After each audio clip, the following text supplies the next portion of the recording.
Chapter 1245, Making Everyone an Enemy.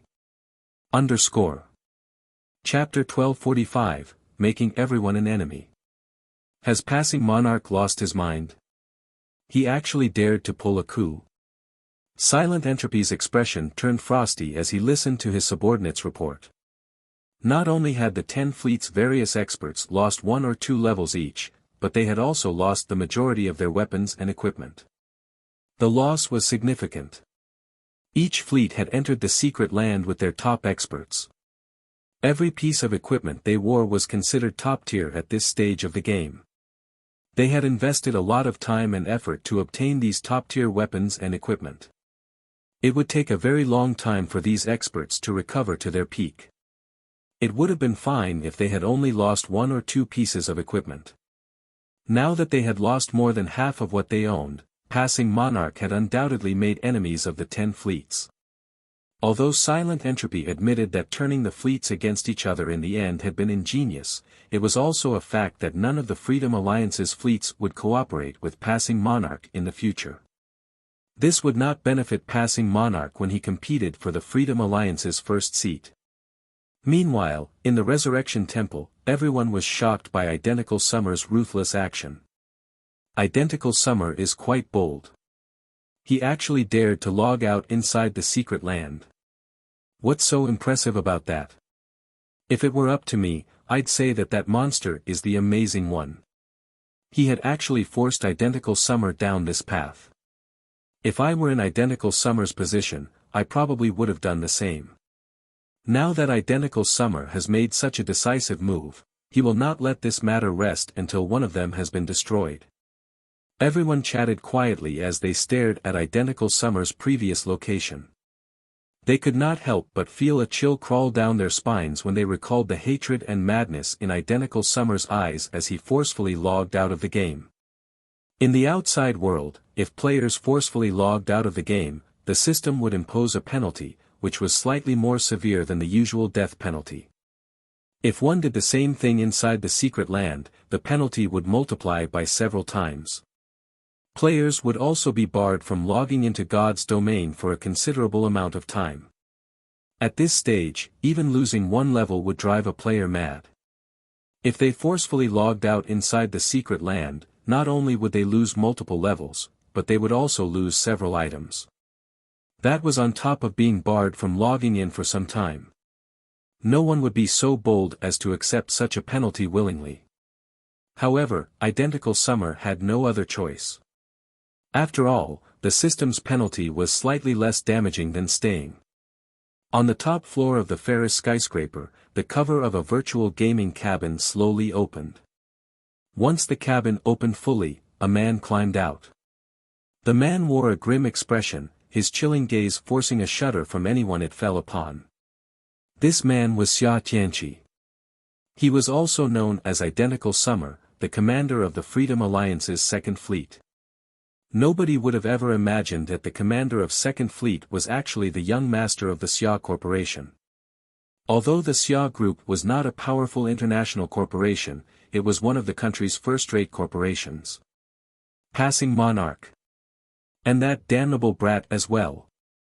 I won't let either of them off the hook. Xia Tianqi slammed his palm on the wooden desk before him in rage, shattering the desk. The strength he displayed was not one bit inferior to a professional fighter's. Immediately, he tapped the quantum watch on his wrist and called a particular number. Hello? Viper. Look into 2 people for me. Both are God's domain players. I'll send the information I have on them to you in a moment. If you help me discover their true identities, there will be no lack of benefits. Young Master Xia, what a rare occurrence. Since you've made the request, I'll get it done right away. Rest assured, no one can hide from me, the person called Viper responded, laughing. Nodding, Xia Tianqi disconnected the call. He revealed a sinister grin. Just you wait. Anyone who dares to oppose me will not find a pleasant ending. Xia Tianqi laughed.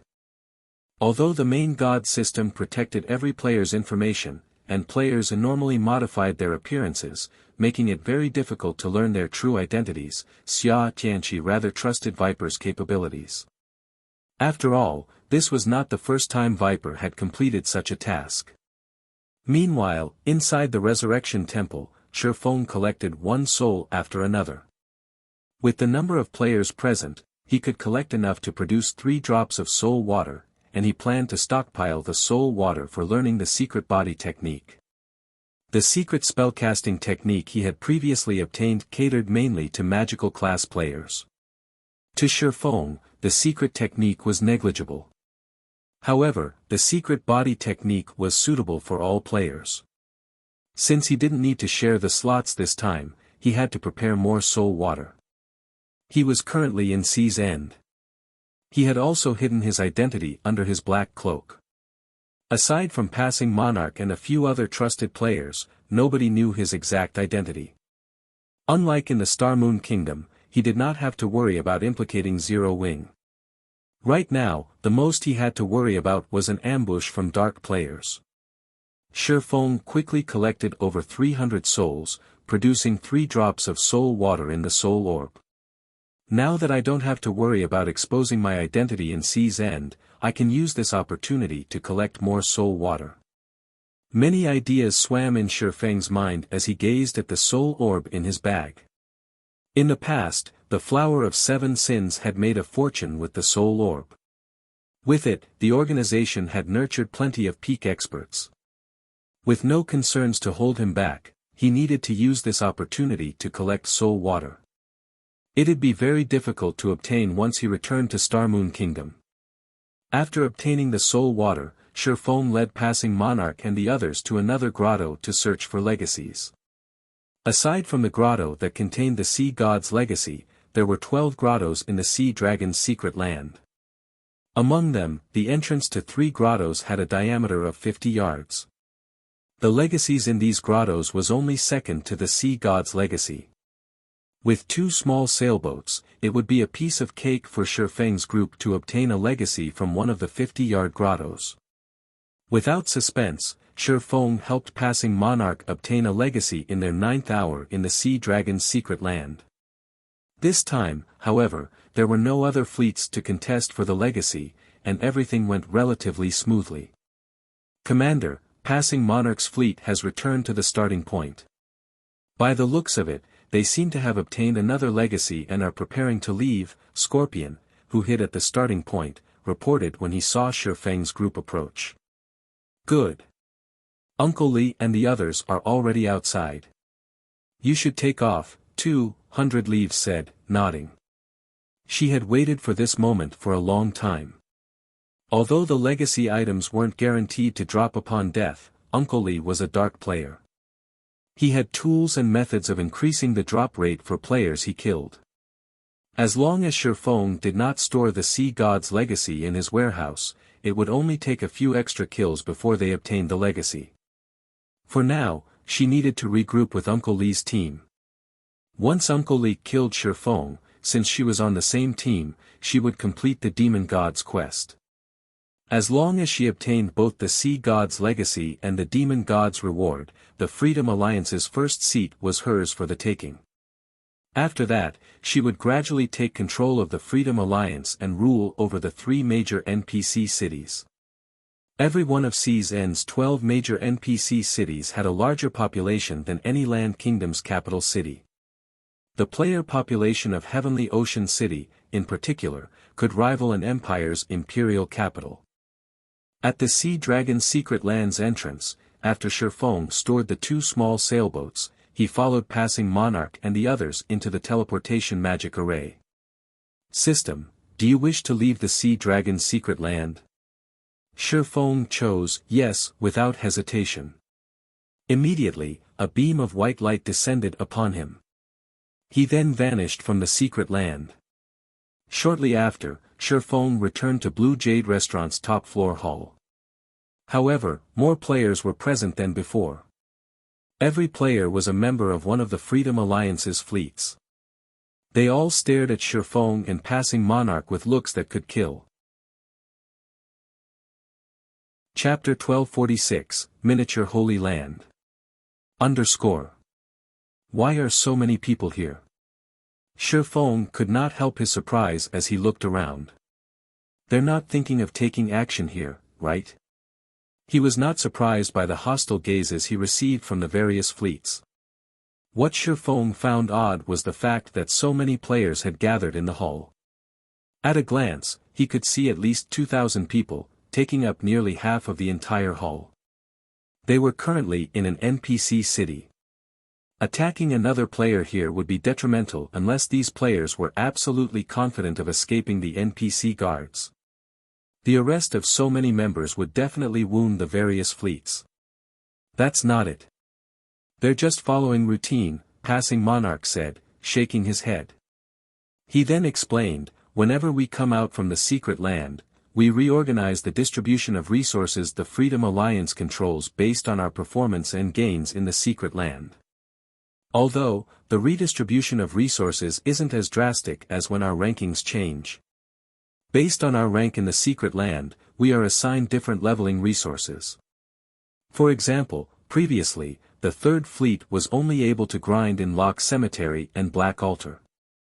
Since the Third Fleet has come out on top this time, we might get assigned to the Silent Lumberyard and Stormwind Shelter to level up. You're seeing so many members of the various fleets present right now simply because the party leaders of the various fleets are interested to know which leveling maps they'll be assigned to this time. As Passing Monarch spoke, his eyes shone with excitement. Obtaining a legacy was only part of the reason that Passing Monarch had recruited Shi Feng's help. The main motivation was to obtain better leveling resources for his fleet. In God's domain, it was common knowledge that an area's resources were limited. This was the case in every virtual reality game. Whether it was guilds or organizations such as the Freedom Alliance, due to such high member counts, they could not allow all their members level up in a single area. Otherwise, the amount of resources each member could obtain would be pitiful. Hence, it was necessary to assign the various fleets in the Freedom Alliance to different leveling areas. In high-resource maps, not only were there plenty of field bosses, but there were also plenty of advanced and rare quests. The same was true for treasure chests. If the Third Fleet were assigned to one such high-resource map, it would ease in their struggle for the position of First Fleet. Realization dawned on Shi Feng when he heard Passing Monarch's reasoning. He finally understood why these people gave them hostile looks. These players' hostility was likely due to more than just the lost top-tier weapons and equipment. The significant effect on their leveling spots was the main reason for their anger. The Freedom Alliance controls Stormwind Shelter as well. Shi Feng could not help but ask as he recalled a particular matter. In the past, as the guild leader of a second-rate guild, his access to information even surpassed that of peak experts. Although his knowledge was mostly limited to Starmoon Kingdom, he was familiar with plenty of famous locations and incidents relating to the various kingdoms and empires in the game. On average, the lifestyle players in Sea's End were no match for those on land. However, they would catch up eventually. While they would do so due to the development of naval transportation, the dozen or so miniature holy lands in Sea's End had a greater impact. Stormwind Shelter was one of these holy lands. Only, in the past, the Freedom Alliance hadn't controlled Stormwind Shelter. Instead, it had been controlled by the House of Seas. Stormwind Shelter is a new, high-resource map the Freedom Alliance recently occupied. Previously, only the First Fleet's members got to level up there. I heard that there are plenty of rare quests in the area and that it is even possible to obtain bronze speedboats through those quests. Moreover, the map has roughly triple the field bosses of Lock Cemetery. It's currently the best leveling map the Freedom Alliance has. It is also much easier to obtain top-tier weapons and equipment there. Passing Monarch nodded in excitement. So, that's the case, Shi Feng could not help but chuckle. If Brother Monarch's fleet gets to grind there, I'd like to ask for a little help. I am willing to offer you 10,000 gold as compensation. 10,000 gold. Passing Monarch nearly jumped when he heard this. Brother Yi Feng, you're joking, right? He was the Third Fleet's commander, he had tens of thousands of subordinates.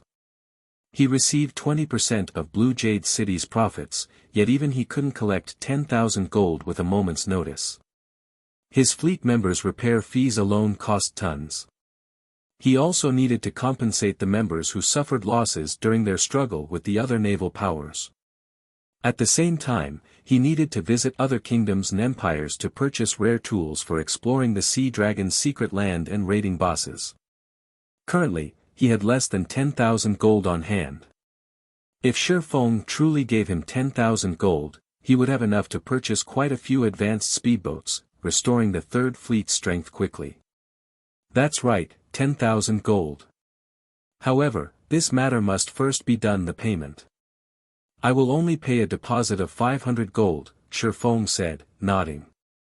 That won't be a problem. If it is possible to accomplish, I'll give it my all. Passing Monarch agreed without hesitation, deeply afraid that Shi Feng would change his mind. At this moment, his eyes glowed with excitement. My request is very simple. If Stormwind Shelter falls under your control, I want Stormwind Town's Stormwind emblem, Shi Feng said, chuckling. The NPC towns within Sea's End were different from those on land. Rather, they were somewhat similar to Thunder Island. The higher a player's status was in a town, the more authority they would possess there. Only, unlike the Thunder emblem, where only 10 existed, there was no limit to the number of Stormwind emblems one could obtain. The only real limit was its abysmally low drop rate. As long as a player obtained a Stormwind emblem, they would be granted authority over Stormwind Town, capable of performing acts that normal players could not. There would be no need for players to accumulate reputation points gradually to increase their authority. The Stormwind emblem? Passing Monarch pondered. Although he had never leveled in Stormwind Shelter before, if he assumed control over the Stormwind Shelter, according to the Freedom Alliance's rules, the First Fleet's members would have to hand over the town emblems to him, allowing him to manage the area's town. Giving away one of those emblems wouldn't affect his operations in any way. At most, he simply needed to use the emblems he obtained to compensate for the missing one. Alright, that won't be a problem. I'll get it done as soon as possible. Following which, Shi Feng signed a new contract with Passing Monarch and paid 500 gold up front. Time passed quickly. While Shi Feng and Passing Monarch waited for the secret land expedition to end and the map redistribution to be announced, 6 cloaked players stared at Shi Feng from a corner. Scorpion, is he the one Leaf spoke about? A middle-aged man sporting a grey beard and 2 snow-white daggers sheathed by his sides asked as he glanced at an empty corner. That's right. He is the one the commander wants dead. Here is the latest information we have on him, Scorpion, who was in stealth, responded respectfully. When one spoke about the strongest player in the sacred temple, they didn't talk about Uncle Lee. However, when it came to assassination, Uncle Lee was the most powerful. Even the Sacred Temple's guild leader had declared that there was a 50% chance of him losing his life if Uncle Lee wanted to assassinate him. While a 50% success rate might not seem very high, that was against the Sacred Temple's guild leader.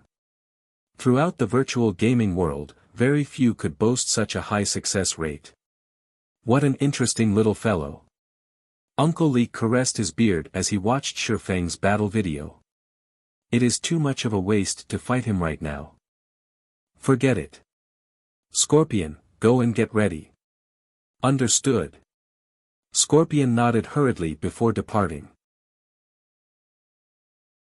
Chapter 1247, Receiving the Holy Land. Chapter 1247, Receiving the Holy Land. After Scorpion left, the middle-aged man called Uncle Lee shifted his gaze towards the ranger beside him. The ranger carried a grey, double-string bow on his back. Although the ranger hid his appearance under a black cloak, his large stature made it difficult for others to miss him. If not for the ancient bow, most would assume that he was a shield warrior or guardian knight. Ghost, when the time comes, you'll strike first. Remember to use all of your black arrows, Uncle Lee said in a deep tone. I know you're normally very stingy, but we cannot afford to be careless this time. Uncle Lee, I still have 4 black arrows on me.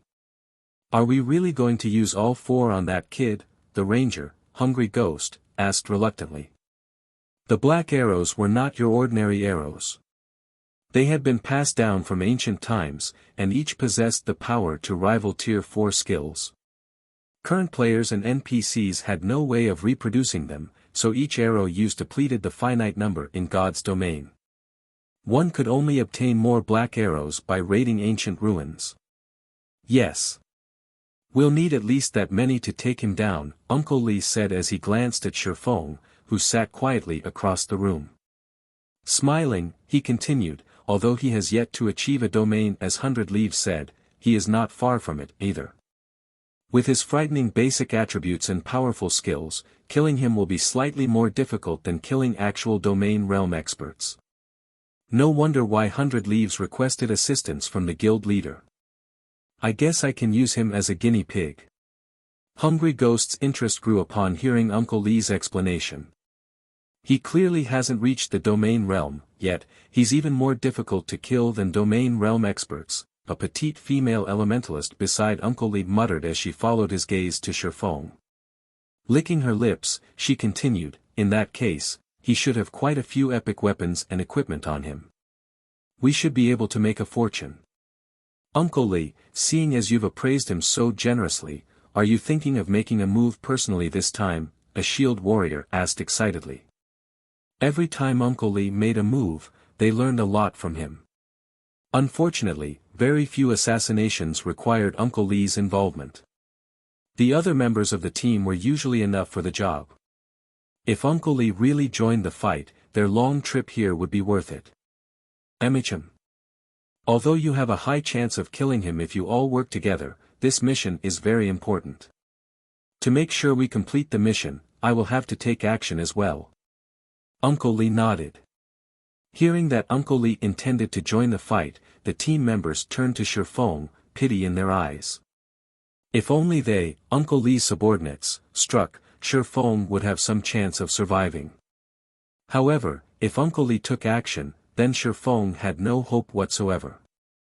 While Uncle Lee's team chatted amongst themselves, more players joined the gathering in the hall. Some arrived from the Sea Dragon's secret land, while others came from elsewhere. By the time the Sea Dragon's secret land closed, the hall was packed with players. As expected of one of Sea's End's overlords. Its foundation is incredible. Shifeng was a little surprised as he surveyed the room. Among the players present, the lowest was level 42. As for the weapons and equipment they wore, the most inferior was level 40 fine gold rank. There were over 2,500 such players. Even a first-rate guild didn't have these bragging rights. It was not hard to imagine how the Freedom Alliance had become one of the naval overlords in Shifeng's previous life. God's domain was still in its early stages, yet already the Freedom Alliance was so strong. With the assistance of the 3 major NPC cities the Freedom Alliance controlled, first-rate guilds couldn't compare to its income or number of players it could recruit. As Shifeng silently observed his surroundings, the clamor quieted. In the next moment, Silent Entropy, the First Fleet's commander, slowly walked up the stage in the center of the hall. Now that everyone is here, let us begin. Loudly, Silent Entropy continued, according to the rules, we will reorganize the leveling maps for each fleet based on their performances and losses in the secret land. I'll announce the results now. The present Freedom Alliance members were tense. Although the Alliance's leveling areas were all high-resource maps, there were also huge differences between them. I'm sure everyone already knows this, but the fleet with the best performance this time is our 3rd Fleet. Hence, from today on, 3rd Fleet will take over Stormwind Shelter and Silent Lumberyard. Placing in 2nd is the 8th Fleet. It will take over the Silent Canyon and Reef Sea. 1st Fleet came in 3rd. It will occupy the Black Altar and Lock Cemetery. As Silent Entropy announced the various fleets' ranks, silence reigned over the hall. Nobody could have imagined such a massive transformation. While everyone already knew that the Third Fleet had placed first this time, the fact that the Eighth Fleet had placed second came as a big surprise. Meanwhile, the Third Fleet's members were ecstatic. Shifeng released a sigh of relief as well. With this, his plans could come to fruition. In the past, Stormwind Shelter had become a miniature holy land due to the Sea God's Temple in Stormwind Town. Like the War God's temples on land, the Sea God's temples offered various quests. At the same time, players could accumulate points with the Sea God's Temple and trade them for items. However, the Sea God's Temple in Stormwind Town was slightly special. Not only could players trade their points for rare items, but they could also trade for laboratories. To combat players, the laboratory wasn't worth anything. To lifestyle players, however, it was a treasure that allowed them to improve rapidly. Although the Sea God's Temple's laboratories could not compare to Titan City's research rooms, they were superior to the basic meditation rooms in a 3-star shop. Although laboratories contained dense mana, players could also research information about the various lifestyle classes. Although the information available was basic, it saved lifestyle players time as they didn't have to rely on trial and error. They could rapidly familiarize themselves with the various materials and production methods available in God's domain. They could then create new products more easily and become master lifestyle players. In the past, it was precisely because of these laboratories that the ranks of Sea's End's lifestyle players had skyrocketed, eventually catching up with lifestyle players on land. However, although the laboratories offered many benefits, they were not easy to enter. Players needed to spend Sea God's Temple points to gain access. Moreover, the price was fraudulent. One day inside a laboratory cost 100 points. Sea God's Temple points were harder to obtain than coins. Normally, one could only obtain them by completing the Sea God's Temple's quests. Players also had the option of trading in rare items such as the runic crystals, with each worth 10 points. Unfortunately, runic crystals' drop rate was extremely low. Normally, only boss-grade sea monsters had a reliable chance of dropping them. Yet, renting a laboratory for a day cost 10 runic crystals. Hence, very few lifestyle players could afford to use them. Of course, as players' level increased and the supply of runic crystals became more abundant, more lifestyle players could gain access. However, that wouldn't happen for quite some time. However, Shifeng possessed the Philosopher's Stone. As long as he collected enough runic fragments, he could easily synthesize runic crystals. Moreover, if he had the Stormwind emblem, it would grant him advanced authority in Stormwind Town. With that, he would receive a 20% discount when trading for items or services in the town's Sea God's Temple. Most importantly, he could purchase Stormwind Town's land. With all of these factors in hand, growing the Candlelight trading firm would be easy. Commander, now that Passing Monarch has taken over Stormwind Shelter, this will impact our ability to contest for the first seat. Should we cause some trouble for Passing Monarch? A cloaked oracle asked Silent Entropy quietly. No need. Even without our involvement, Passing Monarch will face plenty of challenges from Stormwind Shelter. With the strength of Passing Monarch's fleet, just holding the area will be difficult. We don't need to waste our manpower on this. Locating other leveling spots right now takes priority, Silent Entropy said, chuckling as he glanced at Passing Monarch and Shifeng. Although the Stormwind Shelter was the best leveling spot the Freedom Alliance currently possessed, various other powers fought over the map. Keeping these other powers at bay would require a lot of manpower and resources. In his opinion, handing over Stormwind Shelter to Passing Monarch wouldn't strengthen the Third Fleet, but weaken it. Commander, should we still give the Stormwind emblems to Passing Monarch, then? Chapter 1248, Shop Expansion. Chapter 1248, Shop Expansion. The Stormwind emblems. Silent Entropy frowned. He then asked, Shepherd, how many emblems do we have right now? Town emblems were extremely rare. Although they could not be used to take full control of a town, they did make it easier for players to pick up quests and develop in the area. With Stormwind Shelter being a high-resource map, the Stormwind emblem's value went without saying. It could even rival an epic item. 2. The oracle named Shepherd answered softly. Only 2. Why do we have so few? Silent Entropy could not help but grow curious. Haven't we been exploring Stormwind Shelter? Normally, when they explored a new map, they easily obtained 8 or 9 town emblems, even more if they were lucky. The First Fleet had put everything they had into exploring the area. It was inconceivable that they had only obtained 2 Stormwind emblems so far. Commander, Stormwind Shelter is different. In other maps, the first kill of boss grade C monsters has a higher chance of dropping town emblems, but the bosses in Stormwind Shelter have an extremely low drop rate. Thus far, we've obtained the first kill of more than 20 field bosses. We have also been farming the map's monsters. Even then, we have only obtained 2 emblems so far. The drop rate is that low. Silent Entropy was surprised when he heard Shepherd's explanation. It seems the Stormwind emblem is worth quite a lot.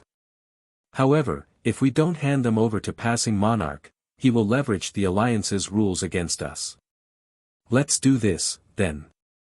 Give him one of the emblems. While you're at it, tell him about the low drop rate, lest he comes looking for trouble. Understood.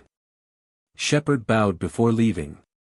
Meanwhile, as the various fleets conducted the handover process for their respective leveling spots, Shifeng, sitting quietly in a corner, received a message from Melancholic Smile.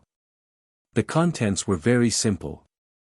At this point, the secret pavilion had handed over the 20 plots of land they had previously agreed upon, and they could reconstruct the buildings on these lands into the candlelight trading firm's shops and begin purchasing diamond wood. The only thing holding them back was the lack of reconstruction funds. As they intended to purchase and stockpile diamond wood, they needed a very large warehouse to store it. Hence, they needed to construct the best shop available. Calculating conservatively, they would need to spend 1,000 gold on each plot of land, 20,000 gold in total. Even Shifeng couldn't collect that much money at a moment's notice. After paying Sherlin the 5,000 gold inquiry fee, he had a little over 10,000 gold left on him. After receiving a portion of White River City's teleportation house profits, he now had 12,114 gold in total. Even if he emptied his wallet, he would not have enough to reconstruct the shops, much less purchase diamond wood in bulk. Most importantly, he had already signed a contract with Passing Monarch. As long as the latter gave him the Stormwind emblem, he would pay 10,000 gold. Once this sum was paid, he would only have around 2,000 gold left. Considering his financial status, Shifeng's stomach cramped. Passing Monarch approached quietly, excitement and joy plastered across his face. Brother Yifeng, here is the Stormwind emblem you requested. Don't lose it. For some reason, the emblem's drop rate in Stormwind Shelter is extremely low. I only have one. Replacing this will be very difficult, Passing Monarch warned his companion softly. He then traded the Stormwind emblem to Shifeng. Stormwind emblem. Once equipped, player will enjoy advanced authority in Stormwind Town. I'll be careful. Shifeng nodded as he stored the emblem. The Stormwind emblem's rarity didn't surprise him in the least. Otherwise, he wouldn't have offered to buy it for 10,000 gold. In the past, many people had offered to purchase the Stormwind emblem, and their starting bids were usually above 20,000. The emblem was far more valuable than epic items. However, even at that price, players rarely sold their emblems due to the abysmal drop rate. Aside from the higher drop rate for a first kill, subsequent field boss kills had a drop rate of roughly 0.1%. On average, the map only produced one Stormwind emblem per month. As a result, lifestyle players had no choice but to invest a large amount of time, slowly raising their reputation and authority in Stormwind Town. Currently, Stormwind Shelter was still in its exploration period as it was a large level 40 to 65 map. This increased the Stormwind emblem's value further. After all, the sooner one obtained the Stormwind emblem, the sooner they could truly garrison themselves in Stormwind Town. If Shifeng headed out to farm the Stormwind emblem himself, even if he relied on divine providence, he would likely need to spend 2 or 3 days grinding. This was the best-case scenario. At this point, the various naval powers had likely monopolized the majority of Stormwind Shelter's field bosses. He would be lucky if he even got his hands on a handful of bosses. If that were the case, he would have to waste even more time grinding in Stormwind Shelter. Hence, the 10,000 gold he spent to obtain the Stormwind emblem was a worthwhile expenditure. Following which, Shifeng handed over the remaining 9,500 gold to Passing Monarch, completing the contract between them. After receiving the coins, Passing Monarch sincerely offered, "Brother Yifeng, why don't you join us in the grind in Stormwind Shelter? I've recently received some information on the map from Silent Entropy. We'll split the loot from the bosses we kill. You'll also have priority over swordsman equipment. How about it?" Hearing this, Blue Joy, who stood beside Passing Monarch, gaped in shock. She had never expected Passing Monarch to extend such generosity to Shifeng. Normally, the most he offered peak experts in Sea's End was first pick of one weapon or piece of equipment, yet he had just offered to split the loot equally. Moreover, he intended to give Shifeng first pick. If news of this spread, it would shock every player in Sea's End. However, after considering it for a moment, Blue Joy wasn't terribly surprised. Passing Monarch wouldn't be so generous to just any peak expert. Shifeng was an exception simply because they had already witnessed his strength. With Shifeng's aid, they could take on even more powerful bosses. Although they would only be obtaining half of Theses' boss's loot, their harvest would likely be more abundant than monopolizing the weaker boss's loot. "Thanks for the offer, but I still have many matters to attend to," Shifeng rejected the kind offer. "We'll raid bosses together if there is another chance in the future." While killing powerful boss-grade sea monsters was very profitable, he was the leader of a guild. There were many matters that required his attention. If a guild wished to grow powerful, it needed to be managed carefully. Zero Wing would not grow stronger if he neglected his responsibilities as the guild leader. If something like that were possible, so many guilds wouldn't vanish each day. Blue Joy was slightly disappointed by the swordsman's response. However, she knew it was reasonable. Shifeng was both a powerful expert and a member of Zero Wing. How could he possibly spare the time to level with them? What a pity. Until next time, then. During the next contest for the seating positions, we'll have to trouble you again, Passing Monarch said, sighing. Following which, Shifeng said his goodbyes to Passing Monarch and the others before leaving the Blue Jade restaurant and hurrying to Stormwind Shelter. As soon as Shifeng left the restaurant, Scorpion, who had hidden in the alleyway beside the building, followed after him. "Uncle Lee, the target has left Blue Jade restaurant. By the looks of it, he seems to be heading to the teleportation hall to leave Blue Jade City," Scorpion reported as he followed Shifeng. "What a busy man. Follow him. The moment he steps out of an NPC city will be the moment he loses his life," Uncle Lee said, chuckling. It was unwise to attack another player in an NPC city. Although the security in Sea's End's NPC cities was not as strict as the cities on land, it could not be underestimated. Against an expert like Shifeng, in particular, they needed a more suitable environment. Understood. Scorpion then quickly followed Shifeng into the teleportation hall. Chapter 1249, Nameless Shop. Chapter 1249, Nameless Shop. As a golden glow rose from the teleportation array, Shifeng disappeared from Blue Jade City to arrive in Stormwind Town. Stormwind Town was the only safe location within Stormwind Shelter. While it was called a town, it was not one bit inferior to the NPC cities in Starmoon Kingdom with a player population of 500,000 or so. Moreover, The NPC guards garrisoned here were all level 120 and above. The town's security was only second to Sea's End's 12 major cities. Not many have come here to level up yet.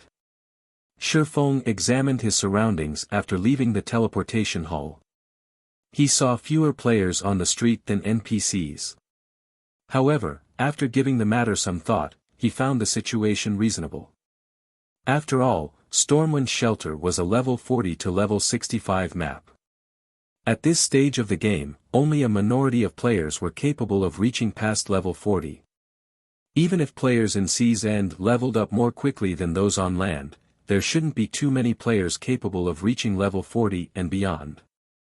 Not to mention, Stormwind Shelter was far more dangerous compared to maps of similar levels. As a result, fewer players were willing to visit this place. In fact, Stormwind Town possessed such high-level NPC guards due to the dangerous environment. Not only did players have to watch out for sea monsters when they left the town's protection, but they also had to be wary of Sahuagin ambushes. Stormwind Shelter was home to the foreign race known as Sahuagins. Leveling here was at least twice as challenging as in similar maps. Even if elite players from Sea's End formed a team, they would find it very difficult to survive here. A team would need expert leads at the very least. This was because Sahuagins were not stupid like sea monsters. They were capable of jumping onto players' ships to engage in melee combat. At the same time, they would command sea monsters to attack ships, attacking players from all sides. As a result, players seeking to level in Stormwind Shelter needed high-quality ships and high combat standards. This was a trial for those living in Sea's End. Although very few players currently resided in Stormwind Town, correspondingly, players who had consistently grinded in Stormwind Shelter were stronger on average. Most of the players around town were level 41, with many having already reached level 42. In Starmoon Kingdom, only experts were level 40 or higher. As for the weapons and equipment Stormwind Town's players wore, even the most inferior was level 40 secret silver equipment. Forming a team to grind in Corrosive Cave. I already have an advanced speedboat. Applicants must be level 41 or above and must have at least 4 pieces of level 40 fine gold equipment. One-day trip to Sahuagin's Nest. Only recruiting level 41 and above experts. Must have 6 pieces of level 40 fine gold equipment. Those with level 40 dark gold weapons get priority. Will hold an internal auction for any loot. As soon as Shifeng stepped onto the main street, he was greeted by the sight of players attempting to recruit team members. Their minimum requirements were astounding. However, Shifeng paid little attention to these players as his goal was in the business district by the town's main entrance. The business district was Stormwind Town's most lively location. The players there were preoccupied with setting up stalls and selling wares. Selling this fine gold ranked blast bow at a low price. Interested buyers come quickly. Selling Sahuagin's journals, 12 silver per page. Want to complete the quest? Don't miss out on this opportunity. Purchasing silver tiers for 3 silver each. Only purchasing 100 drops. Unlike in Starmoon Kingdom, players residing in Sea's End's towns would not sell their items at the auction house. Instead, they set up stalls in their respective business districts. There were 2 main reasons for this. The first was that auction houses were only available in the 12 major cities. Due to the large distance between each island, teleportation's fees were exorbitant. For example, it cost Shifeng 52 silver to teleport from Blue Jade City to Stormwind Town. Normally, players would teleport to District Town, rather than Stormwind Town, crossing the remaining distance on their speedboats. Although this path took a lot of time, it was much cheaper to teleport to District Town. The second reason was that fees in Sea's End's auction house were much higher than on land. The fee was roughly 20% of the item's total value. It was a fraudulent amount. However, one had to admit that the services one obtained in return for such an exorbitant fee were worthwhile. When using one of CZN's auction houses, a player's item would display in all 12 major cities. One would not have to worry about their items not selling. However, for mundane, low-value items, players generally had to rely on their own stalls. Either that, or they would accumulate those items for some time before selling them in bulk in an auction house. Very quickly, Shifeng arrived before an NPC grocery store in the business district. "Dear customer, may I know what you are looking for?" "Our shop offers a wide range of fine products at affordable prices," the shopkeeper, a chubby, middle-aged man with a short beard, said as he greeted Shifeng. "I'd like to rent your shop," Shifeng announced, wearing the Stormwind emblem. He had already inspected the business district and was rather fond of this grocery store's location. Using it as a secret shop for the candlelight trading firm would be ideal. Although he preferred to purchase the shop, he didn't have much money to spare at the moment. Hence, he settled with renting the shop for now. Unlike in Starmoon Kingdom, players did not have to negotiate with the town hall to purchase town shops in Sea's End. Players simply needed to negotiate a price with the shop owner. Of course, players had to possess sufficient authority within the town as a precondition. Even renting a shop required a certain level of authority. However, while renting a shop was much cheaper than outright buying one, there were two risks to consider. The first risk was that shops were rented to the highest bidder. Once a shop's rental period ended, players would have to outbid each other if more than one wanted the shop. The other risk was that, if another player bought the shop while it was being rented, the tenant would be deprived of their ownership once the rental period ended. Hence, renting was only a temporary solution. When taking long-term profits into account, it was better to purchase a shop. "Dear customer, you have good eyes. Our shop has existed for more than 100 years. We also have the best location in town. As you are a valued guest, I can offer you a 10% discount. You can rent this shop for 900 gold per month," the shopkeeper said, joy lighting up his eyes as he rubbed his hands together. "Alright, I'll rent a month."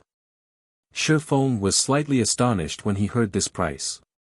However, it was reasonable as this would become a miniature Holy Land in the future. The price to purchase the shop was certainly 10 times higher than the rental fee. Following which, Shifeng paid the 900 gold and obtained the lease for the grocery store. Shifeng had no intentions of refurbishing the shop, and he didn't intend to replace its staff. He simply hung a signboard beside the shop's entrance. "Our shop is purchasing runic fragments in bulk for 5 silver coins per stack. We are only purchasing a limited number each day." Although it was only a small, wooden signboard, when the passers-by saw it, they were stunned. "Crap, am I hallucinating? An NPC is actually purchasing runic fragments for 5 silver coins per stack. Did the House of Seas open this shop? Ha ha ha. Wonderful. I was just thinking of returning to a city to sell my fragments to the House of Seas. Although the price is slightly lower here, if I sell my stock, I can save on teleportation fees." Many players grew ecstatic as they looked at the 2-story tall grocery shop. Throughout Sea's End, only the House of Seas shops purchased runic fragments in bulk for a high price. No one else dared to do so. As for NPCs, they only purchased runic fragments for 40 copper per stack. Rather than selling runic fragments to NPCs, players made more profit by stocking up and looking for an NPC master alchemist to synthesize runic crystals. Although the synthesis success rate was only 10%, the synthesized runic crystals sold for at least 10 silver each. If one were lucky, they could get 1 runic crystal for every 5 runic fragment stacks. It was the equivalent of selling fragments for 2 silver per stack. Unfortunately, raising one's favorability with an NPC master alchemist was somewhat difficult. Synthesizing runic crystals also cost time and money. As a result, ordinary players rarely choose this option. Hence, now that an NPC shop wanted to purchase runic fragments at 5 silver per stack, why wouldn't they be excited? This was a great opportunity for them to make a fortune. Immediately, players swarmed the grocery store, dashing straight towards the NPC staffs manning the shop and tapping open their trade windows. Initially, these players placed one stack in the trade window. After confirming that the purchase price was indeed 5 silver per stack, they placed every runic fragment they had into the window and clicked Trade. The entire process as smoothly as flowing water. These players' trades were far faster and more accurate than dodging boss monsters' attacks. In the blink of an eye, the grocery store had purchased over 200 stacks of runic fragments. Meanwhile, the 1,000 gold Sherfong stored in the shop dropped by around 10 gold. Damn it! I still have a ton of runic fragments in my warehouse. Please wait for me. Aside from the crowd that had rushed into the store, a larger crowd dashed to the bank on the main street. Some players had even gone as far as to leave their own stalls unattended. Meanwhile, news of the Nameless shop's request for runic fragments spread very quickly throughout Sea's End. Chapter 1250, The Herb Garden's Magical Effect. Chapter 1250, The Herb Garden's Magical Effect. Why are there so many people in that shop? Is that shop selling something special? That can't be right. I've visited this town multiple times and have been in every shop. If I recall correctly, that shop should be a grocery store, only selling common goods. It shouldn't have anything special to offer. Let's take a look. In any case, we are on break right now. Teams that had just returned from the fields grew curious when they saw the grocery store packed with players. Although Stormwind Town was quite large, elite players would investigate every new town or city to avoid missing some hidden or advanced quest. This was simply one of the basics of being an elite. By now, they had already explored Stormwind Town. However, the grocery store had never once been this popular. Naturally, they were curious. What? The shop is buying runic fragments at 5 silver per stack. Impossible. If this is true, can't our team earn 45 gold if we sell the 900 fragment stacks we've accumulated? The curious players were surprised when they read the sign hanging beside the entrance. These players immediately dashed into the shop for fear that they would miss the opportunity to sell their runic fragments. At the same time, they had swiftly contacted their companions and had them retrieve all of the fragments they had stockpiled in their warehouses. It seems that this has been quite effective. Sherfong, who quietly watched the crowd through the grocery store's second-floor window, nodded in satisfaction at the flow of players entering the shop. After a short moment, the grocery store had purchased over 7,000 stacks of runic fragments. He couldn't even store so many fragments in his bag. However, he hadn't only spent so much money on rent just to purchase runic fragments. If that were the case, he could simply set up a street stall. Rather, he had done so to build a sturdy foundation here for the candlelight trading firm. In the past, the Stormwind Empire had become a miniature holy land due to the area's sea god's temple. Not only did the sea god's temple give players access to the wondrous laboratories, but it also allowed players to trade for the sea god's blessing. When one spoke about the most profitable item produced in Sea's End, it was none other than the sea god's blessing. While this item might not be particularly valuable in Sea's End as players here relied on their ships in combat, it was a different story for players on land. Faced with severe environments, sufficient resistances were necessary for players. Not only did the sea god's blessing increase all of a player's resistances by 100 points, but it was also capable of increasing a player's basic attributes by 10% for 12 hours. Moreover, the potion did not have a cooldown, and its effects could stack. Whether one raided a dungeon or adventured in the fields, the sea god's blessing was a must-have potion. Time passed quickly. As Sherfong had nothing better to do, he decided to fiddle with the space-time herb garden. The grocery store sold plenty of items, including herb seeds. Although the herbs were common, they were enough for Sherfong. Sherfong wasn't an alchemist, but he knew what kind of potions players would need during particular times. He also knew which herbs were necessary to craft these potions. Around level 40, I recall that the various large guilds had focused on exploring ancient ruins. The various guilds had been desperate for lunar potions. The lunar potion's main material is the moonlight flower. Planting moonlight flowers isn't a bad option right now. Shi Feng thought to himself. Normally, ancient ruins were located underground. Because of that, it was usually very dark inside. Even if players used spells, they would only illuminate a small area. This made their progress difficult and dangerous. Avoiding monster ambushes was particularly challenging. Hence, the lunar potion had become very popular around this stage of the game in the past. The lunar potion allowed players to see in the dark. In addition, the potion had a long duration, making it suitable for exploring underground ruins. It wasn't hard to find the lunar potion's recipe, and any advanced alchemist could easily produce it. Only, moonlight flowers, the potion's main material, was considerably rare, and this resulted in a low supply of the potion on the market. If he could obtain a large quantity of moonlight flowers, he could mass-produce lunar potions. Making a fortune would be a piece of cake. Currently, as the various large guilds had already begun to raid ancient ruins, the lunar potion's market price had already reached 6 silver per bottle. This price was already rivaled that of the intermediate all-recovery potions. Meanwhile, crafting the intermediate all-recovery potion nearly cost 3 silver, whereas one could craft the lunar potion for less than 80 copper, 50 of which were spent on obtaining moonlight flowers. However, due to the rise in the lunar potion's price, moonlight flowers' prices had also increased. Right now, each flower could sell for around 2 silver, significantly increasing the cost of the lunar potions. Following which, Shi Feng purchased a large quantity of moonlight flower seeds and filled the space-time herb garden.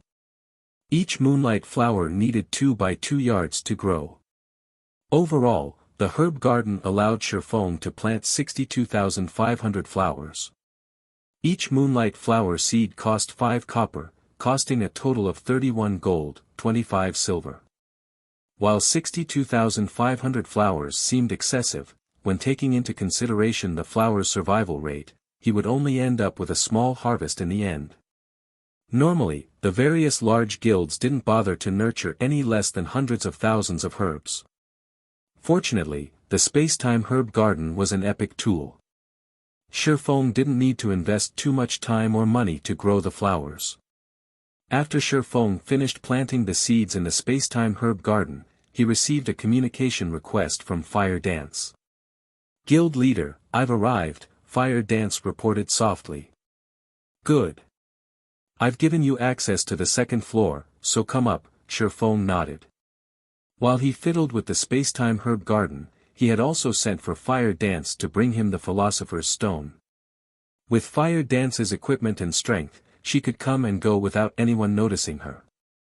Guild leader, here is the Philosopher's Stone you asked for, Fire Dance said as she entered the second-floor room. She then took the Philosopher's Stone from her bag before looking around curiously. By now, runic fragments filled the room. Rather than a room, it looked like a warehouse. Thanks. Shi Feng excitedly received the Philosopher's Stone. With this, I can finally begin my work. Guild leader, the candlelight auction is tomorrow. Melancholic and the others are preparing for it right now. Aqua is still stuck inside the secret technique space, while Snow is managing things on Stone Forest Town and Lake Heart City's side. They don't know what has happened in the guild, Fire Dance said. Some time ago, many experts with hidden identities attacked our dungeon raiding teams, causing significant losses. Experts with hidden identities? Could they be Dark Guild members? Shi Feng asked. After the Dark Guilds their previous lesson, they should have been weak. He hadn't expected them to strike again. That shouldn't be the case. According to the reports from our members who fought these experts, they are all highly skilled. There were also quite a few refinement realm experts among them. I believe that they are from a super guild, Fire Dance said, shaking her head. They wouldn't dare attack in the open, so they're trying to start a secret war of attrition. Shifeng frowned. Since they want to play, we'll entertain them. When the various superpowers in God's domain wished to target a particular guild, they generally used such hidden tactics. Eventually, they would wear the targeted guild to death. After all, in such battles of attrition, the members of both guilds would lose levels, as well as weapons and equipment. Without sufficient strength and background, surviving a war of attrition was impossible. Right, one more thing. Guild leader, our members have passed the inferior legendary treasure chest's trial. I brought the treasure chest with me. Now, all that's left is for you to open it. Fire Dance said as she excitedly took a massive chest from her bag and set it before Shifeng. Chapter 1251, Treasure Appears. Chapter 1251, Treasure Appears. Everyone has passed their trials already. Shifeng could not help his growing excitement as he gazed at the inferior legendary treasure chest before him. Even in his previous life, he had never heard of an inferior legendary treasure chest. Initially, he had expected conquering the treasure chest to take a long time. After all, the trial inside the treasure chest wasn't easy to clear. Clearing it with enough people would be even more difficult. I wonder what kind of items are inside. It'd be great if a fragmented legendary weapon appeared. The guild could give birth to another peak expert. In God's domain, weapons provided a much higher boost to a player's combat power than equipment. Take Fire Dance for example. Although she was only a refinement realm expert, with 1,000 transformations abilities, she had a high chance of defeating Void realm experts of the same level. Please let there be several items inside. Shifeng suppressed his excitement as he activated Divine Providence. He then activated the treasure chest. The inferior legendary treasure chest's loading bar began to fill slowly. It took much longer than opening an epic treasure chest. 5 seconds. 10 seconds. 15 seconds. Fire Dance, who stood beside Shifeng, struggled to settle her nerves as she watched the loading bar. After 20 seconds, a clear click resounded throughout the room. Immediately, both Shifeng and Fire Dance held their breath as they watched the lid open, a myriad of colors slipping through the gaps. The treasure chest also radiated an aura that weighed on Shifeng. As for Fire Dance, she had unconsciously taken a step backward. What an intense feeling. Shifeng was inwardly surprised. If the shop were not strengthened by magic arrays, both the dazzling light and the powerful aura would attract everyone's attention in Stormwind Town. As the lights gradually dissipated, the items inside the treasure chest were revealed. When Shifeng and Fire Dance saw the treasure chest's contents, however, they were flabbergasted. The inferior legendary treasure chest only contained 2 items. There was nothing else. One of these items was an exquisite, black and white cape, while the other was a design. There were fewer items inside the treasure chest than they had expected. Normally, a treasure chest had between 3 and 5 items, yet this one only had 2. This was even after Shifeng had activated Divine Providence. It seems it really is unrealistic to ask for 2 fragmented legendary items from an inferior legendary treasure chest. However, these 2 items are an impressive bounty, Shifeng thought, smiling as he picked up the items for inspection. Nightwalker's Cape, Fragmented Legendary Rank, Cape. Equipment requirement, Strength 1500, Agility, 1200. When equipped, all resistances increased by 100%.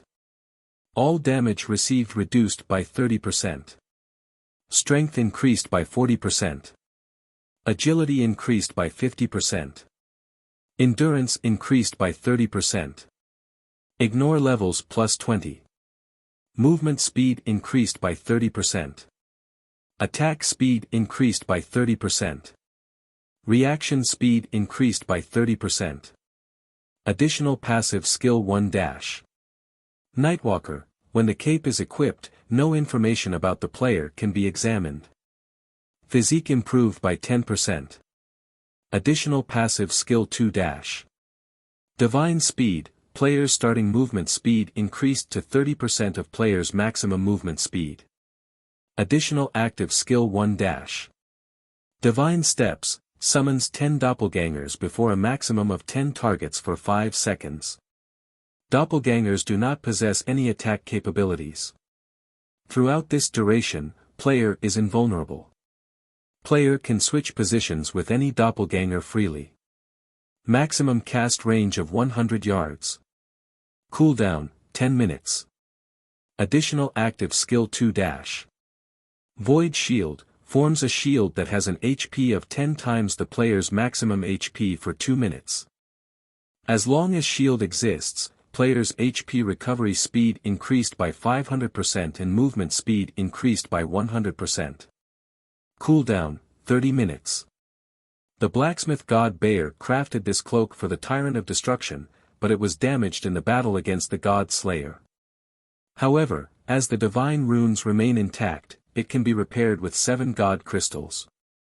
Current number of absorbed god crystals, 0/7. Although it wasn't a weapon, the Nightwalker's cape was undoubtedly rarer than a fragmented legendary weapon. Shi Feng immediately fell in love with the Nightwalker's cape as soon as he laid eyes on it. Although the cape's attributes could not compare to the 7 luminaries' battle armor, it happened to be exactly what Shi Feng needed. Unlike other classes, swordsmen relied on normal attacks to do damage in both combat against players and monsters. Hence, reaction speed was very important for a swordsman. Meanwhile, the Nightwalker's cape instantly increased its wearer's reaction speed by 30%. In high-speed battles against experts, the cape would be wondrously effective. Furthermore, after equipping the cape, he would obtain the passive skill, Divine Speed. In God's domain, players' movement speed and attack speed accelerated from 0. As in the real world, players had to build momentum. Divine Speed allowed players' movement speed to start from 30% of their maximum, allowing them to reach maximum speed far more quickly. Although the time one could save with this was minuscule and barely perceptible by ordinary players, in the eyes of experts, this small amount was extremely valuable. Because it wouldn't take as long to reach their maximum speed, players could dodge attacks that were normally unavoidable. However, it was the other item that truly surprised Shi Feng. The Void Bomb design. Void bombs were similar to the basic mana pulse bomb. It was a tool of war with astounding power. However, although the Void Bomb was as devastating as the basic mana pulse bomb, the Void Bomb had a larger effective area. Each bomb could cover an area of 20 by 20 yards. In the past, the Void Bomb had been in high demand but practically non-existent as normally, one could only obtain them by completing quests, exploring ancient ruins, and opening treasure chests. Shi Feng had never considered that players could actually craft such an item.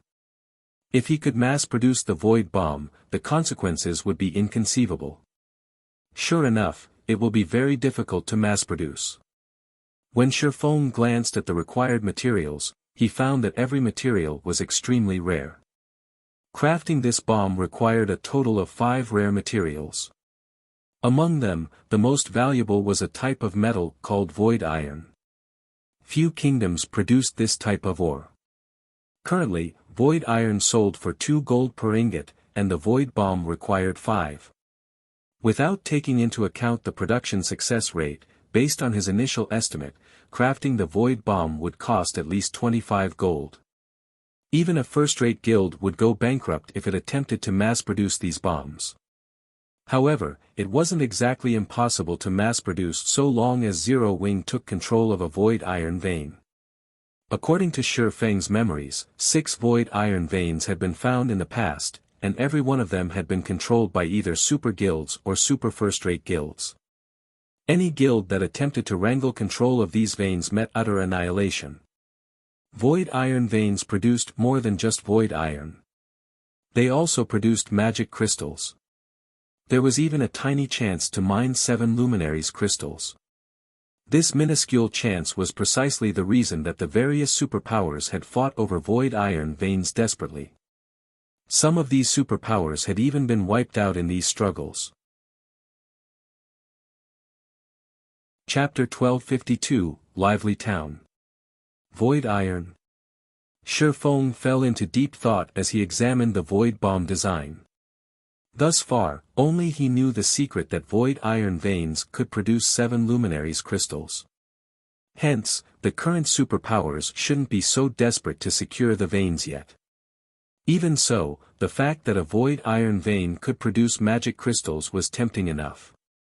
Void iron was also far more valuable than magic crystals.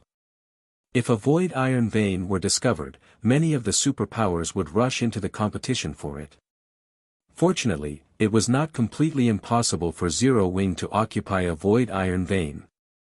There were very few void iron veins in God's domain, and they were all located in very dangerous areas, the lowest of which were above level 60. Among them, one void iron vein could be found in the Storm Empire. If we can occupy a void iron vein, with the Candlelight Trading Firm's strength, we'll be capable of mass-producing the void bomb. They'll be very useful against dungeon bosses or in guild wars. Thinking up to this point, Shi Feng's eyes shone with excitement. If even the basic mana pulse bombs could be so beneficial, mass-producing the void bombs would elevate the guild's strength to a whole new level. It would be a huge waste to pass up mass production. If there's an opportunity, we'll have to make a trip to the Eye of the Storm. The Storm Empire's void iron vein was located in the Eye of the Storm, which also happened to be the largest canyon in the Empire. Due to the area's steep terrain, it wasn't a suitable place for humans to build their homes. Hence, foreign races had ruled over the Eye of the Storm for many years, making it a very dangerous place for humans. As for the map's level range, it was between level 60 to level 90. Players below Tier 2 would surely die if they explored the map carelessly. Due to these risks, it is impossible that any current players or guilds had discovered the vein. It was even less likely that anyone had claimed it. Just knowing this gave Shi Feng a huge advantage. Guild leader, you're so unfair. How can you admire the items without me? Fire Dance whined at Shi Feng, who had been grinning silently into the treasure chest. Although she had watched and waited to see what items the treasure chest spawned, she couldn't see how many had appeared. Shi Feng had just opened an inferior legendary treasure chest. Since there were 2 items inside, they must be extraordinary. Here you go. But let's keep this between us, don't tell anyone. Shi Feng finally remembered that Fire Dance was waiting beside him. He then shared the item statistics with her. Upon seeing the information, Fire Dance was dazed.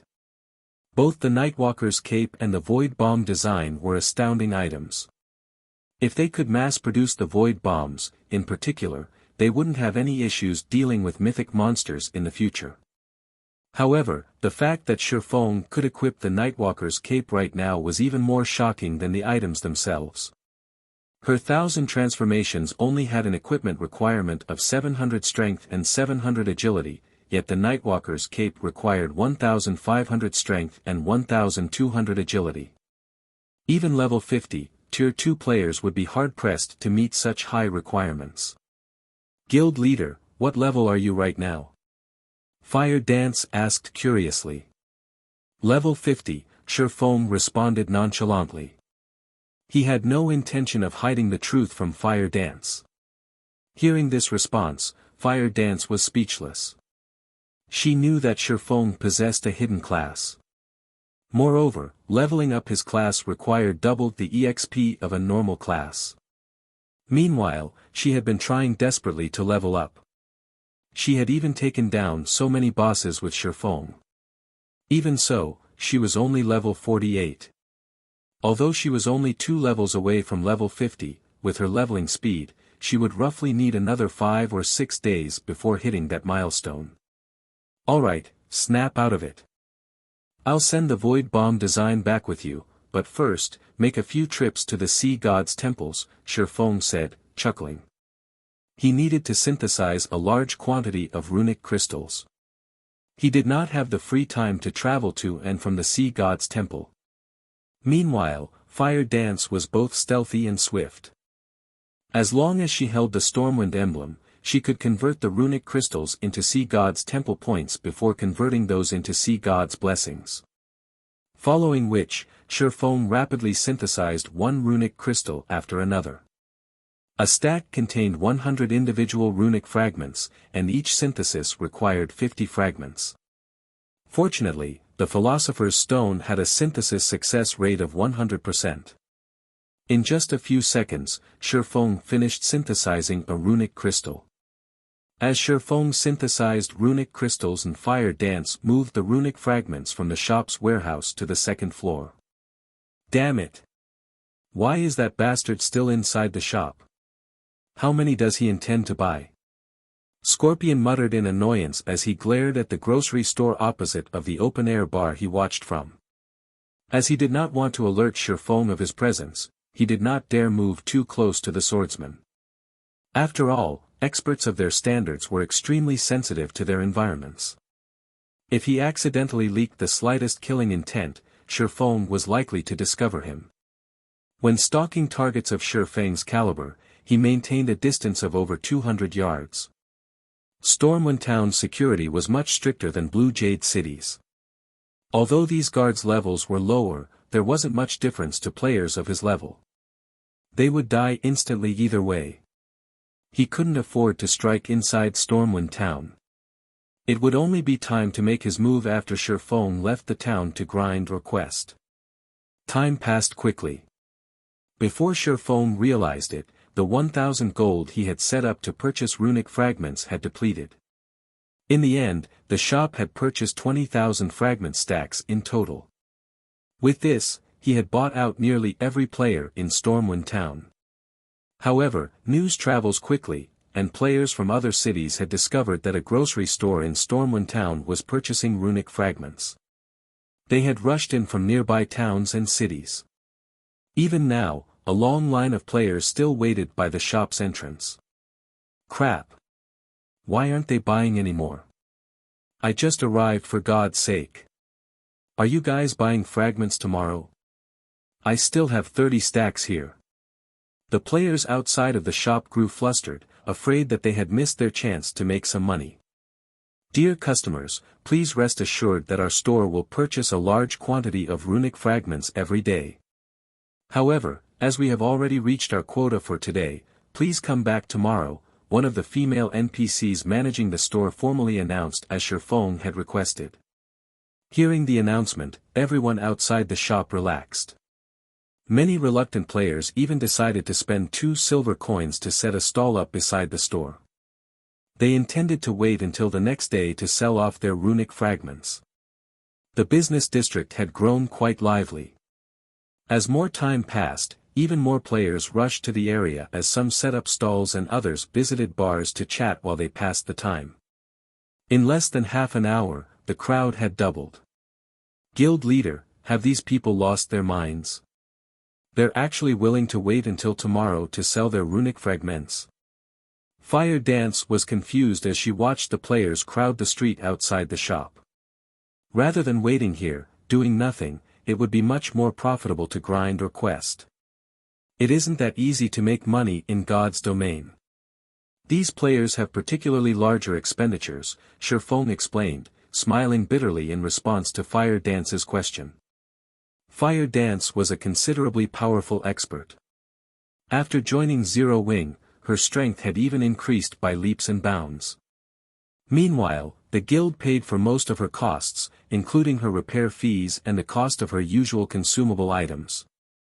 In addition, she wore a set of top-tier equipment. Her equipment needs were met.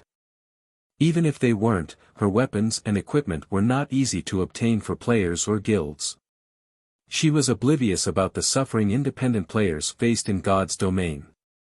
Most elite players in Sea's End only made 10 silver or so each day, and that was if they teamed up. They earned even less if they operated solo. Both land and sea monsters rarely dropped coins. They mainly dropped materials, and NPCs usually purchased these materials for very little, yet selling one stock to payers would require a lot of time. For the majority of these players, quests were their most profitable source of income. Unfortunately, very few players actually got their hands on high-quality quests. To these players, an opportunity to sell their runic fragments for 5 silver per stack was like a gift from heaven. If they had stockpiled fragments, they could easily make several gold. How could these players possibly bypass such a golden opportunity? Alright, now that we've traded for all of the sea god's blessings we can, it's time we leave this place. Chapter 1253, Money Earning Tactic. Guild Leader, are we returning to the guild?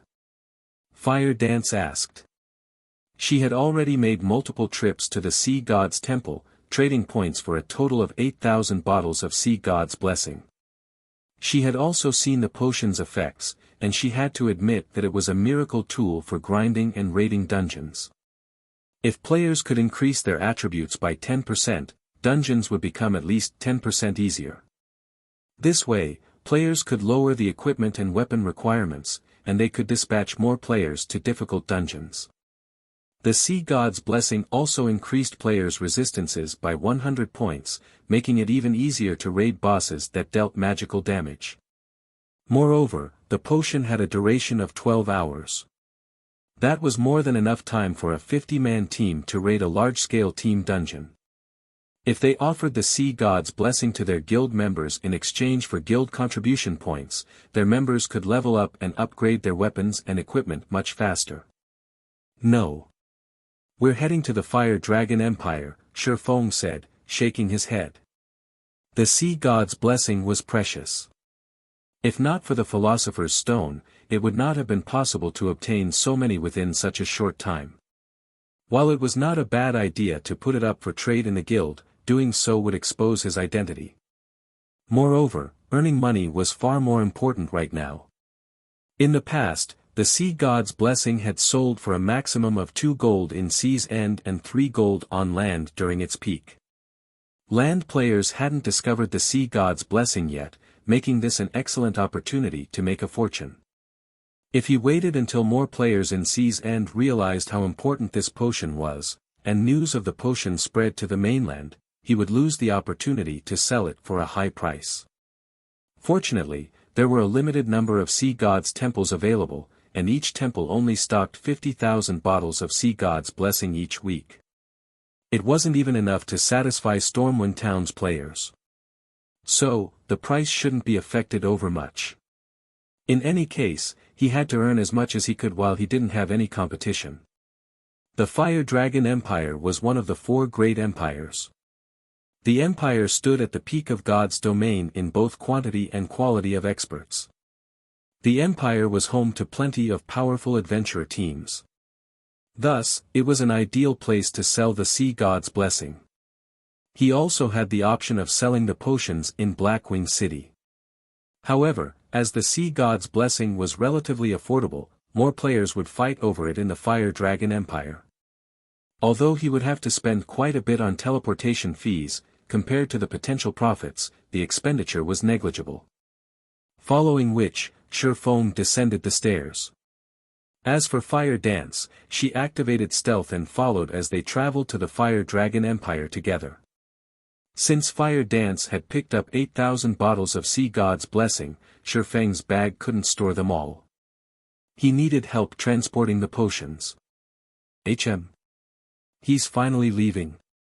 A hint of excitement flashed in Scorpion's eyes when he saw Shifeng exit the shop. Quickly, he finished the glass of liquor he had just ordered. Overall, he had waited several hours for Shifeng to leave the shop. Although it was common for assassination experts like himself to wait several hours at a time on a mission, stakeouts were tiresome. However, before Scorpion could celebrate, he saw Shifeng head towards the teleportation hall. After traveling all the way here, he doesn't plan to go out and level. Scorpion was confused as he watched Shifeng leave the town via the teleportation hall. Suppressing his bubbling frustration, he called out the system map and checked Shifeng's current location. Flame Dragon City. Scorpion nearly cracked his teeth when he saw the location on the map. Flame Dragon City was the Fire Dragon Empire's imperial capital. The security there was several times higher than Stormwind Town's. It was even more difficult to take out a target there. Excellent. I refuse to believe you won't head out to level or quest at some point. Scorpion ground his teeth as he paid 7 gold, 20 silver to teleport to Flame Dragon City as well, his hatred of Sherfong growing ever stronger. A single teleportation fee had lightened his pockets by 20%. Sea's End was already quite far from the Fire Dragon Empire. Meanwhile, the fee for teleporting out of Sea's End was more expensive than elsewhere. Very players chose to travel to the mainland to level. Even if they did decide to do so, they would travel via a flying ship, which was much cheaper. Flame Dragon City. As the imperial capital of one of the 4 great empires and the venue for the Dark Arena, the player population surpassed the other empires' capitals. Moreover, the Fire Dragon Empire had a treaty of alliance with the several neighboring kingdoms, which resulted in 40% cheaper teleportation fees between these countries, attracting even more players. One could see plenty of player trading firms as they wandered through the capital's business district. Many independent adventurer teams also sold rare items monsters had dropped. It would be great if White River City were even half as impressive as this city. Sherfong sighed ruefully as he gazed upon Fire Dragon City's business district. 2-star shops were still extremely rare. Generally, only first-rate guilds had the capacity to set one up. However, as he walked through the business district, he saw plenty of 2-star shops. Moreover, Fire Dragon City had long since activated the flying transportation feature, allowing players to travel to leveling spots that could not be reached with teleportation arrays. The various trading firms displayed even more impressive merchandise. Even level 40 fine gold equipment was available for purchase. Only, the prices for such items were much higher than market value. It was clear that the shop owners did not want players to buy these items, intending to keep them on display. Only level 40 secret silver equipment and below sold normally. Even so, this was astounding. In Starmoon Kingdom, one typically only found level 40 secret silver equipment in the auction houses. After all, God's Domain's mainstream players had yet to reach level 40. Meanwhile, it was because these trading firms sold the best equipment available that adventurer teams visited so frequently. After all, they might come across weapons or equipment that suited them. However, Sherfong wasn't here to visit these shops. Rather, he was bound for the auction house. The Fire Dragon Auction House was the largest auction house in the Fire Dragon Empire. The empire itself ran the establishment. Players throughout the empire's various major cities could view every item sold here. As long as an item was of sufficient quality, one would not have to worry about it not selling. Only, the processing fee was somewhat expensive, as high as 15% of the final selling price. In addition, the auction house charged a storage fee. The longer an item lingered in the auction house, the higher the fee would be. If one sold an item that was not particularly attractive, they might actually lose money. After arriving at the Fire Dragon Auction House, Fire Dance was amazed by the breathtaking view. The Fire Dragon Auction House was humongous. It was even larger than Blackwing City's Blackwing Auction House. It easily took up an area of 3 or 4 stadiums with a 50,000 capacity. Moreover, the auction house had 100 floors and was over 700 meters tall. A sea of players drifted in and out of the auction house. Independent players, members of small guilds, as well as members of large guilds were here to purchase materials. Sherfong wasn't particularly moved. After all, he had seen the Fire Dragon Auction House when Flame Dragon City had been at its peak. Far more players had visited the auction house back then. After entering the auction house, one could see a large number of NPC waiters and administrators standing around the main hall. If players were lost, they could simply ask these NPCs for directions. These NPCs would then provide them detailed explanations of the auction house. Once inside the building, Shifeng approached the item sale area. As there were many players seeking to sell their items, despite so many NPCs, Shifeng had to wait for some time before his turn. "Sir, may I know what item you wish to sell today?" the female NPC staff member asked, smiling. "I wish to sell this item." "Please appraise it," Shifeng said as he handed a bottle of Sea God's Blessing to the NPC receptionist. The Fire Dragon auction house operated somewhat differently from the auction houses in other kingdoms and empires. Normal items were not accepted here. Only items of bronze rank or above could be sold here. Furthermore, players weren't allowed to set any random price. They had to abide by the NPC's minimum price. Of course, players could set higher prices. "Sir, the starting price for the Sea God's Blessing is set at 1 gold, 20 silver. Storage for 24 hours will cost 3 silver, or you can store the item for 48 hours at 6 silver, the NPC receptionist reported once she finished appraising the potion. "I'd like to set the starting price at 1 gold, 60 silver and store the item for only 24 hours. I will sell 3,000 bottles in total. Sell 150 bottles every 1 hour, Shifeng said as he retrieved 1 bottle of Sea God's Blessing after another. Seeing so many bottles of Sea God's Blessing, the NPC receptionist was momentarily stunned. However, she recovered quickly and accepted the 3,000 bottles. Chapter 1254, Taking the Empire by Storm. After commissioning the 3,000 Sea God's Blessing bottles to the Fire Dragon auction house, Shifeng left the auction house with Fire Dance and hurried back to the teleportation hall. Guild leader, with the capabilities of the Fire Dragon Empire's players, they shouldn't have any problems using 8,000 Sea God's Blessings. "Why are we setting out for another empire?" Fire Dance asked, confused. "We are too poor right now. With our limited stock of Sea God's Blessings, we have to employ hunger marketing if we want greater profits," Shifeng explained, smiling bitterly. If given the choice, he would sell all the potions here in one go rather than waste time running about. However, he had too many aspects that required funds. This was especially true for fees to reconstruct the 20 shops he had recently acquired from the secret pavilion as well as the diamond would cost. Naturally, he had to try to earn as much as possible. Although there were a lot of players in the Fire Dragon Empire and plenty of first-rate guilds, he couldn't place all of his eggs into one basket if he wanted the Sea God's Blessing to fetch a high price. After all, despite the potion's affordable price, it was still easily affordable for ordinary players. Normally, only guilds and powerful adventurer teams could buy the potion in bulk. Yet, there was a limited number of such adventurer teams and guilds in the Fire Dragon Empire, limiting how high the Sea God's Blessing's price could rise. Hence, he had decided to test the waters with 3,000 bottles first. Very quickly, Shifeng and Fire Dance traveled to the Beast Empire's Beast City. Meanwhile, Scorpion, who had been tailing Shifeng in secret, fumed with rage.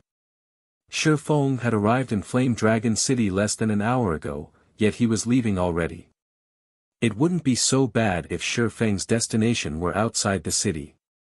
However, of all the places Shifeng could have chosen, he chose the faraway Beast Empire. A one-way trip there from Flame Dragon City cost 3 gold, 74 silver. Not only had Scorpion failed to find an opportunity for his allies to ambush Shifeng, but he had also wasted over 10 gold. This was hard-earned money that he had saved to purchase a new weapon. While he was one of the Sacred Temple's peak experts, he had obtained most of his weapons, equipment, and skills himself. He was only slightly better off than the guild's elite members in that he could purchase top-tier items cheaply with coins or guild contribution points.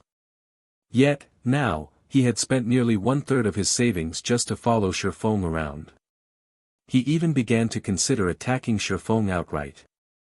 Shortly after Shifeng left the Fire Dragon auction house, the Sea God's Blessing appeared in the auction house's potion window. "Who's this seller?" He's actually selling a potion for 1 gold, 60 silver. Has he lost his mind? Crap. Does he think he's selling dragon blood? The various guilds and adventure teams' logistic members, who had come to purchase potions, were astonished when they saw the sea god's blessing. The intermediate regeneration and intermediate mana recovery potions they usually purchased only cost several silver per bottle. Even the mana mixture, which was slightly more valuable, only cost a dozen or so silver coins. Meanwhile, the mana mixture could temporarily increase a player's maximum mana by 10%. Yet, someone was actually selling a potion that no one had ever heard of for 1 gold, 60 silver. Moreover, that was only the potion's starting price. However, these logistics members quickly calmed themselves as they clicked to check the Sea God's Blessings attribute panel and read its introductory text. As logistics members, their task was to purchase all sorts of useful potions. Whenever a new potion appeared, they were required to investigate it. If they missed an opportunity to obtain a particularly precious potion, they would be severely reprimanded. However, as these players read the Sea God's Blessings introduction, their mocking laughter died as an excited madness took its place. Leader, I discovered a super potion that increases all basic attributes by 10% and resistances by 100 points for 12 hours. If every member of our Royal Thunder team drinks this potion, we won't have any issues raiding Hell Mode team dungeons. A potion can do that? Buy them all. Quickly. But the potion isn't cheap. Not cheap. How much is it? As long as it isn't too outrageous, we'll take them all. The starting price is 1 gold, 60 silver per bottle. The various logistics members contacted their superiors. If the potion had simply cost 20 or 30 silver per bottle, they could make the decision on their own. However, the Sea God's Blessing starting price was too high. They did not have the authority to approve such a large purchase. When they learned of the potion's starting price, the superiors in both the large guilds and the adventurer teams were stunned into silence. However, after a moment of silence, every one of these upper echelons issued the same command. Buy them all. While the price was indeed very high, its effects were astonishing. If used properly, it could easily elevate a team's strength to a whole new level. The potion might even enable a team to raid a dungeon of a higher difficulty, allowing access to higher quality weapons and equipment. Immediately, the various logistics members bid on the Sea God's Blessing. From the initial 1 gold, 60 silver, the price quickly rose to 1 gold, 61 silver, before rising again to 1 gold, 62 silver. The potion's price soared. At the same time, news of the Sea God's Blessing shocked many first-rate guilds and superpowers. How can such a potion actually exist? Investigate this potion's origin and the method to obtain it immediately. Unlike ordinary large guilds and adventure teams, these first-rate guilds and superpowers were more interested in the Sea God's Blessing's origin. Immediately, they began to research the potion. At the same time, they sent their logistics members to purchase every available bottle. At most, the 150 available bottles would cost several hundred gold. Ordinary large guilds might hesitate to make such a large expenditure, but this amount of money was negligible to first-rate guilds and superpowers. As long as they could raid level 45 Hell Mode large-scale team dungeons, obtaining 2 or 3 pieces of level 45 dark gold equipment, they would make up for the loss with money to spare. Have these people lost their minds? It's already at 2 gold, 60 silver per bottle, yet they're still bidding.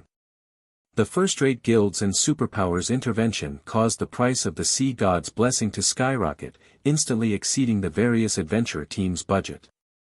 Leader, the potion's price has already reached 2 gold, 65 silver. By the looks of it, the price will continue to rise. I no longer have enough coins on hand to buy all of the potions. Damn it. This is definitely those first-rate guilds doing. But this is our best opportunity to take down a Hell Mode team dungeon. We cannot miss this chance. I'll have someone send you some money later. We don't need to purchase all of them, 150 bottles should be enough. Understood. At the end of the day, an adventurer team could not compete with a large guild's financial strength. Fortunately, adventurer teams didn't need all 150 bottles. They could manage with 1/3 of that.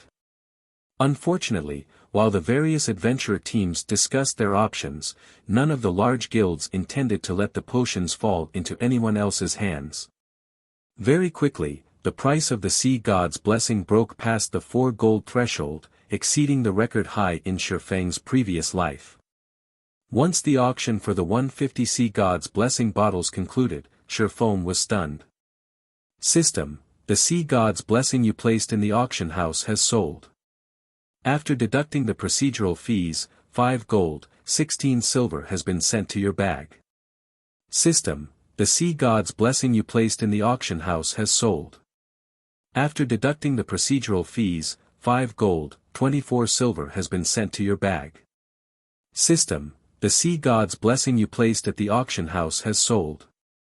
After deducting the procedural fees, 5 gold 19 silver has been sent to your bag.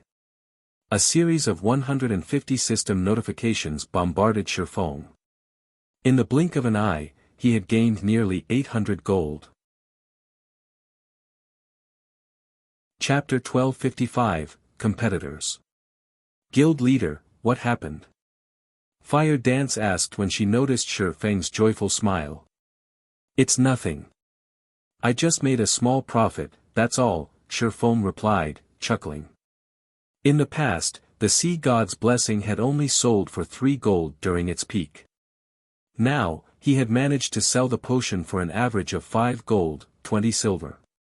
That was nearly double the price back then. Moreover, this had only been the first batch. As the potion's fame spread, its price would continue to rise. The only problem was the attention from the various large guilds. By now, the various large guilds should have begun their investigation into the potion. With a little effort, it wasn't hard to learn about the Sea God's Blessing. After all, the Sea God's Blessing was one of the basic items available for trade in the Sea God's Temple. Once the various large guilds discovered the potion's origins, they would try to obtain it for themselves by any means necessary, rather than purchase the bottles from the auction house. After all, it was much cheaper to obtain the potion from the Sea God's Temple. With enough runic fragments, they could hire an NPC master alchemist to synthesize runic crystals. Employing a master alchemist might be difficult for ordinary players, but that was not the case for large guilds. Even if a master alchemist only had a 10% synthesis success rate, with each stack of runic fragment only costing 5 silver, the potion's total cost wouldn't exceed 1 gold, 50 silver. It was much cheaper than buying the potion from Shifeng. With the potion's growing popularity, I need to hurry. Thinking up to this point, Shifeng rushed back to Stormwind Town with Fire Dance. Now that the various guilds had caught wind of the Sea God's Blessing, they would find a way to obtain them in Sea's End. However, the Sea God's Blessing was not available indefinitely. Each Sea God's Temple only stocked 50,000 bottles each week. If he secured all of the available Sea God's Blessings, even if the other guilds had the required points, they wouldn't be able to trade for the potion. Meanwhile, throughout Sea's End, players had only discovered 10 Sea God's Temples. As long as he had the funds, it wasn't impossible to clear the temple's stock. After all, he had already earned some funds from the first batch of Sea God's Blessings. However, when Scorpion realized Shifeng was returning to Stormwind Town, he very nearly lost consciousness. After traveling around the continent, he returned to where he had begun. In total, he had spent more than 24 gold on teleportation fees. Scorpion wanted nothing more than to rip Shifeng apart with his own hands. Stormwind Town. When Shifeng returned to the grocery store, he discovered far more players in the business district. These players watched the grocery store like hawks, waiting for the NPCs to hang the wooden signboard that announced the purchasing of runic fragments. The shop really has become quite famous. I should be able to collect a lot of fragments. Shifeng smiled as he entered the grocery store.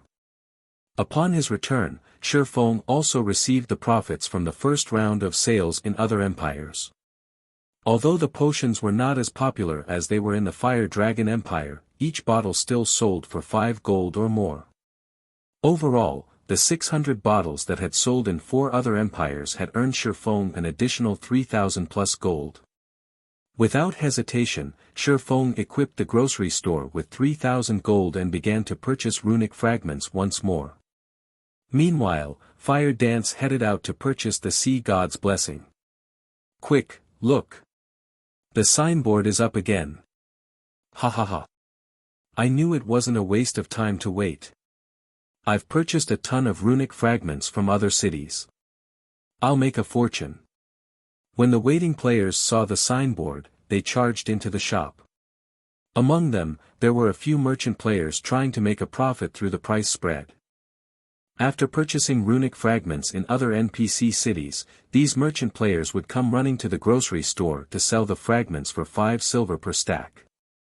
Even if they only earned 1 silver per stack, selling 5 or 600 stacks would earn them 5 or 6 gold. Even experts couldn't earn that much money in a single day. He had offered to purchase each stack of runic fragments for 5 silver precisely to inspire these merchant players to do the dirty work for him, purchasing fragments from other cities and saving him plenty of time.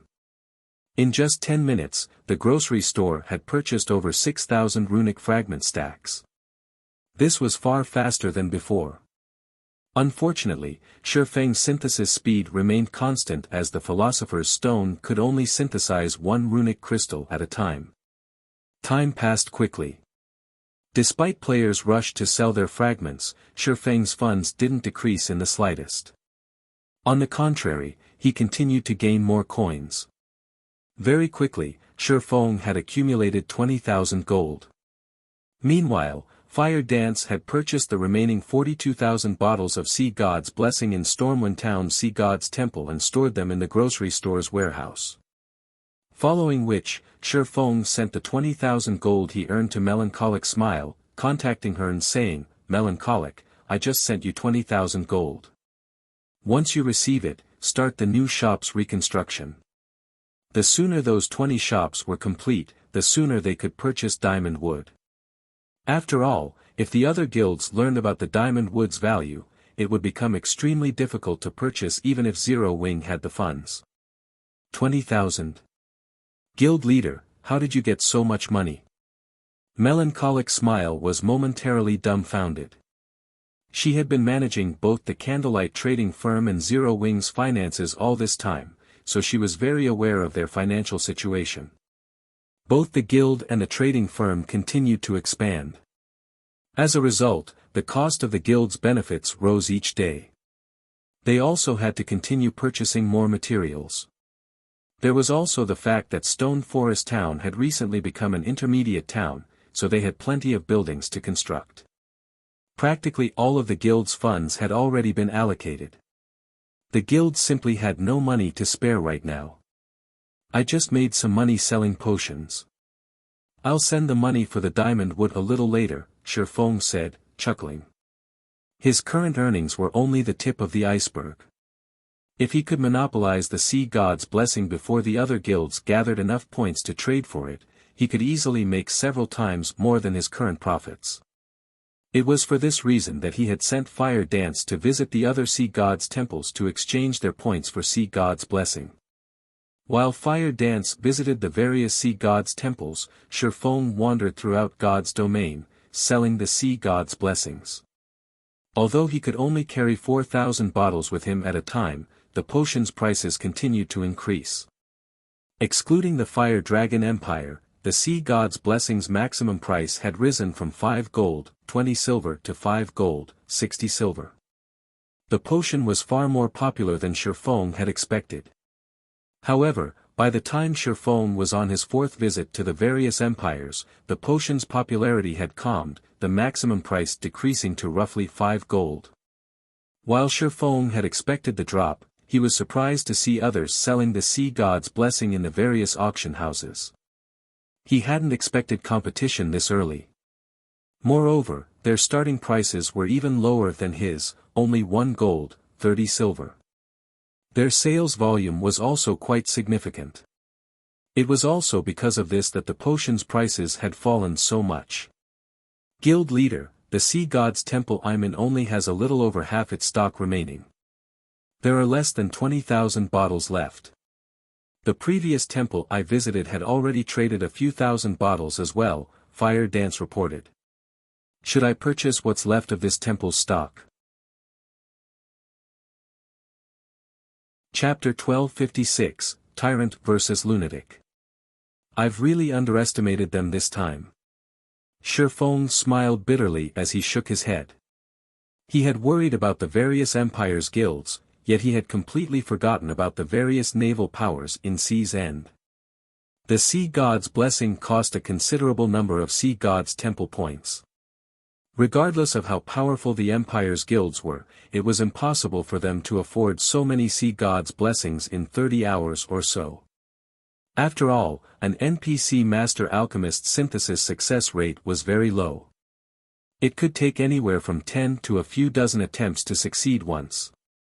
Factoring in the time it required to synthesize fragments, any guild would need a miracle to purchase a few hundred bottles within 30 hours, even with half a dozen NPC Master Alchemists. Even if the Empire's powers worked together, it was impossible for them to obtain more than 10,000 bottles. After all, there were only so many NPC Master Alchemists available. The only people capable of obtaining so many Sea God's temple points were the local superpowers. For Sea's End superpowers, it was not difficult to obtain the temple points. They could obtain the points either through quests or trading items such as runic crystals. Not only could one obtain runic crystals through synthesis, but they could also obtain them by killing boss-grade sea monsters in Sea's End. Guild leader, should we continue to purchase the potion? Fire Dance asked as she watched Shifeng on the screen. They had rushed to purchase the Sea God's blessing in the first place to avoid competition, limiting others' access to the potion. Now that the Sea God's temple she was in had already traded over 30,000 bottles, this would impact their ability to sell the potion for a high price. Of course. Why wouldn't we? At worst, we'll earn a little less profit, Shifeng said, chuckling. Although competition would decrease the price, they could still earn coins at a frightening rate. Moreover, he had the Philosopher's Stone to synthesize runic fragments. Even if the potion sold at its minimum price, he would still make a profit. Furthermore, he had already met his initial goal. The Sea God's blessing's price had surpassed his expectations. After repeated sales, he had over 60,000 gold on hand. It was enough to deal with matters such as his Tier 2 promotion, purchasing diamond wood, and reconstructing Stone Forest Town. They also had nearly 140,000 bottles in the grocery store's warehouse. Even if he sold the potion for 2 gold per bottle, he would have more than enough money to construct his city. Understood. After giving the matter some thought, Fire Dance understood Shifeng's reasoning. She also felt that she had been a little too greedy. Stormwind Town. After returning to the grocery store, Shifeng discovered that the crowd around the shop had disappeared. Now, there were only a few dozen people around. Every one of these players radiated an imposing aura, their very postures threatening anyone who dared to approach. Just as Shifeng neared the shop, a robust, middle-aged man called out to him, "Friend, are you trying to sell off your runic fragments?" Shifeng nodded, pretending to be just another adventurer trying to make some gold. "I'd advise you to go elsewhere, then. The House of Seas has quarantined this grocery store. Anyone who enters the shop will be declared an enemy of the House of Seas. It isn't worth provoking them for a few dozen silver," the robust man explained. A few players had tried to go in, but the house's members had used a Tier 2 magic scroll and killed them as soon as they left the shop. Not only had the players lost a piece of equipment, but they've also become targets for the House of Seas. The player from the organization that used the scroll is only level 30. He's not worried about the NPC guards killing him or losing a few levels in jail. How tyrannic. Hearing the middle-aged man's warning, Shifeng glanced at the 20-man team standing in front of the shop and indeed, there were 5 level 30 players among them. These level 30 players, in particular, wore ordinary equipment. As for the other team members, they were either level 42 or level 43 players equipped with level 40 fine gold equipment. A few of them even wore 2 or 3 pieces of level 40 dark gold equipment. It was clear that these expert players were here to scare off ordinary and elite players. If an ordinary expert disregarded the warning, these House of Seas members would finish them off with a Tier 2 magic scroll. With this, the House of Seas had successfully barred Stormwind Town's players from selling their runic fragments to the grocery store. As long as players stopped selling their runic fragments, Shifeng would lose his source of runic crystals. Although he could travel around cities to purchase runic fragments himself, his acquisition rate would be many times slower. The House of Seas has always been tyrannical. There are only a few powers in Seas End capable of competing with them. If independent players like us provoke them, we won't survive in Seas End, the middle-aged man said, sighing. The House of Seas is searching madly for the shopkeeper. They've announced that the shopkeeper will have to operate under their management if they wish to continue in Seas End. I feel bad for the guy. Just by opening a shop, he earned the ire of the House of. Huh. You're going in. Don't be stupid. Several people have already tried and failed. The middle-aged man suddenly noticed Shifeng approached the grocery store. If they target you, your life here will be over. Target? Shifeng chuckled. They've wanted me for a while now. You're already a target, the middle-aged man suddenly realized a possibility. His eyes widening, he stammered, could you be, the person they are? That's right. I'm the player you feel bad for, Shifeng nodded, grinning. He then continued towards the shop, leaving the middle-aged man behind. Has he lost his mind? The middle-aged man muttered, stunned. The House of Seas had searched frantically for the grocery store's shopkeeper, yet this shopkeeper decided to reveal himself. It wasn't long before Shifeng reached the shop's entrance. Immediately, several House of Seas members blocked Shifeng's path. Brat, this store under the House of Seas control. Get lost, a level 43 shield warrior shouted. What if I don't? Shifeng asked, smirking. Kid, do you want to die? You dare to challenge the House of Seas authority, the shield warrior bellowed.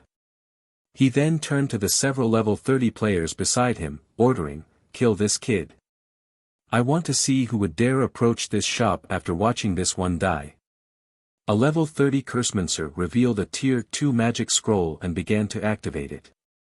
Immediately, a black magic array appeared behind the Cursemancer. 20 pitch-black blades then surfaced from the array and shot at Shifeng. Although a Tier 2 magic scroll was ineffective against great lords of the same level, it could kill current players, who had yet to reach Tier 2, instantly. Unless the target used an invulnerability skill of some sort, there was no escaping death. Boom. Boom. Boom. When the pitch-black blades collided with their target, the resulting impact threw dust and dirt into the air for several yards. The players wandering about the business district were stunned. What a fool. The level 43 shield warrior wore a contemptuous expression as he watched the cloud of dust and dirt. However, as soon as the shield warrior finished speaking, a familiar voice reached his ears. Are you sure about that? The shield warrior spun towards the voice's source. Before anyone had realized it, Shifeng had moved behind the level 30 Cursemancer. His blue longsword, which emitted arcs of electricity, protruded through the Cursemancer's heart. Although the Cursemancer tried to speak, his HP had already fallen to 0. His head rolled to the side as his body collapsed to the ground. A pair of level 30 bronze boots dropped beside his corpse. Chapter 1257, Declaration of War. Impossible. The bystanders watching from afar were shocked and they couldn't believe what they had just seen. Even an agile assassin couldn't dodge so many of those pitch-black blades. Not only was Shifeng unharmed, but he had also appeared behind the level 30 Cursemancer, killing the player instantly. It was unbelievable. This can't be real, right? Is he an NPC? The middle-aged man, who had warned Shifeng, muttered. The House of C's members surrounded Shifeng while everyone recovered from their shock. Kid, you really do want to die. The level 43 shield warrior assumed Shifeng must have used a skill to avoid the incoming spell, surprised by the swordsman's performance. He turned to the level 30 players beside him and said, "You four, attack together. I refuse to believe that this kid has any more skills to save himself." The 4 level 30s promptly took Tier 2 magic scrolls from their bags and activated them. 2 of the 4 Tier 2 spells were single-target spells, the others were AoEs. All 4 spells bombarded Shifeng, leaving him no room to dodge. "Let's see how you dodge these attacks," the shield warrior sneered. They had long since familiarized themselves with the rules of combat inside towns and cities. The system wouldn't deem an attacking player's spell channeling to be aggressive until it locked onto a specific target. If the target retaliated, attacking first, the system would deem them the aggressor. The target had to wait until the magic scroll locked on before counterattacking. Normally, players would have no choice but to dodge, block, or use a life-saving skill to protect themselves. Shifeng had already used his life-saving skill. He would die, facing 4 magic scrolls, if he didn't have another. "Want to run?" "I don't think so," Shifeng said, smiling when he noticed the players around him slowly back away to avoid the incoming assault. These people were 10 years too early if they thought they could use the game's rules against him. He sheathed Killing Ray and leaned forward to grab the retreating players, pulling them to his position. The retreating crowd gathered around Shifeng once more, forming a human shield. "Damn it! He wants us to perish together." The level 43 shield warrior had never expected Shifeng's strength to be so high. No matter how they struggled, Shifeng still dragged them to his sides, using them as shields. It was already too late for them to dodge. They had no choice but to activate their life-saving skills to survive the incoming Tier 2 spells. Boom! Boom! Boom! 11 House of C's experts died as the series of explosions echoed throughout the district. All of the survivors' HP had dropped to critical levels. What's going on? Everyone was dumbfounded. Am I hallucinating? Friendly fire. The House of C's members had used a similar strategy to attack other experts that had tried to enter the grocery store. They would surround the disobedient expert before attacking with Tier 2 magic scrolls. They would back away quickly after launching the spells. The experts were utterly helpless as they died. Now the House of C's members hadn't retreated once the spells had been launched as if they had developed Alzheimer's. On the contrary, they had moved closer to the target. Meanwhile, Shifeng had moved over a dozen yards away from his original position. He looked like a spectator, quietly observing the commotion. The Nightwalker's cape's effects really are impressive. As expected of a fragmented legendary item. Shifeng gazed at the battered House of C's members with satisfaction. The increase to his physique, reaction speed, and starting speed had felt pleasant as he moved. Who are you? Why are you trying to go against the House of C's? The level 43 shield warrior had lost his previous arrogant demeanor. All that was left was solemnity and fear. With a threatening tone, he asked, "Are you not afraid of the House of C's hunting you down?" As an expert, he knew full well what had happened even if the spectators didn't. Shifeng had actually managed to grab every one of them as they attempted to retreat, and drug them back to him. He had swiftly retreated a dozen yards away afterward. He had never even heard of this level of skill or reaction speed. He even wondered if it were something players could achieve. "You're asking for my identity even after searching for me for so long?" Shifeng laughed. He had no intention of hiding his ownership of the grocery store. If someone used their brain, they'd know only a player would purchase runic fragments in bulk at a high price. It would hurt his development in Stormwind Town if he did not respond properly now that the House of Seas had come all the way to cause trouble. So, you're the shopkeeper. Realization dawned on the shield warrior. That makes things easier. Our guild leader has stated that your shop may continue to purchase runic fragments in bulk. However, you must hand over 80% of your profits. Don't even think about running a shop in Sea's End in the future otherwise. Our House of Seas will hunt you to the ends of God's domain. The fear on the shield warrior's face faded when he spoke of the guild leader's command, reverting to the prideful, confident expression he had before. It was as if the guild leader's command was a system rule, and no player could challenge it. None of the Sea's End players present doubted the validity of those boastful words no matter how laughable they seemed. The House of Seas was one of Sea's End's overlords. It was the #1 ranking overlord. Even the mighty Freedom Alliance, not to mention the other powers at the Sea's End, had to show respect to the House of Seas.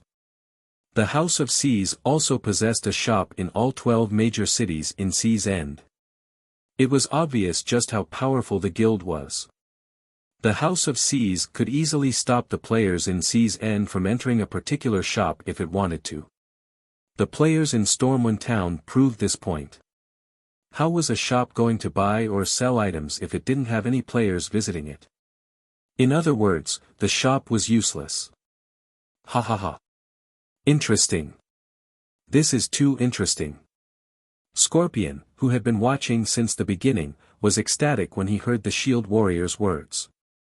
The frustration from spending so much money on teleportation fees instantly vanished. Not only will you become the Sacred Temple's target, but you'll also be the House of Seas' target. I want to see how you're going to survive on your own strength in the future.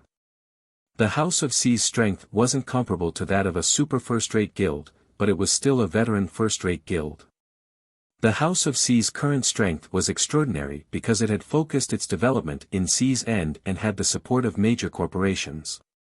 Identical Summer had sought cooperation with the House of Seas for this same reason. If the House of Seas wanted to deal with Shifeng, the Sacred Temple would have a much easier time assassinating him. If he couldn't run a shop in any town or city in Sea's End, he would have to explore and do quests to procure weapons, equipment, and other resources. They would have plenty of chances to strike.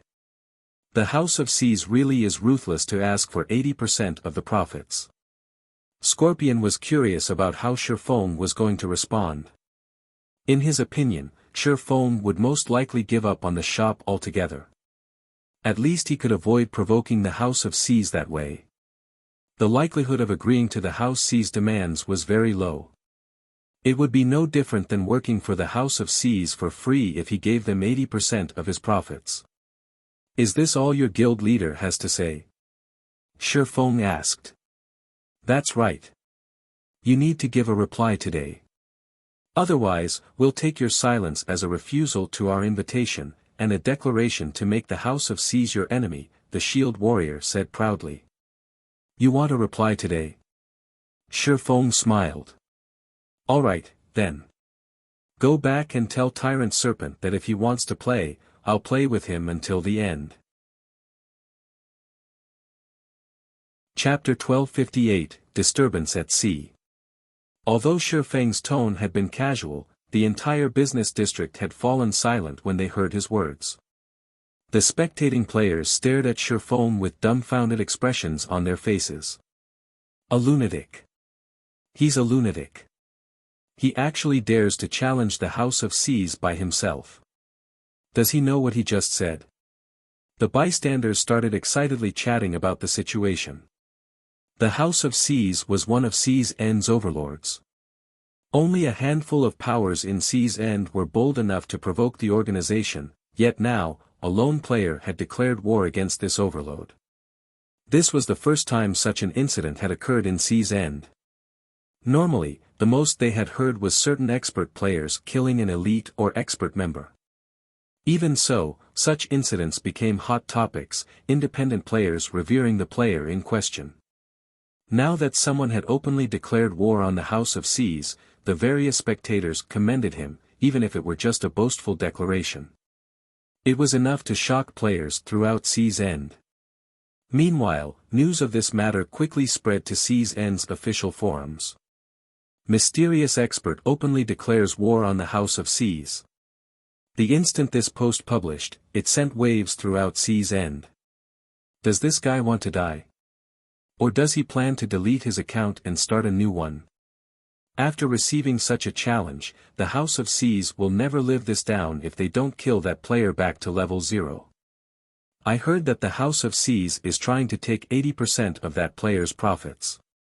Anybody in their position would retaliate. He's still a fool.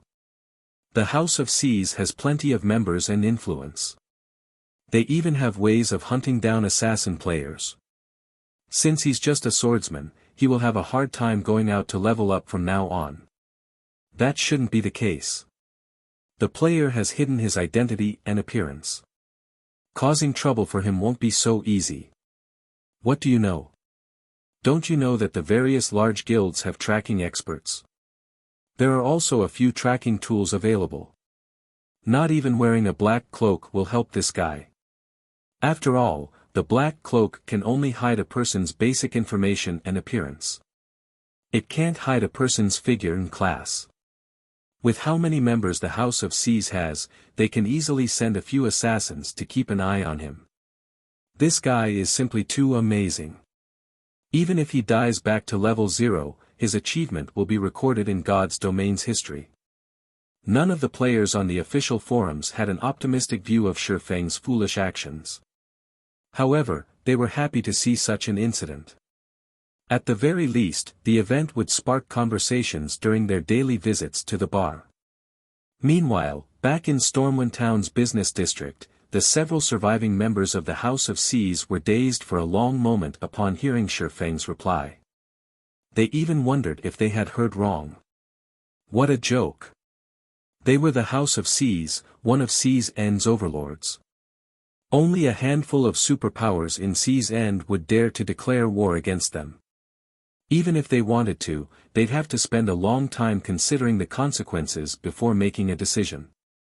They would avoid war unless it was absolutely necessary. Yet, now, the proprietor of a measly grocery store had declared war on the House of Seas. This was simply a mockery. "This is your reply," the level 43 shield warrior asked in a chilling tone. "That's right. No matter how many times you ask, my answer will be the same. If you want a war, then let's do it," Shifeng said nonchalantly. While the House of Seas possessed an extraordinary background, unfortunately, Sea's End was simply too far away from Starmoon Kingdom. Even if his identity were exposed, Shifeng would not be afraid to declare war. Moreover, he needed to rely on the sea god's blessing as a long-term source of income. He also planned to stock some of the potions for the guild. Hence, he intended to purchase runic fragments long-term. If the House of Seas were just a business competitor, he wouldn't mind a fair competition. However, since the House of Seas dared to hinder his path to riches, he did not mind giving them a broken nose. "You have a death wish." The level 43 shield warrior revealed a sinister expression. He then waved his hand. Immediately, 200 players suddenly surged onto the street. These players all wore the House of Seas guild emblem, and they were all level 41 and above. Quite a few had even reached level 43.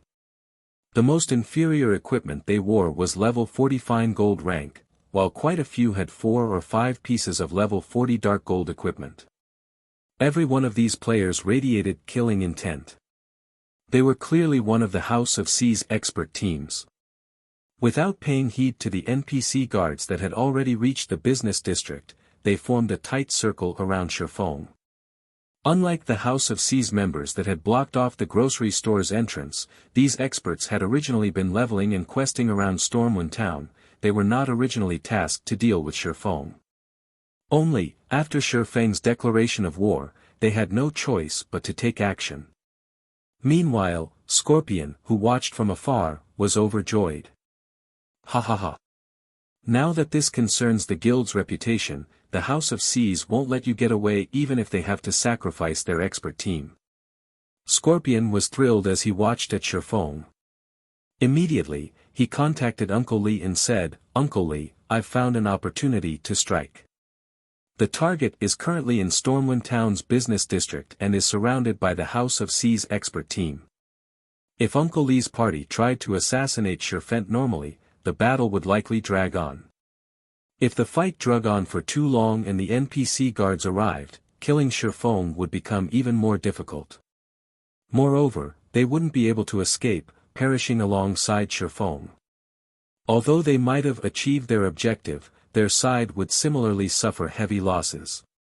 This was not a trade they were willing to make. After all, they were at least peak experts, not ordinary experts. Even if they had to die, at the very least, they had to make it worth it, trading one life for another rather than an entire party for one unknown player. Now, with the House of Seas members serving as a shield, not only would they distract the NPC guards, but they could also help expose Shifeng's weakness, giving Uncle Li and the others an opportunity to strike a fatal blow. No need to tell me. I've already seen the video on the forums. We're making our way there right now. If you see an opportunity and are confident, don't wait for us to take action, Uncle Li instructed. Uncle Li, rest assured. That brat has made me waste over 100 gold. If I get a chance, I will take his life, Scorpion said. So far, he had toured the continent of God's domain with Shifeng 4 times. To continue his mission, he had even been forced to borrow over 100 gold from 100 Leaves. If he could not complete his mission, he would be saddled with debts. How could he possibly miss a chance to kill Shifeng? Despite Shifeng being a peak expert, against 200 experts from the House of Seas, he would undoubtedly lose his life. And in the event that he survived, he'd be forced to flee. As for the swordsman's powerful AoE skills, he couldn't use them easily inside the town. If he accidentally attacked any bystanders, the NPC guards would pounce. When the battle began, Shifeng would definitely be forced to exercise caution, preventing him from using many of his skills. Even a domain expert would expose gaps in their defense. As Scorpion contemplated the situation, the 200 House of Seas experts were finally in position. 3 level 43 shield warriors at the forefront immediately activated charge, rushing at him from 3 directions and giving Shifeng no room to dodge. Chapter 1259, First Strike. Melees, distract him. Ranged players, get ready to attack, the black-clad ranger leading the House of Seas expert team commanded as he glared at Shifeng, who remained motionless. Use a magic array to suppress the NPC guards. Do not give him any chances to escape. Almost immediately after the ranger issued the command, a golden magic array appeared in the business district. 36 magical class players maintained the array, and it instantly enveloped the 10 or so NPC guards that had been making their way towards the battle. Like a steel wall, the golden barrier only trembled slightly when the NPC guards attacked it. The barrier showed no signs of cracking. Seeing this, the spectating players revealed solemn expressions. While they were shocked by the magic array's performance, they were even more afraid of the House of Seas' capabilities. The NPC guards in Stormwind Town were all level 120. To players like them, these NPCs were invincible. A single hit was all these NPCs needed to finish them off. These NPCs also safeguarded independent players like themselves. It was because of this that they dared to relax and rest in Stormwind Town. Yet, now, a single magic array had trapped these invincible NPCs. They suddenly realized how easily the House of Seas could deal with independent players. Is this the House of Seas' true strength? They are actually capable of taking out a magic array that can suppress the NPC guards' movements. What a powerful magic array! Even if that guy tries to buy time, he won't last long enough for the guards to save him. Seeing the trapped NPC guards, everyone became even more afraid of the House of Seas. Many inwardly celebrated the fact that hadn't made an enemy of the House of Seas. Otherwise, the consequences would be unimaginable. Meanwhile, Scorpion, who had stealthily approached the center of the battlefield, was similarly shocked. He hadn't expected the House of Seas to possess such a powerful foundation. However, the magic array also overjoyed Scorpion. Without the NPC guards, killing Shifeng and getting away safely would be even easier. Meanwhile, in the center of the battlefield, 3 level 43 shield warriors charged towards Shifeng from 3 different directions. As Scorpion watched the 3 shield warriors, he assumed Shifeng would counter or dodge the attack, but contrary to his expectation, Shifeng didn't move. However, when the shield warriors were only 8 yards away, starlight suddenly glittered around Shifeng. Ping! Ping! Ping!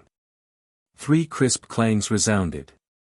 Immediately, the 3 level 43 shield warriors flew backward, their bodies slamming into the ground. Their HPs fell at a rate visible to the naked eye as well, only stopping after reaching the halfway point. What did he do? The players observing the battle from a distance were stunned. None of them could comprehend what had just occurred. In the next moment, several streaks of blue light spread out from Shifeng's body, striking the 3 shield warriors and sending them flying again, critically injuring them. Just how much strength does he possess? Scorpion, who waited for an opportunity to strike, could not help his astonishment. Others might not have seen what had just happened, but he, as a peak expert, barely perceived what Shifeng had done. Just as the 3 shield warriors were about to close in on Shifeng, the latter had brandished his 2 swords. Without activating any berserk skills, Shifeng had sent each of the shield warriors flying with a single hit. Ordinary players wouldn't necessarily understand what this meant, but Scorpion, who had experienced many battles, understood. Shifeng's strength was already on par with a level 45 Great Lord. Although he had already known that Shifeng possessed frightening attributes after watching the man's previous battles, he never imagined that it would be this high. Just who is he? Fear flashed in Scorpion's eyes as he looked at Shifeng. He no longer believed that he was capable of killing the swordsman on his own. If Shifeng were only a player that possessed the strength of a level 45 Great Lord, he might not fear the swordsman this much, but Shifeng also had the combat standards of a peak expert. It would not be a trivial matter overcoming the combined factors. Such a high-strength attribute. The black-clad ranger leading the House of Seas team was also surprised. This was the first time he had encountered a swordsman capable of sending a shield warrior flying. After repelling the first attack, Shifeng did not hurry to launch a counterattack. Instead, he silently evaluated his current strength. After all, he had recently donned the Nightwalker's cape. He still did not have a concrete idea of how much he had improved. Only through actual combat would he understand his current capabilities. A normal attack is now enough to throw a level 43 shield warrior wearing top-tier equipment 15 yards. My strength should roughly be at the same level as a level 45 Great Lord.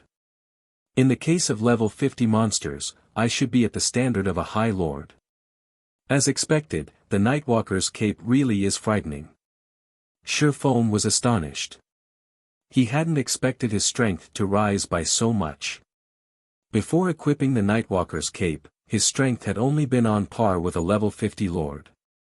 Although there was only one rank between a Lord and a High Lord, level 50 was a major turning point for monsters. A level 50 Lord was significantly stronger than a level 49 Lord. Normally, only level 50, Tier 2 Berserkers wearing full sets of level 50 Dark Gold equipment could rival a level 50 Lord's strength. The only reason he achieved a similar result was the Heavenly Dragon's Breath and the numerous epic weapons and equipment he possessed. Hence, it was truly inconceivable that he possessed the strength of a level 50 High Lord without activating a Berserk skill. Fragmented legendary items are truly amazing. Just by equipping 2, I have grown so much stronger. It really makes one wonder how terrifying those fellows with a legendary item and numerous fragmented legendary items were. Feng sighed ruefully as this thought ran through his mind. If his strength is so high, he must have activated a berserk skill. But why don't I see any signs of one? The black-clad ranger was confused as he stared at Feng. However, he quickly shook the thought from his mind. Forget it. Even if he has ridiculously high strength, at the end of the day, he is still only one player. He can't fend off our attacks too many times. The second MT group, advance. Coordinate your movements with the first group to pin him down. Activate all of your life-saving skills and berserk skills. Healers, focus everything you have on them. Ranged players, start attacking. I want to see just how long he can last. Immediately, 3 Guardian Knights stepped forward. Joining the 3 Shield Warriors, all 6 MTs activated their berserk skills and life-saving skills as they executed a joint attack from multiple directions. Simultaneously, the dozens of ranged players standing in the distance launched their attacks, blotting out the sky with spells and arrows. Now that I've completed my initial evaluation, it's about time to this battle. Feng glanced at the 6 MTs, whose HPs exceeded 50,000, as he activated Heavenly Dragon's power. Immediately, his strength rose by 150%, HP by 500%, and defense by 300%. He then took a step forward and vanished. Where did he go? The black-clad ranger looked around. However, despite his efforts, he failed to find any traces of Feng. The rest of the players wore similarly blank expressions as they wondered how a living, breathing human had disappeared without a trace. As the crowd searched for Feng, the 6 MTs suddenly collapsed, numerous bloody roses blooming across their bodies. How? The black-clad ranger was flabbergasted when he saw Feng reappear and the MTs collapse. His mind failed to process what had just happened. Just what did he do? Chapter 1260, Key to the Abyss. While everyone struggled with their confusion, Feng advanced and dashed for the attacking ranged players. Don't stop attacking him. Absolutely do not let him approach, the black-clad ranger shouted. He then retrieved the longbow from his back and pulled it into a full moon, firing a series of 5 arrows at Feng. The other ranged players continued to fire various spells and arrows. Although they had clustered their attacks, Feng continued forward while executing Sword's Orbit to defend himself. Not only had he avoided every attack, but he had also swiftly arrived before a group of magical class players. Suddenly, a blue flash escaped Feng's right hand. 2 elementalists, each with nearly 20,000 HP, collapsed instantly. Following which, Feng took another step forward and appeared before a Cursemancer. He struck again. In such a way, the House of C's member fell, one after another. Not even one lasted a brief moment against Feng. The swordsman dodged or blocked every attack against him. Despite the enemy's control skills, due to the aura of space, they failed to slow Feng down. At this point, the House of C's looked like a joke. Despite watching one ally collapse after another, the House of C's members were utterly helpless. How can this be possible? The level 43 Shield Warrior, who led the initial 20-man team, was stunned. He had expected Feng to die, yet. Against a single player, the House of C's experts were powerless. The Shield Warrior even wondered if Feng was, in fact, a player. Compared to the House of C's members, the surrounding spectators were truly dumbfounded, their eyes nearly falling from their sockets. The House of C's was one of C's End's overlords. Not only did the guild have plenty of experts, but many of these experts were ridiculously strong, any one of them could easily slaughter the crowd. Yet, in front of Feng, these experts were little more than balloons. With a single poke from Feng's blades, these experts popped. Sure enough, it is too much to ask the House of C's to defeat him. Scorpion could not help but sigh and shake his head as he watched the House of C's members die. The gap in attributes between both sides was simply too vast. One needed more than numbers to bridge this gap. Shi Feng fought like a humanoid great lord. Moreover, he was a great lord that had reached the void realm. With his sharp senses, Shi Feng could easily predict the movements of those around him and counter in time. In contrast, none of the players surrounding Shi Feng could cope with his attacks. In this battle, the House of C's members basically faced a great lord of the same level that could prevent them from blocking, dodging, or parrying. All they could do was throw their lives away. Among those present, who could possibly receive a direct attack from a great lord of the same level and live to tell the tale? Furthermore, Shi Feng had activated his berserk skill. Scorpion was relieved that he hadn't joined the fray earlier. Otherwise, he really would have pointlessly thrown his life away as well. In a short moment, the House of C's expert team had lost over 30 members. Against Shi Feng's relentless momentum, some of the House of C's members had lost their courage, losing strength as they slumped to the ground, paralyzed. The difference between their strength and their opponents had taught them the meaning of despair. How can such a player exist? The black-clad ranger wore an ugly expression. His was an expert team from the House of C's. Even against a Grand Lord, they would not end up in such a miserable state. Moreover, their guild's prestige was on the line. If they allowed Shi Feng to have his way today, the House of C's influence in C's End would plummet. The ranger even regretted coming to Stormwind Town. Had he gone elsewhere, he wouldn't have been dragged into this mess. With things as they are now, I can't hold anything back. As the black-clad ranger watched Shi Feng massacre his allies, he reluctantly took an ancient, grey scroll from his bag. He then unfurled it and began to chant the activation incantation.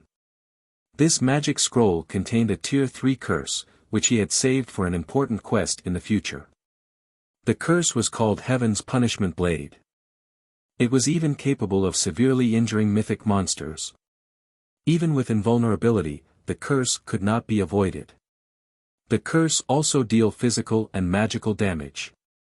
Die, the ranger shouted as he activated Heaven's Punishment Blade. Immediately, a pitch-black magic array formed above Shi Feng. A massive, pitch-black sword gradually emerged, exuding a peerless aura. Heaven's Punishment Blade. Shi Feng's expression darkened when he saw the pitch-black sword in the sky. The Heaven's Punishment Blade was a famous spell in God's domain because it could penetrate invulnerability. It was a super-rare scroll specifically used to kill abyssal guards.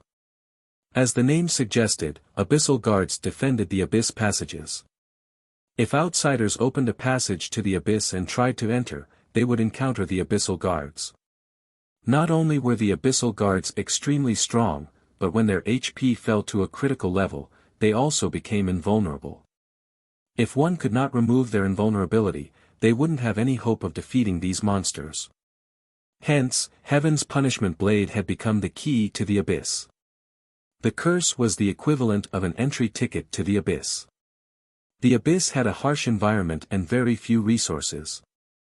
However, while the abyss lacked most resources, 2 items could be found in abundance. The first was the 7 Luminaries crystal. It was an item that any guild or major corporation that invested in God's domain sought desperately. The second item was the magic crystal. However, due to the violent mana ever present in the abyss, one could not just obtain magic crystals from the abyss. Instead, one had to obtain demonic stones, which were common, and refine them with alchemy. After refining demonic stones, one could obtain magic crystals and other precious byproducts. Countless guilds had tried to enter the abyss because of these 2 items. Shi Feng had never expected the black-clad ranger to be insane enough to expend such a precious tool just to kill him. Very quickly, the pitch-black sword finished taking form. Without any flare, it descended on Shi Feng, leaving no opportunities to avoid it. Shi Feng could only receive the attack. Without hesitation, Shi Feng activated the Nightwalker's Cape's Void Shield. A protective barrier instantly formed around Shi Feng's body. At the same time, Shi Feng met Heaven's Punishment Blade with a counterattack. Boom! An explosion shook the business district as a deep crater formed under Shifeng's feet. What kind of spell is that? The impact created such a massive hole in the ground.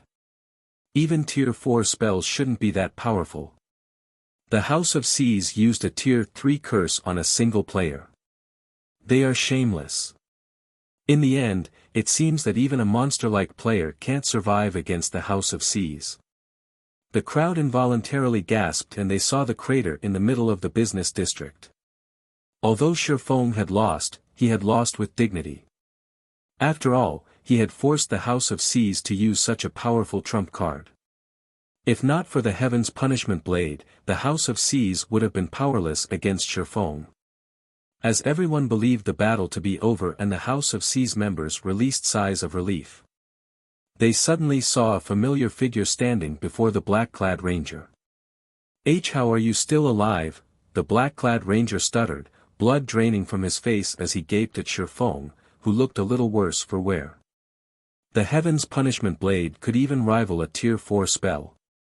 Even mythic monsters would suffer heavy injuries, not to mention a Tier 1 player.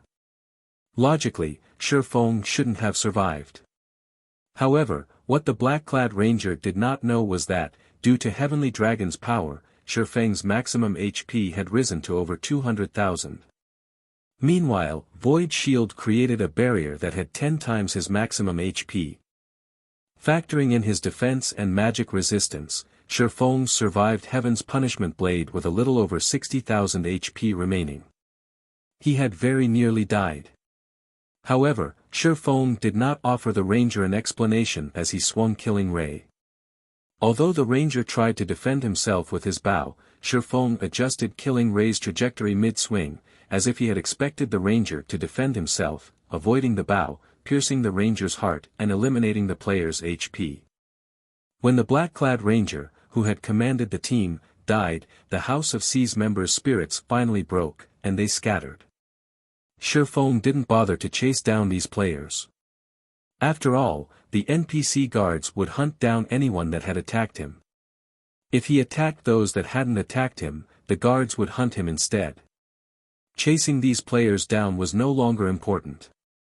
As Shifeng looked for a place to sit and recover, he discovered that he couldn't remove any items from his bag. He couldn't access any of his skills, either. Suddenly, a silent figure appeared behind Shifeng. Even with Shifeng's sharp senses, he failed to detect the figure's arrival. It was as if this figure had melded with the environment. After the figure appeared, a silvery white dagger thrust into the back of Shifeng's head, moving with incredible speed. "Young lad, you really are something. You are the first person I've found that's so difficult to sneak up on." Chapter 1261, Expert Companion. Although Shifeng had sensed someone behind him, everything had happened too quickly. He couldn't use any of his skills or tools, and it was too late to turn around and defend himself. Instinctively, Shifeng bent his knees and leaped forward in an attempt to avoid the swiftly approaching dagger. However, no matter how hard Shifeng tried to avoid it, the weapon tracked his movements. In the end, he could only watch as the dagger closed in.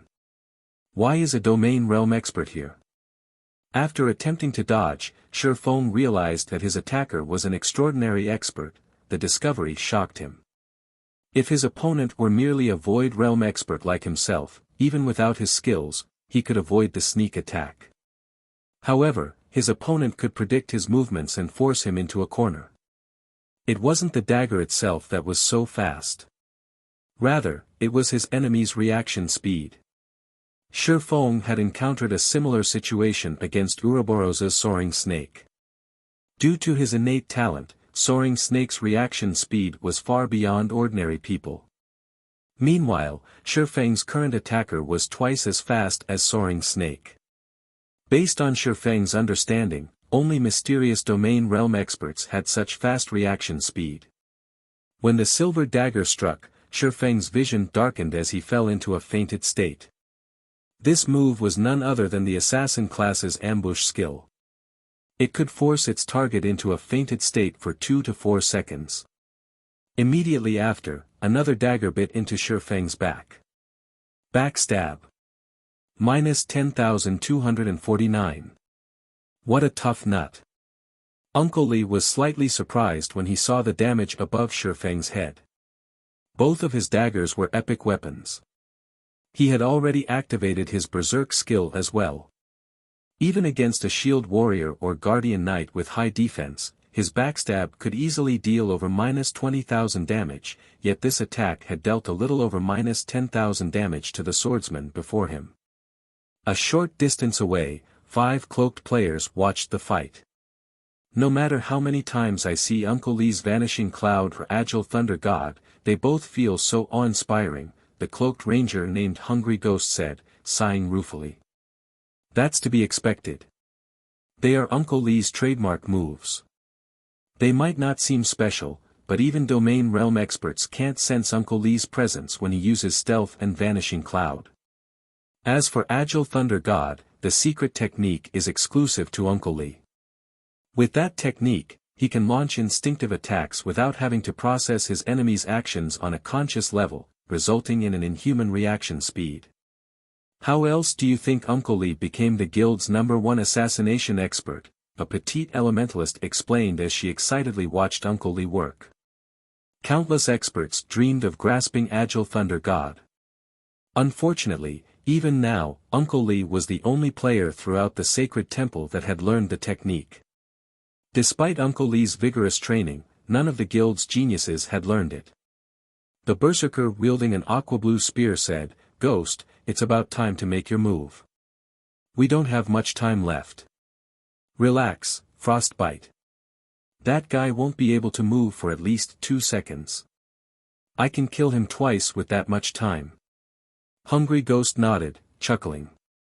Following which, he retrieved 4 black arrows from his bag, aiming for Shifeng and firing. With this, our mission is complete. Yet another explosion shook the district as the black arrows broke the sound barrier. In the blink of an eye, the black arrows crossed the distance of 30 yards and reached their target. Hungry Ghost had aimed for Shifeng's blind spots. Even if the swordsman could move, he couldn't avoid these 4 arrows. "It's finally over," Scorpion, who was in stealth, said, chuckling. Although he was disappointed that he did not get to finish Shifeng off personally, witnessing Uncle Li's attack made the time he spent tracking Shifeng worthwhile. Uncle Li retreated to the side and took a silver magic scroll from his bag. This was the rapid teleportation scroll that only peak dark players could obtain. Unlike return scrolls, which had a 10-second activation time, the rapid teleportation scroll only required 2 seconds. Moreover, the activation process could not be disrupted. At the same time, the scroll would form a magic barrier around the user that could both protect the user and prevent NPCs from sensing them. Right now, he needed to retrieve the item Shifeng would drop on death and leave Stormwind Town as fast as he could. As the 4 black arrows were about to slam into Shifeng, however, a black figure appeared before him. This figure had taken the hits. Surprisingly, the black arrows hadn't killed the figure instantly. Instead, they vanished upon coming into contact with them. This black figure was none other than the cloaked Fire Dance. Even before Shifeng had picked a fight with the House of Seas, he had asked Fire Dance to return to Stormwind Town. He had instructed her to watch from stealth as he tested the Nightwalker's cape's effects. Moreover, he didn't want others to know that anyone else was related to the grocery store unless absolutely necessary. Only, he hadn't been expected to be ambushed by a domain realm expert. What? He has an assassin companion. Scorpion, who was in stealth, could not help his surprise. While the black arrows were frightening, assassins possessed wind steps and vanish. Both skills provided momentary invulnerability. No matter what kind of attacks they faced, they would not receive any damage during the invulnerability period. The assassin had used those 2 exact skills to protect Shifeng from the black arrows. Damn that Scorpion! What has he been doing all this time? Hungry Ghost cursed. Didn't he say the target has been alone? Now that this assassin had disrupted their plans, it would become significantly harder to assassinate Shifeng in the future. Uncle Li, who stood a short distance away from Shifeng, remained extremely calm despite the unexpected development. Without hesitation, he dashed forward, his daggers ready to end Shifeng. Although they had to change their plan, it did not change the fact that Shifeng was still in a fainted state and unable to move. Even without the black arrows, he had other means of taking Shifeng's life. After all, Shifeng only had around a quarter of his HP remaining. The black arrows were only overkill. Meanwhile, Hungry Ghost and the others regained their composure and assaulted Shifeng from all directions. Although Shifeng now had an assassin protector, the assassin class specialized in single targets. Against so many attackers at once, she couldn't protect the swordsman. However, as Uncle Li and his teammate were about to reach Shifeng, 5 more figures appeared around him. Why does he have so many companions? Hungry Ghost and the others were stunned. 6 players now surrounded Shifeng, a full party. At this point, Scorpion's surveillance was a joke. What Hungry Ghost and the others did not know was that this was one of 1,000 transformations as additional skills, Phantom. It allowed Fire Dance to create 5 copies of herself. However, Fire Dance had not activated Phantom to shock her opponents. She used the skill to cope with so many enemies. Phantom allowed her to switch places with any of her doppelgangers without a cooldown. Even without moving, Fire Dance could protect her guild leader from any direction.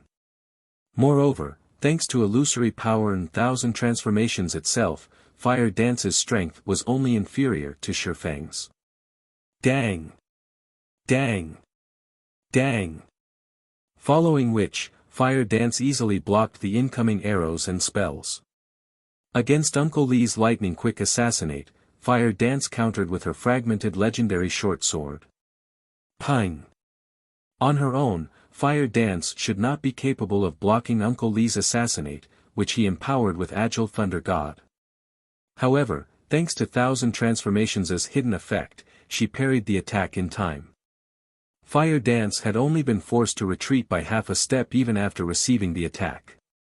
In contrast, Uncle Li had been forced 2 steps back, his HP falling by over 200. Chapter 1262, Fire Dance's Sword. She blocked it. Hungry Ghost and the others were momentarily stunned. Not only had Shifeng's companions blocked all of their attacks, but one of his companions had even parried Uncle Li's assassinate. Even Domain Realm experts had a hard time against Agile Thunder God. After all, not only did the technique massively increase attack speed, but it also prevented the opponent from predicting the attack's trajectory. The technique was impossible to react to. Throughout the sacred temple, there were only a handful of people that could block Uncle Li's Agile Thunder God. Moreover, that was only if their mental clarity were at its peak, yet this assassin had blocked the old man's attack effortlessly. Why wouldn't they be surprised?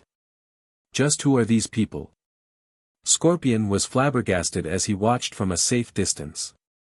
It wouldn't have been terribly surprising to see an expert like Shifeng in Sea's End, but he had been joined by an expert capable of blocking Uncle Li's attacks. No one would believe that these two weren't backed by some superpower. After all, experts of such standards were rare even in super guilds. Meanwhile, Fire Dance focused on Uncle Li, who stood before her, her mind clear like never before. Her instincts constantly warned her that, against this expert, the slightest slip-up would cost her life. If not for 1,000 transformations as hidden effect, she would have fallen prey to Uncle Li's assassinate. Interesting. Although Uncle Li was slightly surprised that Fire Dance had blocked his attack, his resolution to kill Shifeng had not wavered in the slightest. Immediately, Uncle Li used shadow steps and appeared behind Shifeng, his dagger aiming for the swordsman's kidneys. Because he didn't use any skills this time, he could attack with both daggers simultaneously. With this, he drastically reduced the likelihood of Fire Dance blocking the attacks. Despicable. Although Fire Dance knew that Uncle Lee had used shadow steps, she reacted a moment too late. By the time she switched places with one of the doppelgangers and arrived behind Shifeng, neither her superior attributes nor her speed could help her block the attacks. With no other choice, Fire Dance twirled the dagger in her left hand and slashed downwards, activating one of the Petrified Thorns skill. Petrification Domain. Immediately, all enemies within 50 yards were dealt 500% weapon damage and had their movement speed reduced by 50%. At the same time, Fire Dance's attributes rose based on the number of targets the domain had affected. However, as if Uncle Lee had been prepared for this, he used wind steps, becoming momentarily invulnerable and negating Petrification Domain's damage. Meanwhile, his two daggers struck Shifeng. -2,718. -2,259. To Shifeng, who still had over 50,000 HP remaining, those two attacks only took around 10% of his HP. Sure enough, normal attacks are not enough to kill him. Uncle Lee frowned, frustrated with Shifeng's defense and HP. As Uncle Lee was about to use the 5-star eviscerate he had accumulated, Fire Dance, who was faster, slashed 1,000 transformations at the man. Although Uncle Lee sensed the attack coming, he didn't want to waste a skill to block it. Quickly adjusting his footwork, he tilted his body slightly to dodge the incoming short sword. However, Uncle Lee's expression changed when Fire Dance swung her blade, multiple afterimages appearing around 1,000 transformations. How? Uncle Lee may have been surprised, but he was a domain realm expert. With the help of Agile Thunder God, he defended himself instinctively. Dang! A clang pierced the air when Uncle Lee's daggers collided with 1,000 transformations. Meanwhile, Uncle Lee was forced to retreat by 3 steps, a damage of over -500 appearing above his head. After landing the first strike, Fire Dance brandished 1,000 transformations once more, giving Uncle Lee no time to react. Although Fire Dance's reaction speed was slower than the old man's, she had an absolute advantage when it came to attack speed. Against countless sword lights, even Uncle Lee had to be careful. As a result, Fire Dance forced him back farther. Uncle Lee tried his best to counterattack, brandishing both daggers simultaneously, but Fire Dance simply responded by swinging 1,000 transformations. Innumerable sword lights flickered around the combatants, blocking the daggers. Again, the resulting impact forced Uncle Lee to retreat. Impossible. Hungry Ghost and the others, who were about to launch another wave of attacks, were stunned. To them, Uncle Lee was an unparalleled expert, yet that expert was at a disadvantage against Fire Dance. If news of this reached the sacred temple, it would cause an uproar in the guild. While Fire Dance and Uncle Lee clashed, Shifeng finally recovered from his fainted state. Seeing Shifeng regain consciousness, Uncle Lee knew that it was no longer possible to kill the man. He abruptly retreated to a distance before turning to Fire Dance, saying, "Little Missy, you really are astounding. Despite having not obtained a domain, not only did you block my attacks, but you also suppressed me completely. Among the many non-domain realm experts I've fought thus far, you rank 3rd. Might I ask if you are interested in joining us? If you do, I promise that you'll become one of the best assassins in God's domain. You'll reach heights that you haven't even imagined yet." Fire Dance was taken aback by Uncle Lee's sudden offer. She could not figure out what the man before her was thinking. They were currently engaged in a battle, yet the latter had extended a recruitment offer. Hungry Ghost and the others also heard Uncle Lee's offer. Their jaws dropped, and they stared at Fire Dance with envy and admiration. Uncle Lee was a domain realm expert. He was also the Sacred Temple's #1 expert. His evaluations were harsh. He only ever praised the guild's geniuses for their potential, yet he had just claimed that Fire Dance could become one of the best assassins in the game. Not even the Sacred Temple's top genius had enjoyed such praise. One could see just how much Fire Dance had impressed Uncle Lee. "Forget it. I will never join you." Fire Dance rejected Uncle Lee's offer without hesitation. I doubt that I'll become God's domain's #1 assassin by joining your measly guild. Fire Dance's words instantly infuriated and frustrated Hungry Ghost and his companions. They sorely wished they could take the woman's place.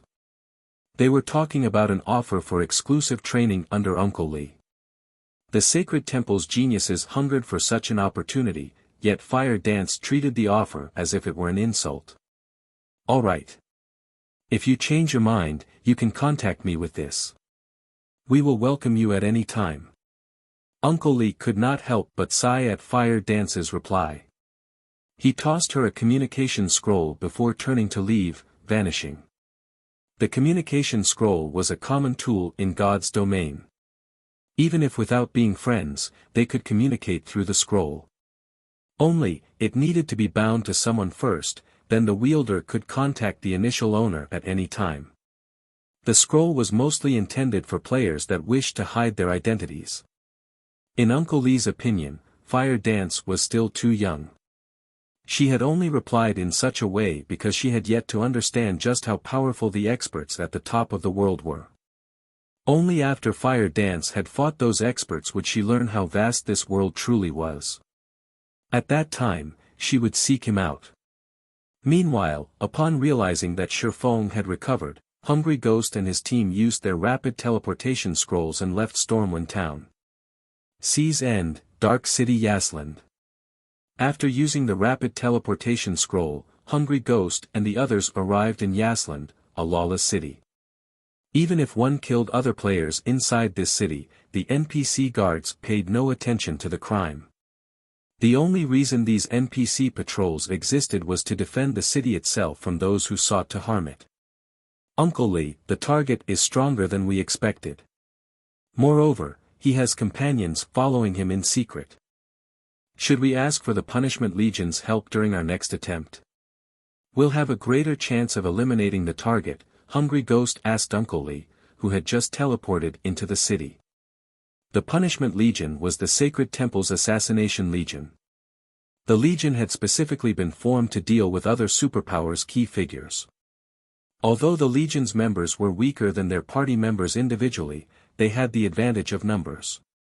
They also had gear that gave them an advantage against other players. No need. We're giving up on this mission, Uncle Lee said, shaking his head. As for the guild leader and 100 Leaves, I'll explain the situation to them personally. You guys can go level up and upgrade your gear for now. Chapter 1263, Becoming Famous at Sea. The Reef Sea, famed for its coral reefs, pearls, and other precious materials, was a level 40 to level 55 high-resource map. A short distance away from Reef Island, dozens of speedboats attacked a massive, level 53 sea monster. Unlike normal sea monsters, this was a boss, a chieftain-rank sea monster. It was also one of Reef Sea's overlords. Right now, this overlord had very little HP remaining. Its HP is at 20%. Advanced speedboats, back away. Let the bronze speedboats tank it. 100 Leaves commanded through the team chat. After the Freedom Alliance redistributed the leveling maps, the 8th Fleet's members traveled to the Reef Sea and Echo Canyon to level. The first thing they needed to do was kill the map's field bosses. The first reason was to guarantee their ship's safety when exploring these maps, allowing their members easy access to towns and leveling spots. The second reason was to obtain the weapons and equipment these bosses dropped. Each map had a limited number of field bosses. Once these bosses were killed, they could take anywhere from 1 to 3 days to respawn. Each time players killed these bosses, they dropped fewer top-tier weapons and equipment when they respawned. Hence, when the area's major powers discovered a field boss, they swarmed to kill it immediately. This was also why conflict was so common in leveling maps. As independent players passed, they watched the 8th Fleet with shock and envy. The Freedom Alliance's 8th Fleet is so strong. They're actually challenging a 9-claw squid so soon after arriving. Even the Freedom Alliance's 2nd Fleet never dared to challenge this boss. haven't you heard? There's been a huge shift in the Freedom Alliance's ranks. The 8th Fleet currently ranks the 2nd strongest. As for the 2nd Fleet, it's ranked 10th. We really got lucky this time. If they kill the 9-claw squid, it'll be easier to get to Reef Island. The passing players chatted as they watched the battle. Not only was the 9-claw squid one of Reef Sea's overlords, but it was also Reef Island's gatekeeper. Reef Island was a valuable location due to its ancient ruins. One could obtain plenty of treasures and top-tier items in those ruins. However, players had to get past the 9-claw squid before they could reach Reef Island. Some time later, the 9-claw squid shrieked as its body slammed into the water. A large number of items then dropped around its body. The spectators drooled when they saw the loot. As this was the first time the 9-claw squid had been killed, it had dropped plenty of items. They could count at least 50 in total. Moreover, every item was top tier. If put up for auction, the items would easily sell for large sums. Of course, the 8th Fleet had also paid a considerable price for these items. In total, they had lost 3 advanced speedboats and 11 ordinary speedboats. The fleet's bronze speedboats also received varying amounts of damage. The repairs would be costly. Repairing ships was far more expensive than repairing weapons and equipment. Even an ordinary speedboat with half of its durability would cost around 2 or 3 gold to repair. Advanced speedboats could cost anywhere from 10 to 20 gold. Needless to say, bronze speedboats were even more expensive. Moreover, advanced shipwright. Someone collect the loot. Everyone else, rest up. We'll dock on Reef Island soon, 100 Leaves instructed. She then noticed the communication request from Uncle Lee revealing an excited expression. She accepted the call and asked, "Uncle Lee, have you dealt with the issue?" As far as she was concerned, once she dispatched Uncle Lee's party, Shifeng had no hope of survival. Uncle Lee must have contacted her to report his success. No. The assassination failed, Uncle Lee said, shaking his head. Failed? 100 Leaves was momentarily stunned. Quickly, she reacted and asked, "Is he that strong?" Uncle Lee was the Sacred Temple's #1 assassination expert. Both Vanishing Cloud and Agile Thunder God were advanced techniques that even Domain Realm experts struggled to learn. Agile Thunder God, in particular, allowed one to become practically invincible in melee combat, giving the player the upper hand in every exchange. That's not the case. When we attacked, his companions showed up to protect him. When Uncle Lee thought about Fire Dance, he was disappointed that he couldn't recruit the woman. "Uncle Lee, whatever you need for the next assassination attempt, just ask. I can even hire other assassination experts to help you." After hearing about Shifeng's companions, 100 Leaves had a rough guess as to what had happened. Usually, assassination attempts were carefully planned. An unexpected factor would significantly decrease the chances of success. Unfortunately, now that the first attempt had failed, Shifeng would be on guard, making it even more difficult to kill the swordsman. "I've already discussed this with the guild leader, and we have agreed to give up this mission for the moment," Uncle Lee said. "Give up? Why?" 100 Leaves demanded. "The target and his companions are all extremely powerful. I believe that they are supported by some superpower. Although we still don't know which superpower is moving in secret, our sacred temple has other matters to attend to. We don't have enough energy to fight another superpower," Uncle Lee said seriously. "My guild leader had decided to ignore them temporarily. We'll decide what to do after we take control of the Freedom Alliance." The guild leader said that. Although 100 Leaves was hesitant, she had to obey the guild leader. "I understand. I'll make sure to secure the first fleet position in the next siege battle." "Ah, right. Also, the target has declared war on the House of Seas. Don't poke your nose into this matter. Let them wear each other down," Uncle Lee warned her before disconnecting the call. "He declared war on the House of Seas. Why?" Has he lost his mind? 100 Leaves gaped, wondering if she had heard wrong. The House of Seas was even stronger than the entire Freedom Alliance. It also had the support of a major corporation. It had both financial strength and manpower in abundance. Moreover, although it wasn't as powerful as a super first-rate guilds, due to the situation in Sea's End, it was much stronger than veteran first-rate guilds. Yet Shi Feng had openly declared war against the guild. She wasn't sure if Shi Feng was brave or just foolish. Immediately, 100 Leaves launched an investigation into the matter. Before, she had focused on commanding the battle against the Nine-Claw Squid, so she had been oblivious about anything outside of the battle. Who is this guy?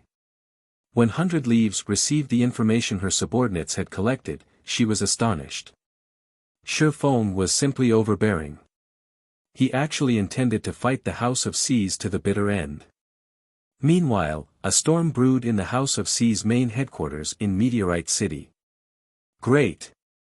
A single player dares to declare war against the House of Seas. Now, we're a laughingstock in Sea's End. Pass the word. Use everything we have to take down Stormwind Town. I want him obliterated. Send the Blood-Drinking Legion to keep an eye on him as well. If he sets foot outside of the town, kill him. I want everyone in Sea's End to know that no one gets away with provoking the House of Seas. Tyrant Serpent, the House of Seas guild leader, laughed in anger after watching the declaration of war video on the official forums. Since he wants to sell the Sea God's blessing, I'll give him a chance. From now on, sell our Sea God's blessings in our shops. Sell them at 1 gold per bottle. Didn't he recently purchase a large stock? I want to see just how much money he can afford to lose. Chapter 1264, Number 1 at Sea. Inside the House of Seas meeting room. Tyrant Serpent's orders shocked the guild's upper echelons in the room. This was the first time they had seen their guild leader so enraged, angry enough to make rash decisions. Guild leader, isn't that a little too far? We're already spending 1 gold for each Sea God's blessing we obtain. If we sell the potion for 1 gold, won't we be working for nothing? Moreover, our stock is limited. If we don't sell enough potions, that player will continue to make a profit, yet if we sell too many, we might not have enough for our members. It could hurt our exploration of Death's Waterfall. The House of Seas had stumbled upon the secret land, Death's Waterfall, by coincidence. The area's resources were beyond abundant. It was even home to quite a few ancient ruins. The small corner of Death's Waterfall they had explored thus far had already boosted the guild's strength significantly. Among their initial harvest, they had obtained over a dozen bronze speedboats. They had also obtained a mysterious iron speedboat. There was even less need to mention the number of top-tier weapons and equipment they had found. The areas of Death's Waterfall they had explored thus far were only the tip of the iceberg. The farther they ventured, the more frightening the treasures they encountered. However, the secret land's environment was severe. If players did not possess sufficiently high magic resistance, survival was out of the question. Hence, the House of Seas had purchased the Sea God's blessing in bulk. Fortunately, the House of Seas had met an NPC Grandmaster Alchemist, which allowed them to synthesize runic crystals at a much higher success rate. However, while the cost of synthesizing the runic crystals had decreased significantly, it still wasn't cheap. To explore Death's Waterfall, the House of Seas invested tons of coins and resources each day. Moreover, the guild increased its investments by the day. The more players they could send into the secret land, the faster they could explore the area. Naturally, they would send as many players as they could. This was also why their guild was in short supply of coins. However, after seeing the popularity of the Sea God's blessing in the various empires, they had found a solution to their money problem. They could sell some of their stock to fund the exploration. But selling the Sea God's blessing at cost would gain them nothing. Don't worry. Previously, we only purchased runic fragments for 6 silver per stack to prevent others from synthesizing runic crystals. If we purchase the fragments in bulk for 4 silver per stack, that brat won't have any hope against us, Tyrant Serpent said, chuckling. You just need to focus on finding an opportunity to kill that player.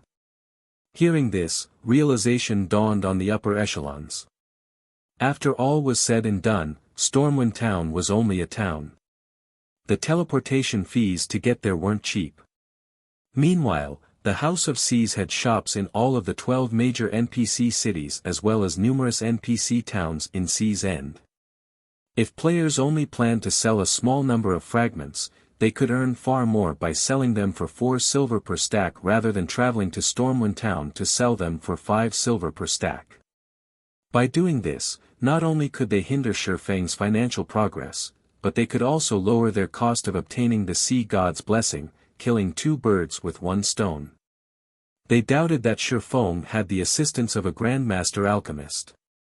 If this competition persisted long-term, Shifeng would eventually fail to make any money with the Sea God's blessing, suffering losses instead. Guild leader is the best. If that brat had agreed to cooperate from the very beginning, he could have kept 20% of his profits. Now, he'll be kicked out of the competition and hunted endlessly. Following which, the House of Sea's upper echelons left to fulfill Tyrant Serpent's orders. As the House of Seas had discussed Shifeng's situation, players also discussed the matter on Sea's End's official forums. Someone had long since uploaded Shifeng's declaration video against the House of Seas. No one had ever expected this outcome. Despite the House of Seas sending hundreds of experts at Shifeng, the guild suffered a miserable defeat, its experts either dying or running away with their tails between their legs. Shifeng's battle video had also mesmerized many independent players. Whether it was his positioning, dodges, or attacks, compared to the other expert battle videos they had seen, this video was worlds apart. In prior battle videos, they had seen experts take on 20 opponents at most. Moreover, those crowds usually consisted of ordinary players with poor equipment and low levels. The higher quality videos usually only recorded a single expert taking on 3 or 4 elite players. Even so, the videos were educational and helped them to learn many combat techniques. However, Shifeng's battle video showcased a fight against the House of Sea's 200-man expert team. Even if some were not true experts, they were not that far off from it either. Just one of these players could easily overwhelm multiple independent players like themselves, yet Shifeng had suppressed all 200. If these players were distracted in the slightest while watching the battle video, they'd miss how the House of Seas members had died. Some of them had even opted to play the video in slow motion. Their eyes couldn't keep up with Shifeng's speed, after all. Such a mythical battle completely redefined their definition of expert. Compared to Shifeng, the usual experts were nothing than a joke. The boss of this grocery store is invincible. He actually killed close to half of the House of Sea's 200 experts by himself. I wonder if he'd accept an apprentice. I have to ask him to teach me his ways. I wonder if that shopkeeper plans to establish an adventure team or guild. If he does, I have to join even if I go bankrupt. How can he move so fast? Is he even human? He's a monster. There isn't a single player in Sea's End that's a match for him. Even those famous experts can't block one of his attacks. Ha ha ha. The House of Seas is in trouble this time. They've provoked such an expert. If this expert wants revenge, the House of Seas members will have to be careful. The House of Seas has indeed knocked on the wrong door this time. However, it won't be easy for this expert to cause trouble for the House of Seas. After all, the guild has nearly 1 million members. Even if he can kill a player each second, it would take him days to annihilate the guild. Even if he goes out of his way to hunt them down, what about his level and equipment? At the end of the day, one man's power is limited. At most, this player can annoy the House of Seas and damage its reputation. Even so, he's still pretty impressive. The House of Seas is one of Seas End's overlords. Have you ever seen the House of Seas suffer such a miserable defeat before? The forums buzzed with conversation regarding Shifeng. The most debated topic was about who would emerge victorious. Would it be Shifeng? Or would the House of Seas triumph?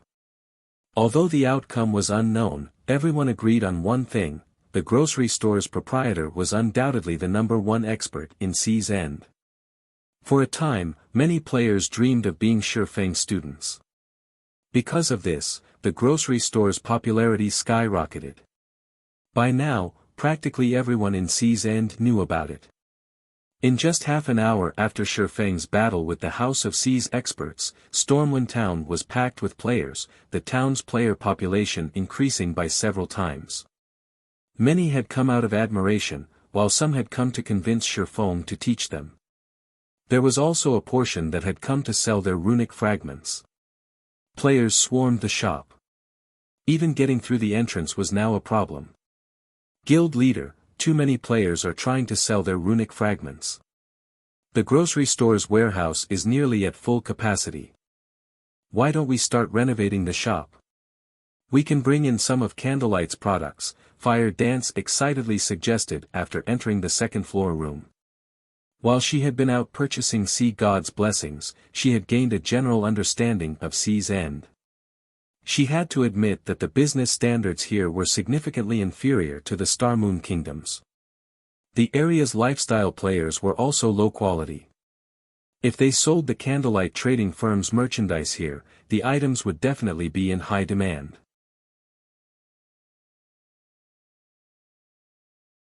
Chapter 1265, Town Manager. Promote Candlelight's merchandise. Fire Dance's sudden suggestion tempted even Shifeng. However, he quickly came to a decision and shook his head, saying, "It's not time for that yet." Why? Fire Dance was confused. The House of Seas can't touch us in Stormwind Town for now. Even if we sell our merchandise here, all they can do is watch. They might not be able to touch us, but that's not the case for everyone, Shifeng said as he glanced out the window. He pointed at the large group of players wearing the House of Seas guild emblem that had appeared on the street below. Speak of the devil. Fire Dance curiously followed his gaze. Immediately, she noticed 100 House of Seas members outside the grocery store. These players had blocked off the shop's entrance, preventing anyone from getting close. From now on, anybody that enter this grocery store will be an enemy of the House of Seas. Anybody that ignores this warning will reap the consequences as soon as they leave the town.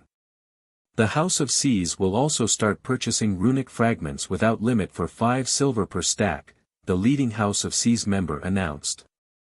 The representative instantly had the attention of every player in the business district. They hadn't expected the guild to adopt the stick and carrot approach. Rather than provoking the House of Seas, they'd be safest to sell their fragments to the guild. Fire Dance also realized what Shifeng had meant. The House of Seas might not be able to attack them, but the guild could easily deal with other players. As Fire Dance considered the situation, several more groups appeared on the street. These players were all House of Seas members, and they were all level 41 and above. They were decorated with excellent weapons and equipment, the most inferior of which was level 40 secret silver rank. After making their appearance, these players marched toward Stormwind Town's entrance. It was obvious they intended to grind in Stormwind Shelter. The House of Seas sure moves quickly. Shifeng smiled faintly as he watched the House of Seas elite teams leave town to grind. It seems we need to hurry. Guild leader, leave this to me. Even if the House of Seas bars players from selling us their fragments in Stormwind Town, I can set up stalls in other towns and cities. I refuse to believe they can corner us completely, Fire Dance said confidently. She was an assassin. She was also incredibly strong. It would be very difficult for the House of Seas to keep track of and assassinate her. Although it would be tiresome running about numerous towns and cities, and she could only carry so many runic fragments in her bag space, they could still purchase quite a few Sea God's blessings with 4,000 fragment stacks. The House of Seas was dreaming if it thought it could stop them from purchasing runic fragments. No. We'll stop collecting runic fragments temporarily. Our priority is to secure ownership of Stormwind Town, Shifeng said, chuckling. Secure ownership? Fire Dance was surprised. That's right. The towns in Sea's End are slightly special. If we want to develop a shop here, we need to manage the town, Shifeng said, nodding. The town managers wield powerful authority. Although they cannot banish players from the town, they can prevent players from setting up shops. Players would have to sign a contract with the town manager before doing so. This is why there are so few shops in Sea's End and why the business development here is so poor. Currently, Stormwind Town isn't under any player's control. If we want to establish a shop, we need to take control of Stormwind Town quickly. If we let the House of Seas get there first, we'll be doomed. This was also why the House of Seas had dispatched several elite teams to grind in Stormwind Shelter. To become a town's manager, one first needed to have the most contribution points of any player in that town. They would then have to take the manager's test and pass it. Only then could they become the town's manager for a single month. Once the month ended, if the player still had the highest contribution points, they could continue to serve as the town's manager. If not, they would be replaced. It was a brutal competition. In contrast, the player towns on land did not have time limits. As long as no one else conquered the town, they could hold the position. Should I summon the Dark God's Legion to help? Fire Dance asked. If they wanted to obtain contribution points quickly, they needed more manpower. Currently, the Dark God's Legion was only second to Zero Wing's main force. Although the members were not as high-leveled as Sea's End's experts, when it came to combat standards, they could easily triumph. If it came to a fight, the Dark God's Legion members would have no problems taking on 3 of the House of Seas experts. No need. We're more than enough for this, Shifeng said, waving his hand. While having the Dark God's Legion wasn't a bad idea, this problem couldn't be resolved with more manpower. After all, the requirement to become a town's manager depended on an individual player's contribution points, not the contribution points of a guild or team. Part of the reason that he had spent 10,000 gold to purchase a Stormwind emblem was to obtain Stormwind Town. Only, the House of Seas had given him no choice but to accelerate his plans. With the Stormwind emblem, players were granted authority within Stormwind Town.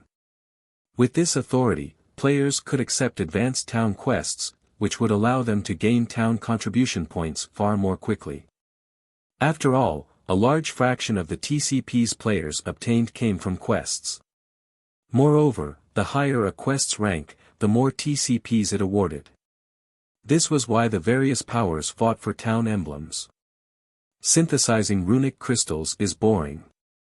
Let's pay a visit to the Sea God's Temple, Shifeng said as he stood.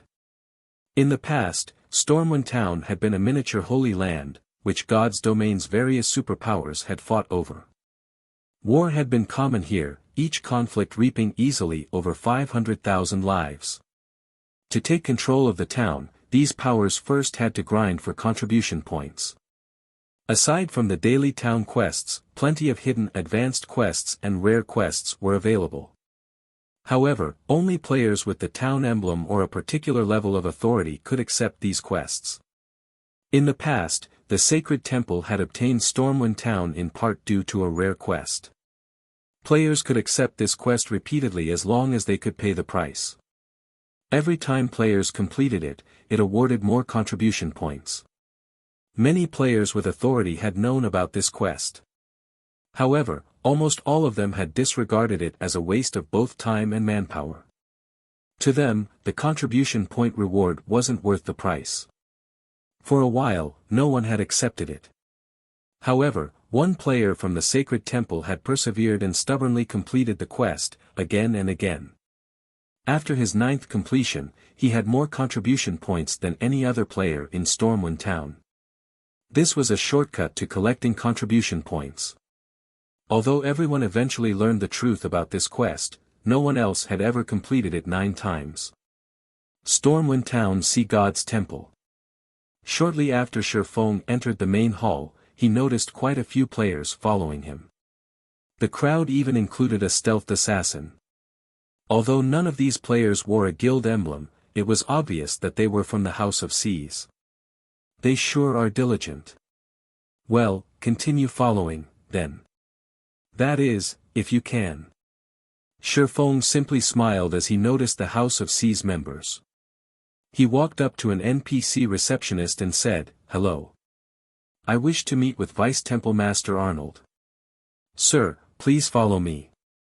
Upon seeing the Stormwind emblem on Shi Feng's chest, the NPC receptionist nodded before leading Shi Feng to the second floor.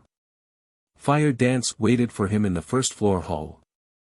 As Shi Feng saw to his business in the Sea God's Temple, a sudden discovery shook the various empires on land.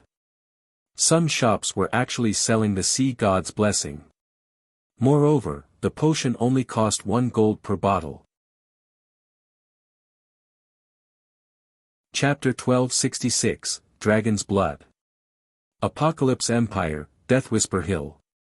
An army of over 100,000 undead guarded the Deathwhisper Fortress.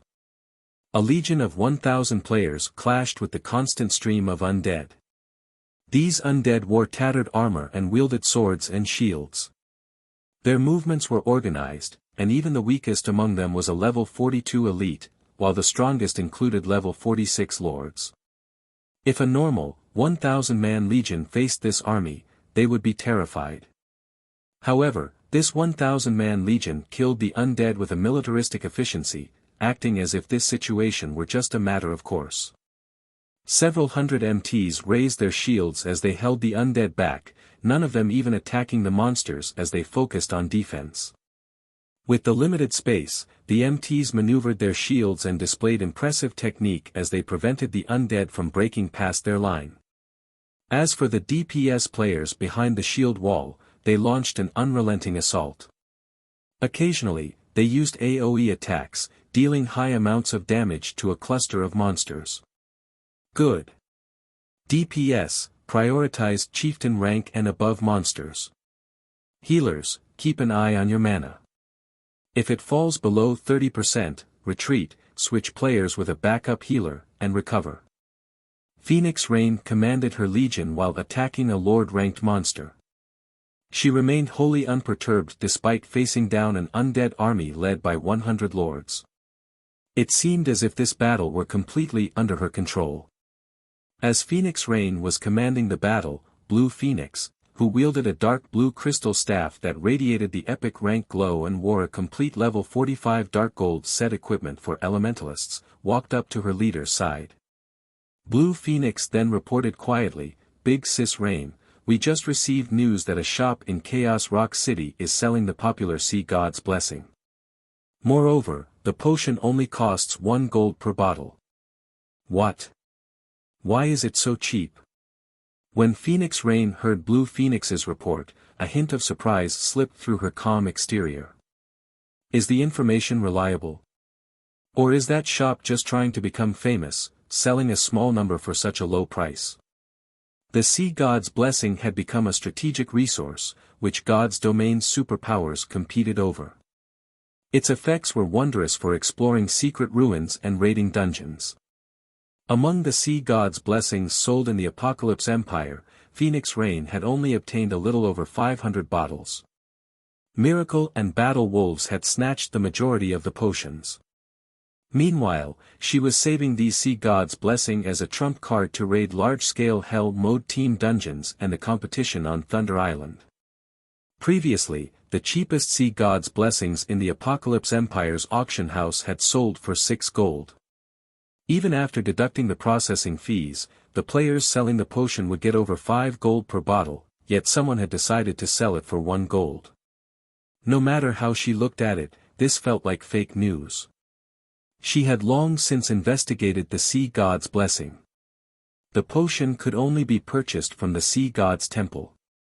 The only way to obtain a large quantity in a short time right now was to trade in runic crystals. However, runic crystals were even rarer than magic crystals. Other than defeating boss-grade sea monsters, the only reliable way of obtaining them was to synthesize runic fragments. Unfortunately, the synthesis was expensive. Initial estimates put the cost of one bottle of Sea God's Blessing at a minimum of 1 gold, 50 silver. If unlucky, the potion might even cost 2 gold. Although her people had tried that method, the results had been disappointing. After all, they knew very few NPC master alchemists. Moreover, unless they achieved a certain level of favorability with these NPCs, they would not receive any help. Most importantly, each Sea God's temple had a limited number of Sea God's blessings. By the time they had amassed a large number of runic crystals, the Sea God's temple they had visited had run out of stock. I thought the same thing. But according to our reports, the shop has already sold more than 1,000 bottles. Many large guilds have given up on purchasing the potion in the auction house. Only independent teams with flimsy information networks are bidding on the potions, Blue Phoenix explained. This is interesting. Have you found out who runs that shop yet? Phoenix Rain asked, chuckling softly. Yes. The House of Seas owns the shop. It is a warehouse-type shop that the House of Seas operates to collect materials and potions that cannot be found at sea. Blue Phoenix then sent Phoenix Rain the related information. Chaos Rock City ranked in the tens among the many NPC cities in the Apocalypse Empire. It was insignificant compared to the Imperial capital. With enough money early in the game, anyone could obtain land in the NPC cities ranked beyond 10th place. None of the superpowers would pay any attention to these small cities. Taking advantage of this fact, powers such as the House of Seas, that were not based in the Apocalypse Empire, had purchased the lands. One of the reasons for doing so was to set up a foundation for any potential development. They could also set up a shop to serve as their eyes in the Empire while they used it as a warehouse of sorts. Their competitor must be quite strong to force the House of Seas to this, Phoenix Rain chuckled. Since the House of Seas wants to stomp its competition by lowering the potion's price, we'll use this opportunity to buy as many as we can. However, we cannot let the House of Seas' competitor die off too quickly. Have someone contact the competitor and tell them that we wish to have a chat. Understood. Blue Phoenix promptly began to contact her subordinates. While Phoenix Ran and Blue Phoenix had conversed, the other major powers had sent their people to investigate the situation. After all, they all knew that the House of Seas had a very strong backer. They were curious to know who was capable of forcing the House of Seas into this corner. Moreover, whoever was responsible was capable of securing a large quantity of Sea God's blessings. If the other party were strong enough, they could consider forming a partnership. If not, all the better. Stormwind Town, Sea God's Temple's second-floor reception room. After waiting in the reception room for some time, Sherfone watched a stern, grey-robed, old man nearing his 70s enter the room. Although this old man's hair was fully white, he brimmed with spirit. Moreover, the instant this old man appeared, Sherfone felt the space around him radiate an immense pressure. He felt as if he would be turned into meat paste if he made any sudden movements. This old man was none other than Arnold, the Vice-Temple Master of Stormwind Town's Sea God's Temple. On the surface, the NPC's information showed that he was a level 160, Tier 3 Great Mage. In reality, however, he was a Tier 4 Great Wizard. Only, due to his last battle, he had fallen ill, falling a tier as a result. This was the beginning of the rare quest chain. Young adventurer, what business do you have with me? Arnold asked indifferently as he watched Sherfone. As the Sea God's Temple's Vice-Temple Master, his status was extremely high. If not for Sherfang's Stormwind emblem, he would not be worth this NPC's time. Arnold's cold greeting didn't particularly surprise Sherfone. Smiling, he answered, Lord Arnold, I've heard that, to protect this town in the past, you fought a desperate battle against an abyssal monster. In the end, you used a curse to kill the monster. However, you suffered a backlash as a result. I have an advanced healing potion with me. I hope that it can be of some help to your injuries. Saying so, Shifeng took an advanced healing potion from his bag. Thank you, young adventurer, Arnold said, his tone no longer cold and indifferent. He then shook his head and said, however, you are better off saving this advanced healing potion for yourself. I know full well what kind of wound I suffer. It is not that easy to treat. Even the water of life cannot help me. May I know what may help you recover, Lord Arnold? Shifeng asked. Young adventurer, I do not wish to belittle your strength, but curing my wounds is too difficult. If you really wish to help me, you must first collect a drop of dragon's blood, Arnold said, chuckling. He then turned and left the reception room. System, rare hidden quest, heroes past, triggered. Do you wish to accept? Shifeng accepted the quest without hesitation. Sure enough, the quest is the same as it was in the past. Shifeng released a sigh of relief. After all, he did not have a deep understanding of C's end. Much of his information contained falsehoods. Fortunately, the information regarding this quest had been true. The first item this chain quest required was the super rare herb, Dragon's Blood.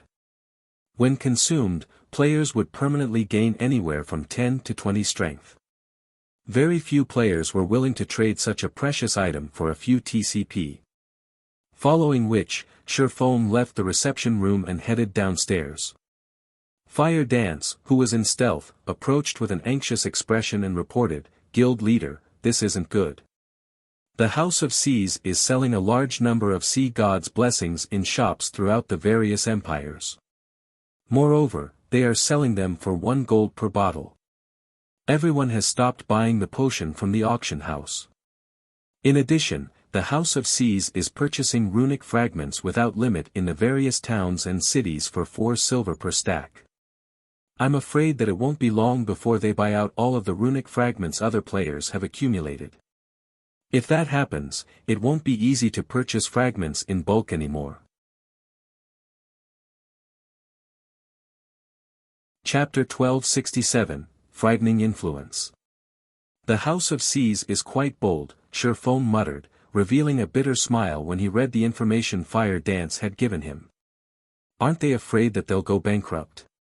Selling the sea god's blessing for 1 gold per bottle was simply foolish. It was the equivalent of harming oneself to damage the enemy. By doing so, neither side would profit. While the House of Seas could recover from the losses if it endured, if it lost the competition, its efforts would go to waste. Unlike the House of Seas, which could sell the potions in its shops through the various empires, Shifeng was at a disadvantage. He could only sell the sea god's blessing for a minimum of 1 gold, 2 silver in the auction house. In this case, he only sold a very small number of sea god's blessings each day. He would make barely any money. Guild leader, are we still going to sell the sea god's blessing? Fire Dance asked. Of course, we are. Since the House of Seas wants to fight to the bitter end, I'd like to see how long they can keep this up, Shifeng said, smiling nonchalantly. Get a group of trustworthy assassins from the guild over here and have them sell our sea god's blessings in the various empires. We'll sell the potion for 60 silver per bottle. Limit the sales volume to 3,000 bottles per empire per day. Have them work in 3-man groups and rotate. Instruct a few others to split up and head to Seas End cities to purchase fragments in bulk. Since the House of Seas will buy the fragments at 4 silver per stack, we'll buy the fragments at 5 silver per stack. Keep our prices 1 silver higher than the House of Seas. To any other player, selling the sea god's blessing for 60 silver per bottle would result in a loss. Fortunately, that wasn't the case for Shifeng. If he purchased runic fragments at 5 silver per stack, it would only cost him 12 silver, 50 copper for each bottle of sea god's blessing. By selling the potions at 60 silver per bottle, he didn't get as much profit. Even so, profit was profit. The House of Seas could only blame itself for picking a fight with the wrong player. Understood. Fire Dance smiled. Had the House of Seas chosen to challenge them properly, both sides would have made a profit. Now, however, the House of Seas had shot itself in the leg. Following which, Fire Dance contacted the guild's elite assassins and had them hurry to Stormwind Town. Meanwhile, Shifeng brought 4,000 bottles of Sea God's Blessing back to White River City.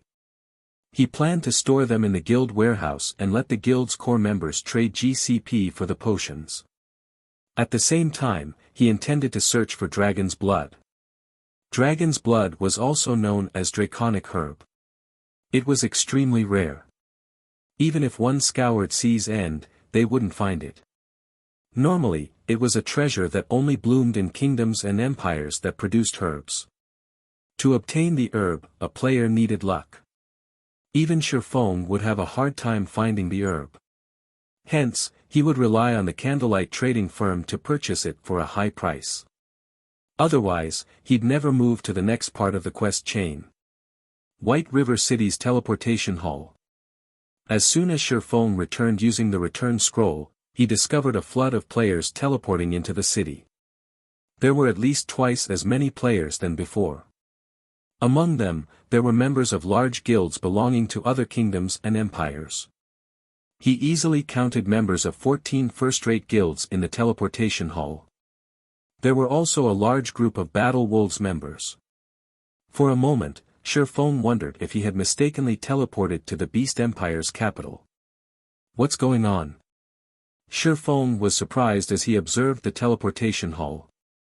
Before Shifeng could figure out what was happening, he heard players discussing the candlelight auction. There sure are a lot of people going to the candlelight auction this time. No kidding. Not only will the auction offer slots to enter the holy city of Titan, but they're also selling bronze mounts and personal houses. The popularity of the holy city's slots goes without saying. And every player wants a personal house. Not only can you train in a high mana density environment, but you can also take advantage of the NPC shops selling rare items. It'd be so convenient to travel to and from Stone Forest Town and the nearby leveling maps. That's right. Aside from large guilds, plenty of famous adventurer teams have come to participate in the auction. I have heard that they are all here to get one of Stone Forest Town's personal houses. It's a pity that the starting bid for the houses is 300 gold. I would have tried to buy one for myself if it were cheaper. That's already considerably cheap. Stone Forest Town is the #1 player town throughout Starmoon Kingdom and the neighboring kingdoms. Practically every player in the teleportation hall chatted about the candlelight auction in Stone Forest Town. When they talked about Stone Forest Town, they wore yearning expressions. Has Stone Forest Town become so popular? Shifeng was slightly surprised. While he acknowledged that Stone Forest Town was a valuable location, he hadn't thought that it would attract so many players from other kingdoms and empires. After all, Stone Forest Town's location was gradually growing less profitable. By the time mainstream players were over level 50, the town would lose its competitive edge. The only advantage the town would have at that time would be its mana density and the NPC shop's rare items. White River City, Candlelight Trading Firm. Players crowded the 7-story tall building's entrance. Originally, only players with 10 gold or more could enter the shop. However, due to the high number of participants, the trading firm had been forced to raise the requirement to 100 gold. Even then, the designated auction venue, which could accommodate 10,000 people, was full to the brim. Even the VIP rooms were not enough. Originally, only those carrying over 2,000 gold qualified to use the VIP rooms. Now, only those with 10,000 gold or those from superpowers could use the rooms. Most first-rate guilds didn't have 10,000 gold lying around, yet the 30 VIP rooms were occupied. The candlelight auction was more popular than anyone had expected. Melancholic Smile, the auction's host, was stupefied. She found it truly hard to imagine that a mere auction, held by a player-operated shop, could attract so many superpowers and famous adventure teams. Melancholic Smile wasn't the only one surprised. Even the various powers that had come to attend the auction were shocked to discover so many competitors. Normally, only superpowers auctions attracted so much attention, yet an upstart guild had achieved the same results. Moreover, these powers had all come of their own volition. None of them had been invited. Meanwhile, in a VIP room on the second floor. Guild leader, I've already checked. 7 super guilds and super first-rate guilds are in attendance. Practically every first-rate guild from the neighboring kingdoms and empires are here as well, Purple Eye reported to Galaxy Past. There really is no competing with Zero Wing. Galaxy Past smiled bitterly as he watched the sea of players in the first-floor hall. Only after many years had Galaxy Past developed the Star Alliance into a first-rate guild. However, if the Star Alliance held an auction right now, they'd be lucky if even 5 or 6 first-rate guilds attended. In contrast, Zero Wing had only begun its development after God's Domain launched, yet it had surpassed his many years of effort. Galaxy Past had to admit that the comparison was odious.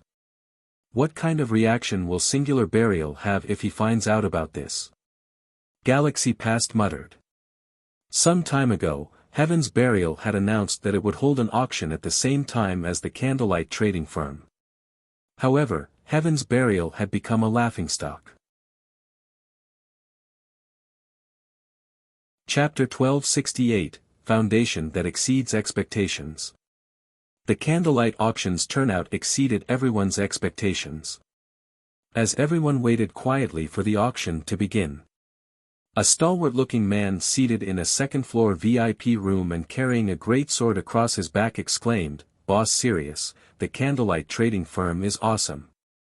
Despite this being its first auction, it can already compete with the Dark auction." Indeed. Although the Candlelight auction is no match for the Dark auction, in terms of the number of major powers participating in this auction, I'm afraid that it is already nearing the level of Super Guild's auctions.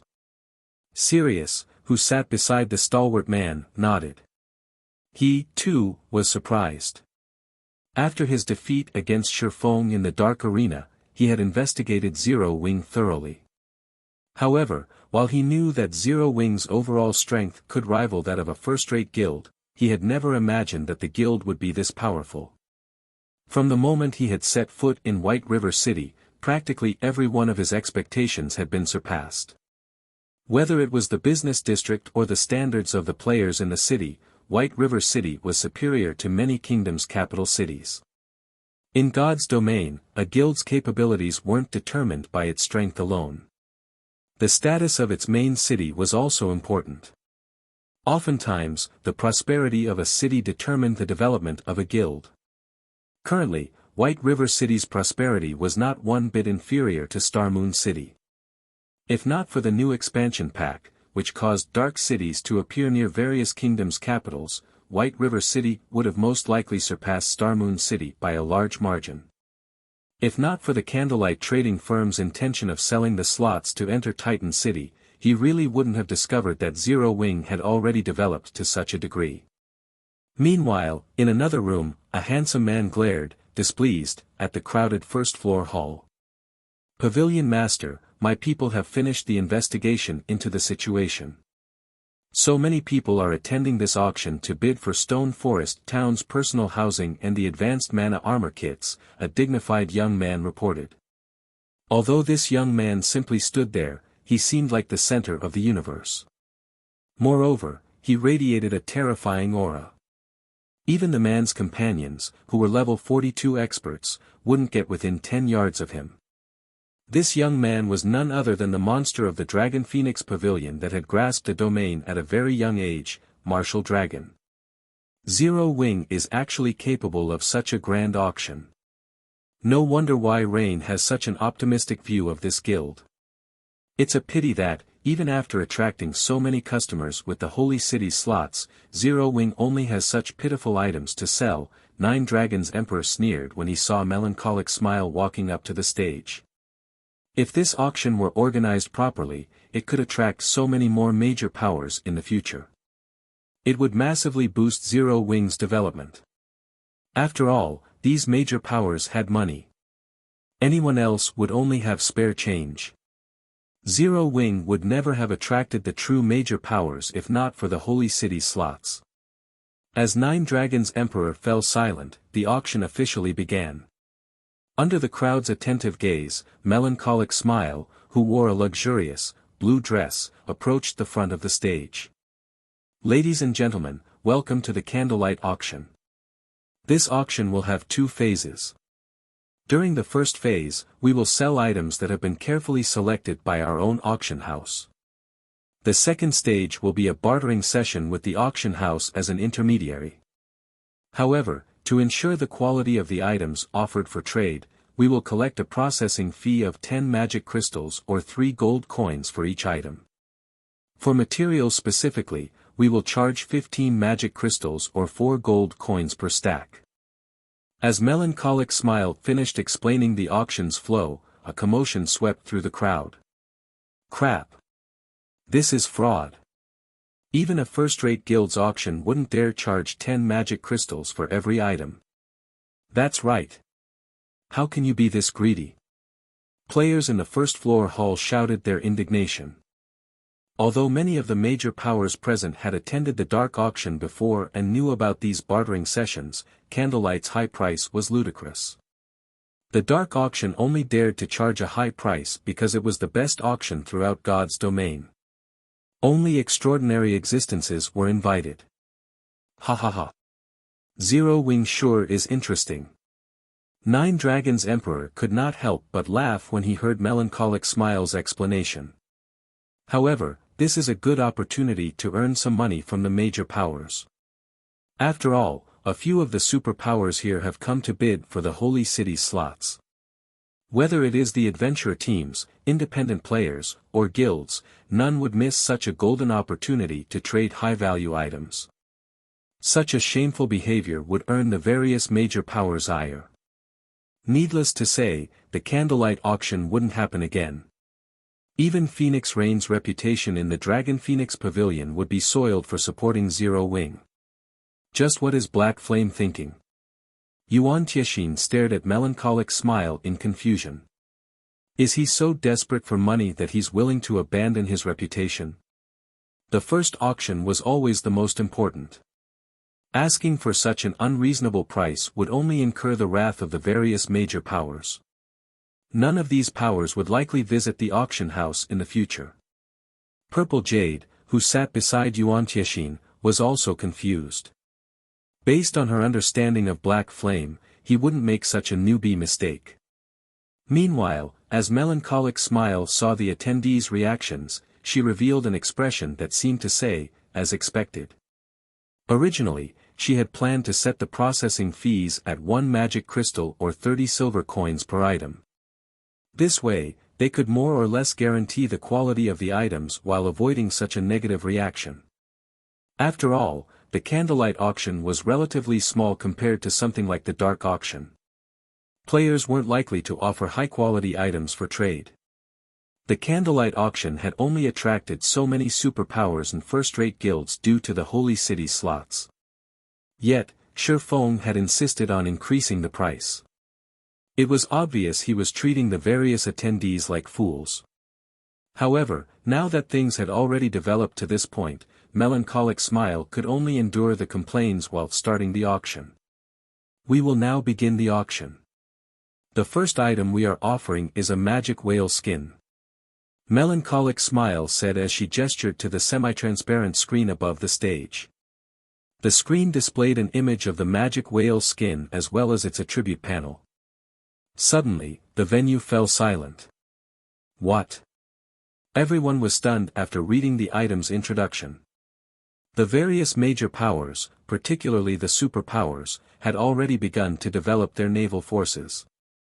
Hence, they understood just how important ships were and were madly investing manpower and resources into obtaining high-ranking ships. These major powers wanted to upgrade their high-ranking ships to ease the fights against sea monsters. These organizations were even purchasing bronze rank strengthening items at astronomical prices. However, such strengthening items were extremely rare, no less than the high-ranking ships themselves. Even if one obtained such an item, they'd refuse to sell it. After all, if one could strengthen their own ships, their power at sea would increase by a large margin. Yet, the Candlelight trading firm was actually auctioning off a dark gold ranked strengthening item.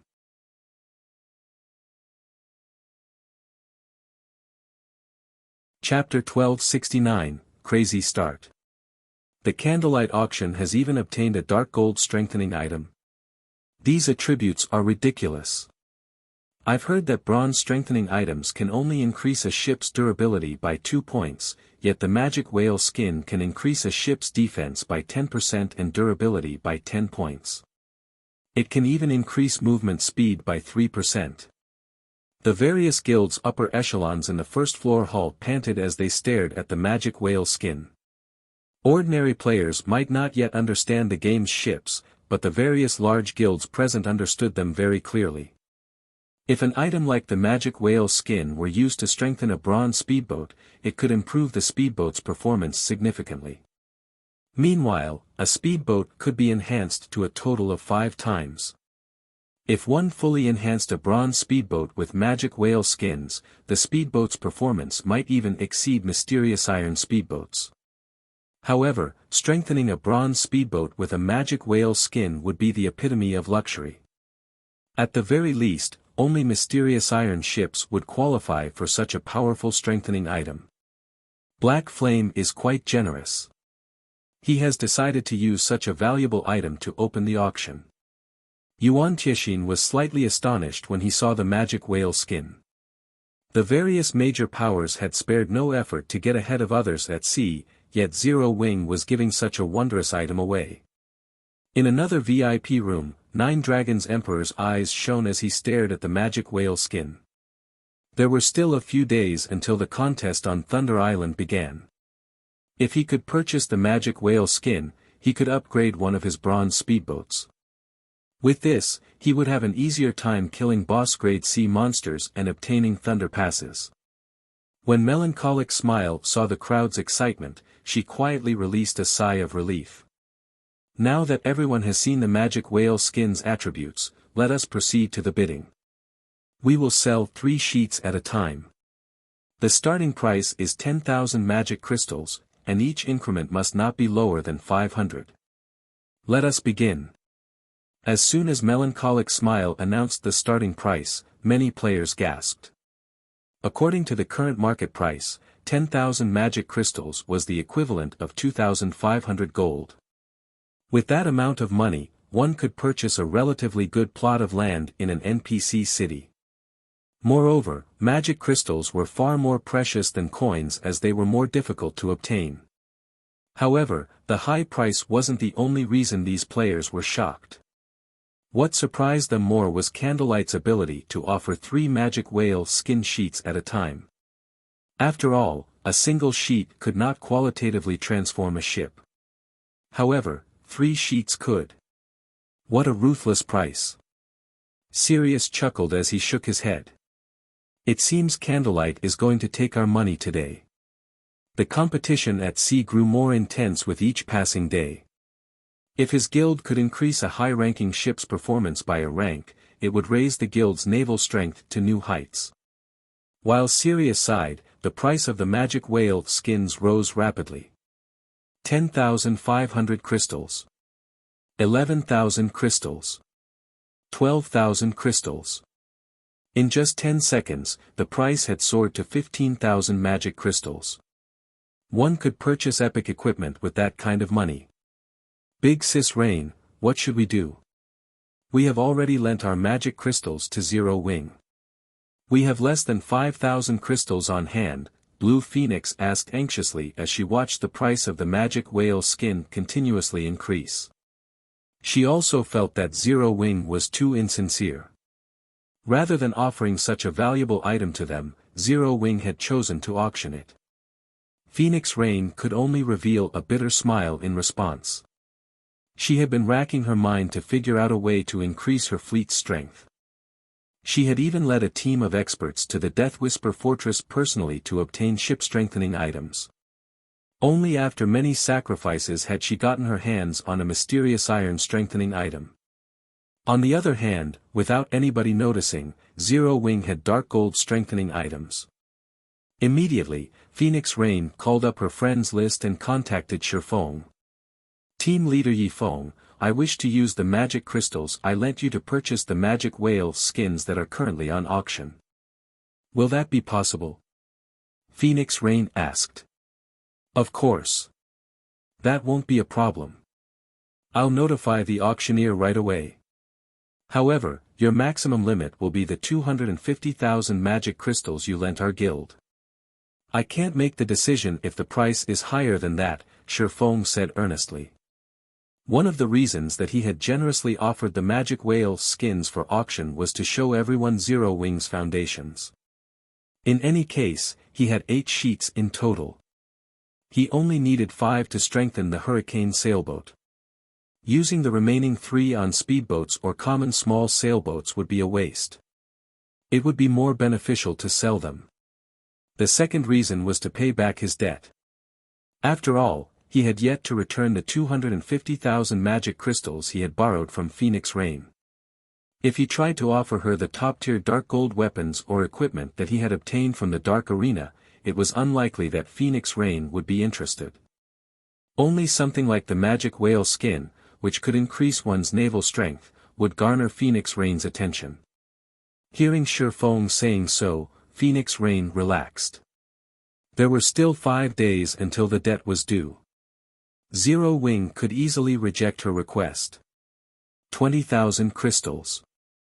Phoenix Rain instantly placed a frightening bid. As expected of the players in the VIP rooms. They can afford to place such insane bids casually. Both independent players and guilds in the first-floor hall were astonished by Phoenix Rain's bid. Even first-rate guilds were fortunate if they had a stockpile of 60,000 magic crystals. After all, there were too few sources. Moreover, their daily consumption was considerably high. It was impossible to stockpile so many. Spending 20,000 magic crystals just to strengthen a single ship was simply too much of a luxury.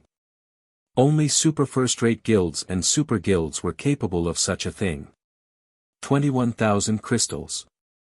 Nine Dragons Emperor frowned as he placed a new bid. The Holy City slots were his main goal. Hence, he hadn't prepared many magic crystals. He currently had 24,000 crystals on hand.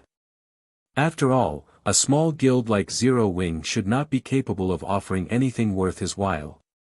Now, however, it was too late for him to send his subordinates to collect more magic crystals. Ha ha ha. It seems the other powers haven't come prepared. Yuan Tixin chuckled. Following which, he shouted, 30,000 crystals. The secret pavilion had prepared plenty of coins and magic crystals for the candlelight auction. After all, the secret pavilion had done business with Zero Wing many times before, so they knew that Zero Wing possessed strong foundations and had many items that could even tempt the secret pavilion. However, Yuan Tixin had never expected to find such an opportunity. 31,000 crystals. Phoenix Rain placed a new bid, but she didn't raise it by much. While the magic whale skin was valuable, its price was already high. Any higher and one could afford a bronze speedboat. 35,000 crystals. Yuan Tixin said without hesitation. 36,000 crystals. Phoenix Rain frowned as she glanced at Yuan Tixin's room a short distance away. This was the highest she was willing to go. Although she had plenty of magic crystals, she could not waste them. The other audience members were stupefied. The cost of 3 magic whale skins could already rival half of a first-rate guild's magic crystals. It seems that they have reached their limit. Yuan Tixin smiled. 40,000 crystals. The other superpowers might only want the magic whale skin to fortify a bronze speedboat. However, the secret pavilion was in possession of a mysterious iron speedboat. 3 magic whale skins could almost put their ship on par with a secret silver speedboat. A secret silver speedboat. He wouldn't even blink at spending 100,000 magic crystals on such a ship, much less 40,000. The instant he placed his 40,000 crystal bid, the venue fell silent. After Melancholic Smile knocked the gavel 3 times and confirmed the sale, a gasp echoed throughout the auction house. The major powers that had scolded the Candlelight trading firm for fraud had run out of comments. The first auction item had sold for 40,000 magic crystals. They had to admit that the Candlelight auction was high quality. Only, they still thought that the processing fees for the bartering session were somewhat expensive. However, not long after these major powers had such thoughts, the second auction item was revealed above the stage. Every one of these major powers stared in silence. Even the various superpowers were no exception. The reason for such a reaction was that the second item was none other than the Thunder Pass. Chapter 1270, The Cost of Arrogance. Thunder Island was no longer a secret among the various major powers. Even some second-rate guilds with powerful information networks knew about the island. Various superpowers were frantically collecting Thunder Passes, but these weren't easily obtainable, requiring a lot of manpower and resources. Each additional Thunder Pass would allow them to bring 10 more experts to Thunder Island. When the contest for Thunder Island's authority began, the superpower with the most Thunder Passes would have a greater advantage. Hence, the various superpowers constantly offered to purchase Thunder Passes at a high price, attracting plenty of adventurer teams to sail the Sea of Death and kill sea monsters. Only, there had been no news of any adventurer team obtaining passes even now. Nevertheless, the Candlelight trading firm was selling a Thunder Pass. It was truly hard to imagine that an upstart guild's auction could consecutively offer 2 treasures that could tempt the various superpowers. Moreover, they had already announced the final item, the Holy City's slots. How could these major powers not be shocked? Now that everyone has seen our second auction item, without further ado, we will begin the bidding at 3,000 magic crystals. Each increment cannot be lower than 100 crystals. Begin. Melancholic Smile announced the starting price. This price surprised many of the players in the first floor hall. They all thought it was outrageously high. However, the various superpowers on the second floor made nothing of it. On the contrary, they all felt it was considerably cheap. After all, they normally offered 1,000 gold per pass. 4,000 crystals. 4,300 crystals. 5,000 crystals. As soon as Melancholic Smile opened the floor for bids, the various superpowers, which initially had little interest in the Candlelight auction, contested madly for the Thunder Pass. These superpowers gave the players in the first floor hall no opportunities to intervene, raising the price again and again. Even the participating second-rate guilds felt out of their league in this auction. As for the players and guilds that had scolded the Candlelight trading firm for being fraudulent, none of them dared to make a peep. Eventually, Phoenix Rain won the Thunder Pass for 8,300 magic crystals. Pavilion Master, are we letting Phoenix Rain have the pass just like that? Martial Dragon asked curiously. It doesn't matter. Any higher and the pass wouldn't be worth it. In any case, Rain has 10 extra slots. They're not enough to make a difference, Nine Dragons Emperor growled, sneering. After giving the matter some thought, Martial Dragon agreed with his guild leader. They had far more slots than Phoenix Rain. Even if she had 10 more, the increase wouldn't be enough to affect the big picture. Following the end of the second item's bidding, Melancholic Smile gestured to the image above the stage once more. However, the image remained the same as before. Smiling, she said, let's begin the auction for the third item. The third item is another Thunder Pass. Like before, the starting price is 3,000 magic crystals. Begin. What? There's more. Gasps echoed throughout the venue. Thunder Passes were extremely difficult to obtain. Obtaining one was already an amazing feat, yet Zero Wing had another to offer. Even Phoenix Rain was surprised. Of course, she was also elated. Although it was only one more entry pass, there was a huge difference between 10 and 20. Fortunately, among the superpowers present, she had the most magic crystals to spend. As soon as the auction began, the Thunder Pass's price instantly rose to 8,000 magic crystals. Unlike before, the various superpowers paid more attention to the Thunder Pass this time. They, too, realized what kind of consequences they would suffer if another power had 20 additional slots. The competition for the second Thunder Pass intensified. Eventually, however, Phoenix Rain obtained the second Thunder Pass for 15,400 magic crystals. Although the price was astoundingly high, Phoenix Rain felt that the money had been well spent. Just when everyone believed that the competition for the Thunder Passes had ended, Melancholic Smile pointed at the Thunder Passes image once again. This is insane. Just how many Thunder Passes do they have? The players in the auction venue involuntarily shuddered. This was especially true for the various superpowers in the second-floor VIP rooms. They could tolerate a single power obtaining 1 or 2 passes as it wouldn't significantly impact the outcome. However, if the candlelight trading firm sold too many Thunder Passes, the balance would change, affecting the contest. Contrary to everyone's expectations, Melancholic Smile did not immediately start the next round of bids. Instead, she took 3 Thunder Passes from her bag, stupefying everyone present. How? How do they have so many passes? Nine Dragons Emperor shook as he stared at the 3 Thunder Passes in Melancholic Smile's hand. He found it truly unbelievable that Zero Wing had obtained so many passes. Despite the scarcity of Thunder Passes in the Sea of Death, Zero Wing had 5. The Dragon Pavilion Master previously had only 60 slots more than Phoenix Rain.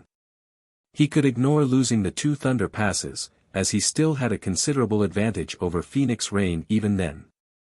However, if Phoenix Rain won these 3 Thunder Passes as well, the difference between their teams would be negligible.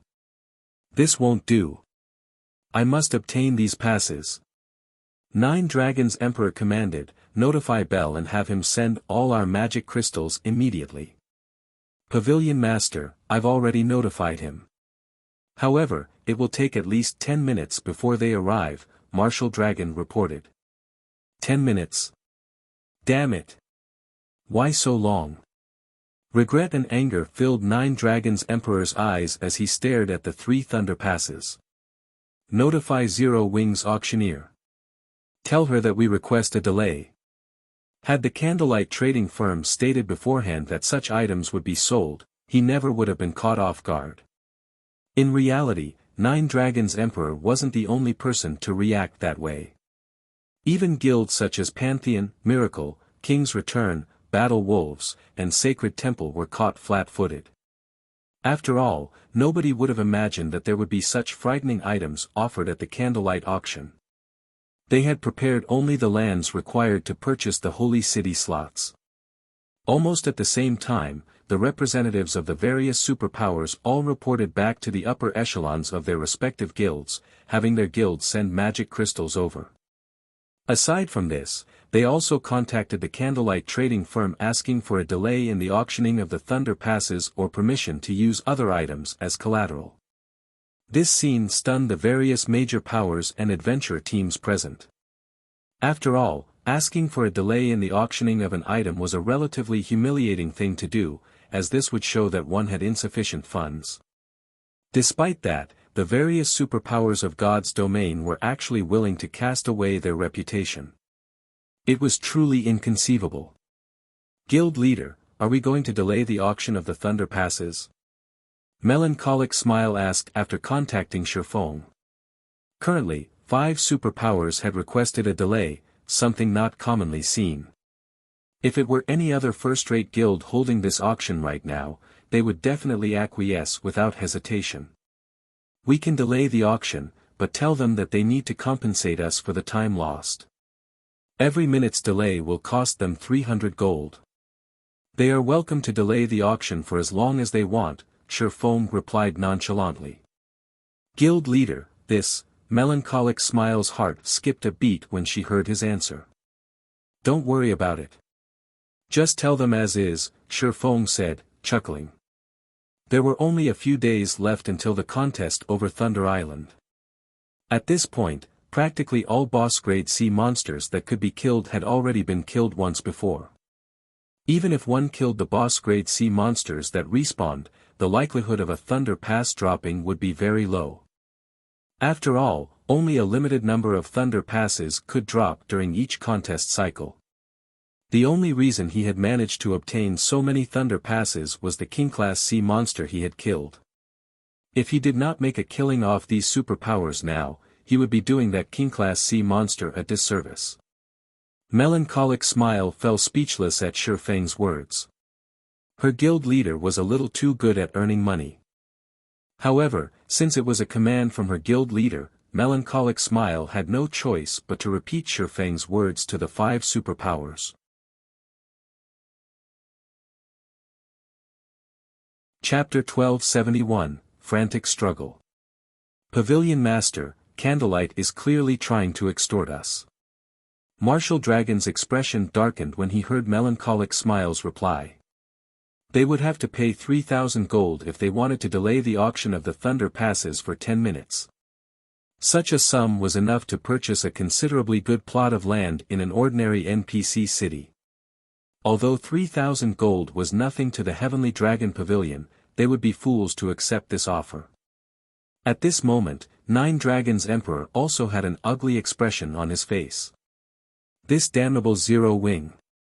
Nine Dragons Emperor pounded his fist on the armrest of his chair. In a chilling tone, he said, "Let them have it. Isn't it just 3,000 gold? I'll have Phoenix Rain and Zero Wing pay it back 100-fold in the future." If he did not stop Phoenix Rain from obtaining the remaining 3 Thunder Passes, the struggle on Thunder Island would undoubtedly become more troublesome. Meanwhile, the other 4 superpowers also paid the 3,000 gold without hesitation. After all, acquiring the 3 Thunder Passes would greatly bolster the forces they could send to Thunder Island. In just a brief moment, Shifeng earned 15,000 gold, enough money for him to buy a golden land in a major NPC city. While the bidding for the Thunder Passes was on hold, Melancholic Smile continued auctioning one item after another. Meanwhile, every one of these items was highly contested by the players in the first floor hall. Some of these items were on commission from other players, while some were dark gold weapons and equipment from Zero Wing's warehouse. The fine gold rank magic light set equipment that was auctioned managed to garner the attention of those on the second floor. The various major powers knew full well how difficult it was to obtain such high-level set equipment. Despite all their efforts in challenging level 50+ monsters, they had yet to get even a piece of level 50 fine gold equipment, much less fine gold set equipment. In the end, the secret pavilion bought the magic light set equipment for 4,000 gold. Meanwhile, each one of the 100 advanced mana armor kits offered sold for roughly 150 gold. After the auction of the advanced mana armor kits came to an end, the sale of the bronze engineering locomotives began. Nowadays, the various major powers in God's domain were frantically collecting high-ranking mounts as well as equipping their elite members with common mounts. They all understood that the era of mounts had already arrived. If they did not quickly equip their guild members with mounts, they would end up trailing the other guilds before long. After all, once players had mounts, they could save up on plenty of travel time. High-ranking mounts even possessed combat capabilities. Now that the Candlelight trading firm was selling bronze mounts, the various major powers naturally wouldn't let this opportunity get away. I believe everyone has seen the bronze engineering locomotives attributes already. The starting price will be 150 gold, and each increment must not be lower than 10 gold. Begin. The moment Melancholic Smile announced the start of the auction, whether it was the various large guilds or adventurer teams, they all began placing bids fervently. 160 gold. 170 gold. 180 gold. In the blink of an eye, the price of the bronze engineering locomotive reached 350 gold. Just as everyone believed that the price of the mount would stop at 400 gold, a new bid came from one of the second-floor rooms. 600 gold. Yuan Tiexian declared. It's just a bronze mount, yet the guy in that room is actually offering 600 gold. He might as well use the money to buy a top-tier dark gold weapon. Everyone was astonished by Yuan Tiexian's bid. While they understood that bronze mounts were extremely rare, they were definitely unwilling to spend 600 gold to obtain one. Uncle Yuan, we could have gotten the mount for just 500 gold. Why did you offer 600? Purple Jade asked curiously. After the price reached 400 gold, the representatives of first-rate guilds no longer showed much interest. It would have even been possible to obtain the engineering locomotive for just 460 or 470 gold, yet Yuan Tiexian had offered 600 gold. Even if the secret pavilion was rich, they should not be wasting their money in such a way. This is an order from the guild leader. He has tasked us with purchasing every engineering locomotive that comes up. If I only bid 500 gold this time, other people will still harbor some hope of purchasing it later on. If I offer 600 gold at once, they will give up on trying for the mounts that come up later on in the auction, Yuan Tiexian explained, chuckling. What? Didn't we already obtain plenty of engineering locomotives from Zero Wing before? Moreover, many of our experts frequently raid ancient ruins to collect high-ranking mounts. We shouldn't be lacking in bronze mounts, right? Purple Jade asked, confused. It is precisely because we have obtained so many engineering locomotives from Zero Wing that we have even more reason to purchase every one of them that appears today, Yuan Tiexian replied, smiling. Originally, I also thought that there was nothing special about the bronze engineering locomotives. Their base attributes are even weaker than those of other bronze mounts. However, when 50 engineering locomotives are gathered within a certain range, they will gain a buff called Mechanical Heart. The buff increases the mount's movement speed by 15% and both the rider's and mount's defense by 20%. This buff will greatly assist teams in both travel and battle. They actually have such an effect. Purple Jade was shocked. She immediately understood why the guild leader wanted to purchase all of the bronze engineering locomotives. Large guilds often conducted team operations. If they could fully equip a 50-man team with bronze engineering locomotives, the team's efficiency would increase considerably. Following which, the secret pavilion instantly purchased every bronze engineering locomotive that went up on auction. Although some first-rate guilds tried to compete for the mount, the secret pavilion shut them down with a significantly higher bid. None of them got any chance whatsoever. In the end, the secret pavilion purchased all 10 mounts that were offered. Consequently, people also started recognizing the standard of the candlelight auction. At the same time, the atmosphere in the auction venue grew increasingly heated.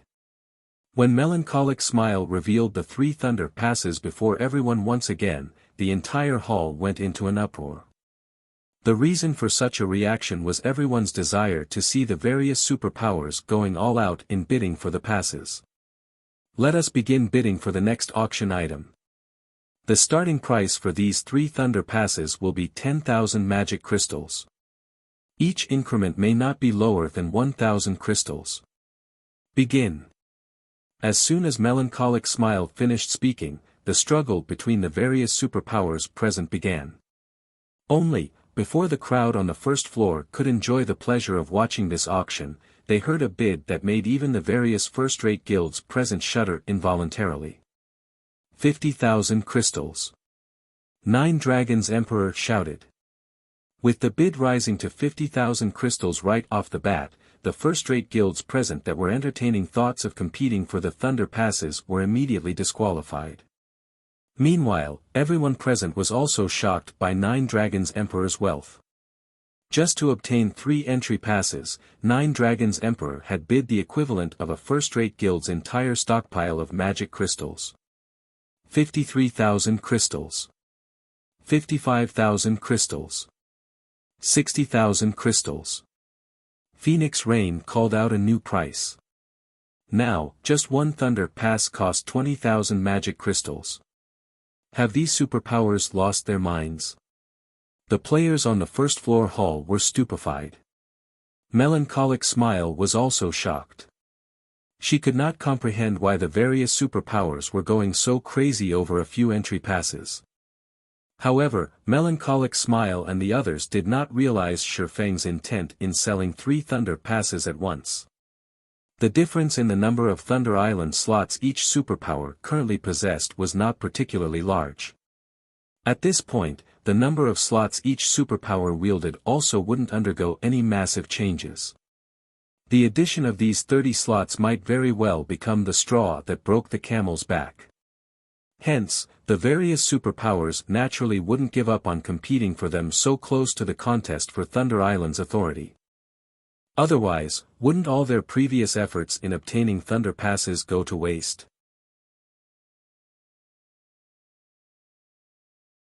Chapter 1272, Growth of the Guild.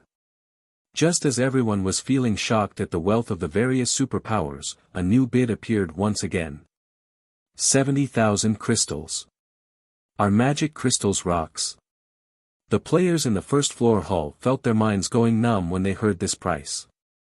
The bids were actually rising in increments of 10,000 magic crystals.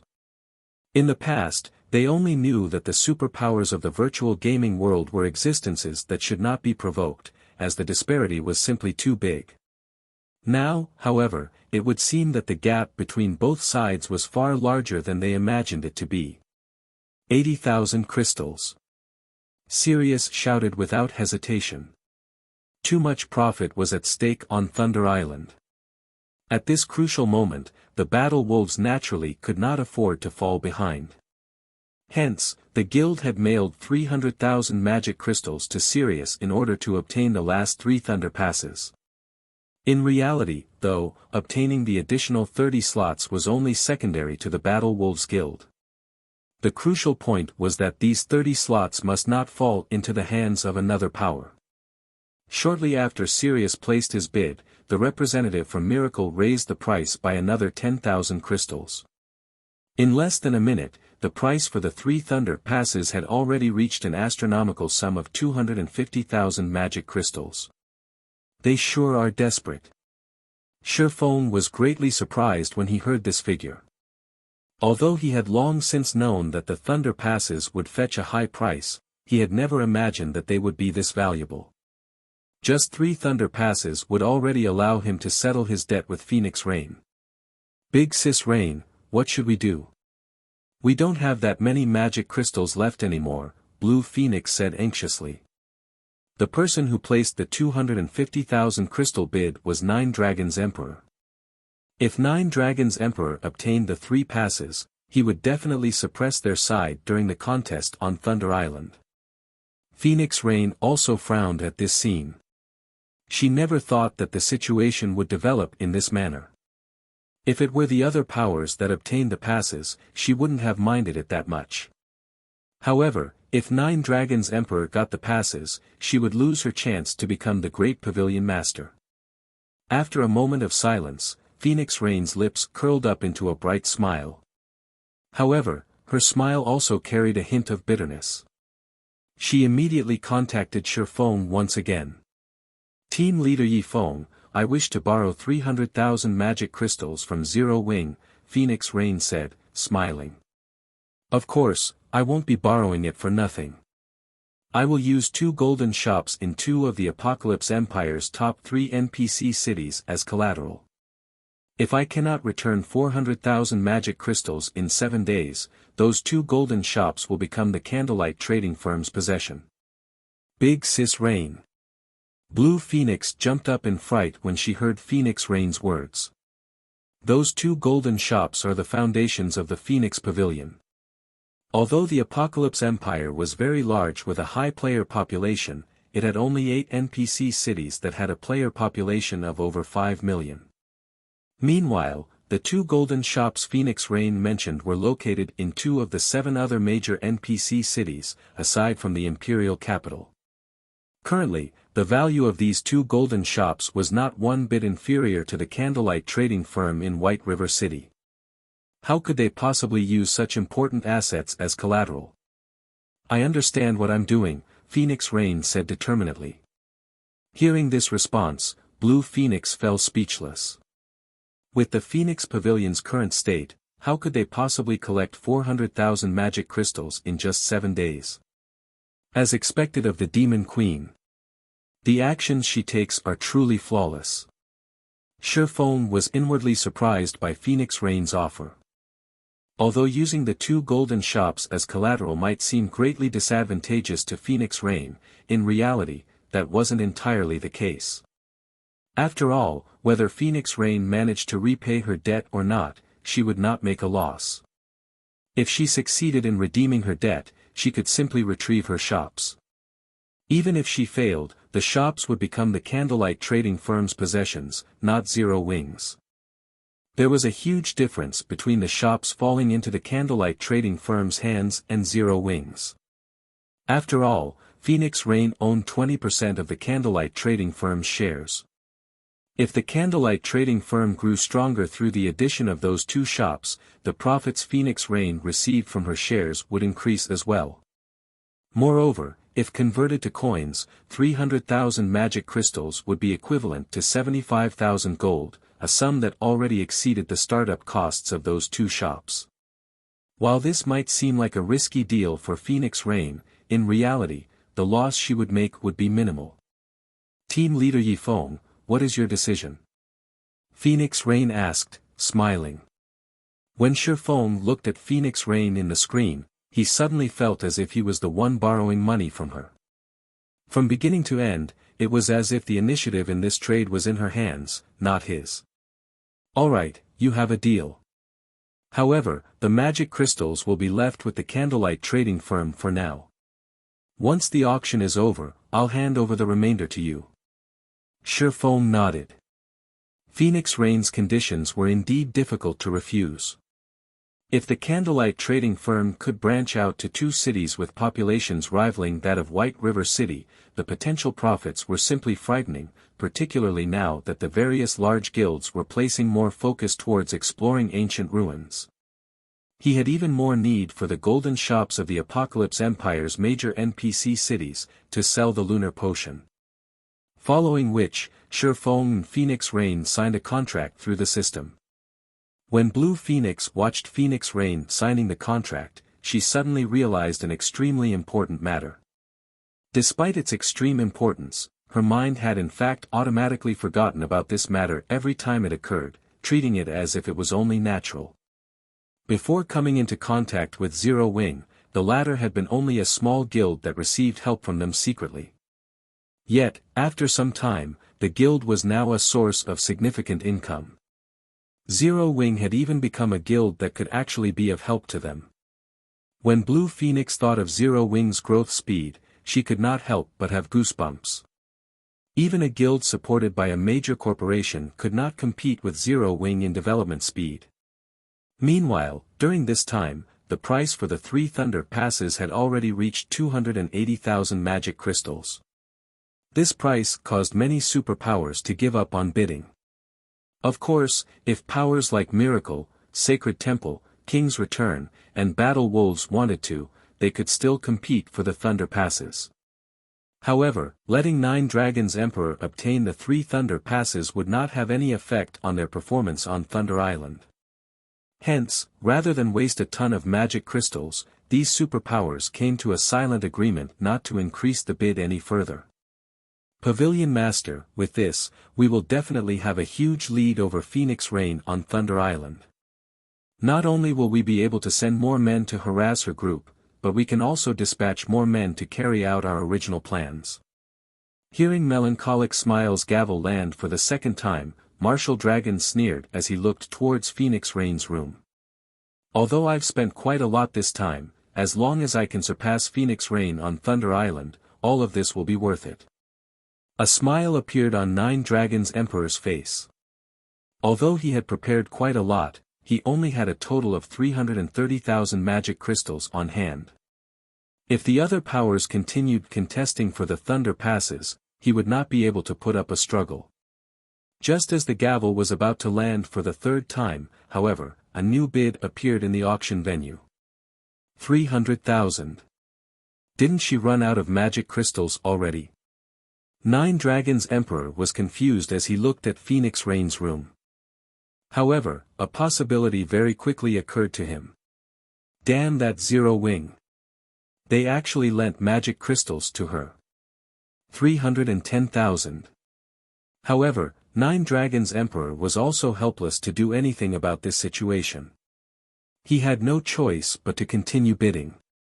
As for the other superpowers, they had already given up on fighting over this bottomless pit, because regardless if Phoenix Rain or Nine Dragons Emperor obtained these 3 Thunder Passes, the two of them would not be able to affect their results on Thunder Island at all. 320,000. 330,000. 340,000.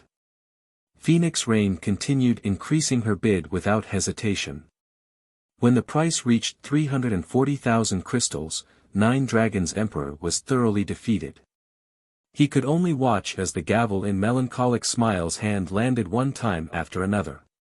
In the end, the 3 Thunder Passes fell into Phoenix Rain's hands. Seeing this outcome, the various major powers grew exceedingly envious of Zero Wing. Zero Wing had managed to earn 340,000 magic crystals just by selling 3 Thunder Passes. This was practically even more profitable than robbing a bank. After the auction for the Thunder Passes came to an end, the remaining items that came up did not garner much interest from the various superpowers. Only the players seated in the first floor hall bid for them. Although the prices of the items were not particularly high, the quantity was much higher. Time passed quickly.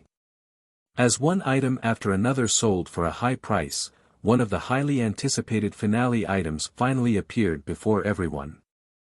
The personal houses of Stone Forest Town. Chapter 1273, Enviable Zero Wing. The moment the image of Stone Forest Town's personal houses appeared, the players in the first floor hall grew restless. Apart from the Holy City slots, these players had come to the candlelight auction to see Stone Forest Town's personal housing. The various major powers might ignore the personal houses, but to independent players, these houses were extremely important. If I can get a house, I can easily travel to Stone Forest Town's battle arena. I can definitely surpass those other experts. Using the houses in Stone Forest Town as a training ground isn't a bad idea either. Many independent experts and adventure teams' eyes shone with excitement when they saw the personal houses introduction. Stone Forest Town had undergone a qualitative transformation since the last war. Not only was the town's mana density much higher, but the number of wandering merchant NPCs visiting the town continued to increase. Most importantly, more expert players had been attracted to the town. Every day, Stone Forest Town hosted hundreds of duels between experts, and anyone was free to watch. One could also participate in the battle arenas tournaments, fighting for the chance to learn the rumored combat techniques and enjoy more benefits in the establishment. However, traveling to and from Stone Forest Town was somewhat inconvenient as the town didn't have any teleportation arrays for public use. If they could purchase a personal house, traveling to and from Stone Forest Town would be a lot easier. Now that everyone has seen the personal houses, the starting price is 300 gold per unit, and each increment must not be lower than 10 gold. Begin. As Melancholic Smile finished speaking, the first floor's players shouted one bid after another. 310 gold. 320 gold. 500 gold. The price's rise was simply staggering. With 500 gold, one could purchase a considerably good house in an NPC town. However, it was obvious that the price had yet to reach its limit. Only after the price reached 610 gold did it finally stop. After watching the first house sell, the various major powers grew envious. Constructing a house in a player town was extremely cheap, with the cheapest only costing 20 gold and the pricey houses costing up to 100 gold. However, the more expensive a house was, the more space it occupied. Needless to say, to maximize their land use, Zero Wing would have constructed the 20 gold houses rather than the 100 gold houses. Now, every one of these 20 gold houses sold for more than 600 gold. The candlelight auction sold a total of 50 houses, but it was nothing compared to the number of adventurer teams and independent players present. The following houses sold for much higher prices than the first. Among the 50 houses, the most expensive had sold for 740 gold. On average, the houses had sold for 650 gold. By auctioning the 50 houses, Zero Wing had made 32,500 gold. Although this was spare change to superpowers, to first-rate guilds, it was a massive sum of money. It was enough to equip many of their elite members with common mounts. Guild leader, this is a rare opportunity, why don't we sell a few more units? Melancholic Smile contacted Shifeng and suggested after seeing the players' disappointment. It was clear that the number of houses they had offered was far from enough to satisfy the demand. No. We'll stick with our original plan. We want them to learn about the benefit of Stone Forest Town's houses first. In the future, we'll be able to sell the houses for a higher price. Shifeng instantly rejected the proposal. Although Stone Forest Town could accommodate many more houses, he had other plans for the town, Stone Forest Town's migration plan in particular. By the time that plan came to fruition, they would attack far more players, and the houses would fetch a much higher price. He had simply offered these 50 units to introduce everyone to the benefits of owning a house in Stone Forest Town. When the auction for the personal houses came to an end, the various superpowers in the second-floor rooms focused on the stage. The next auction item was the reason they had come to the candlelight auction. The slots to enter the holy city of Titan. To ordinary guilds, these slots were not of much use. However, it was a different story for superpowers like themselves. The slots could help some of their famous lifestyle players become true masters. A master lifestyle player had the power to transform their trading firms. Their trading firms would earn ample profits. Naturally, this would increase their guild's development as well. So, this is the holy city of Titan, a white-bearded, old man muttered, his eyes glowing as he read Titan City's introduction. Sirius, you must get me a slot to the holy city as per our agreement. The screen above the stage did not explain the holy city slots. Rather, it displayed information about the holy city itself. One such detail was the Titan Lifestyle Association. The information revealed that the establishment's workshops, which players could rent, had a mana density far greater than the basic meditation rooms. Moreover, the floating island contained research rooms, and players could use these rooms to study various materials. There were also plenty of Master Rank production videos. There were even Grandmaster Rank production videos available. However, players were required to enter the advanced research room to gain access. Only, entering these research rooms was very costly. The basic research room alone cost 200 gold per day, the intermediate versions costing 500 gold per day, and the advanced versions costing 1,200 gold per day. The various superpowers gasped when they saw these prices. Moreover, both the intermediate and advanced versions required a certain amount of reputation in Titan City to rent. Master Fire, rest assured, the Battle Wolves always stick to our word. We will definitely obtain a slot for you, Sirius responded respectfully. At the same time, the other powers' fighting spirit roared to life as they swore to obtain slots for themselves. Now that everyone has seen the holy city slots, the starting price is 500 gold, and each increment must be no lower than 100 gold. If you don't have enough money, you may offer cities' lands as collateral. However, we will only evaluate the lands at market price. Begin. After Melancholic Smile announced the next round's rules, the venue's atmosphere reached its boiling point. 500 gold. 600 gold. 800 gold. In the blink of an eye, the price had reached 3,000 gold, shocking every player present. The first-rate guilds soon gave up on the holy city slots. They could already purchase a relatively good plot of land in an ordinary NPC city with that kind of money. The only players remaining in the competition were the second-floor superpowers. The Holy City slots were similar to the Thunder Passes. To those who needed them, they were worth a ton of money. To those who didn't, however, they were utterly worthless. Every superpower had a batch of lifestyle players who were so close to their master ranks. Unfortunately, these lifestyle players weren't familiar enough with God's domain's materials and production techniques, unable to cross that final hurdle. As long as they obtained the Holy City slots, these superpowers were confident in nurturing a master lifestyle player and improving their respective trading firms. They would easily rake in far more than this investment. 5,000 gold. Sirius instantly increased the price by 2,000 gold. That lunatic. It seems he's hellbent on getting this slot. The other superpowers shook their heads and gave when they heard this price. While they could afford it, it had exceeded their initial expectations. Although they were rich, their money did not grow on trees. Moreover, the various superpowers were preparing for the contest on Thunder Island. They did not have that much money to waste. Hence, they decided to let Sirius have the first slot. In any case, there were 10 slots up for grabs. Even if split equally among their 7 superpowers, they could each obtain at least one slot. They didn't have to rush. They could watch the battle wolves whittle away their funds and wait until they dropped out of the competition. Following which, the bidding for the second slot began. 5,000 gold.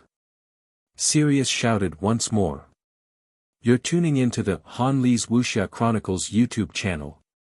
We're so grateful for your support, and don't forget to subscribe to join us on this incredible journey through captivating stories. Your generosity through donations truly makes a world of difference, as it's the primary source of revenue that allows me to expand and enhance this channel for you. Thank you from the bottom of my heart for being a part of this adventure.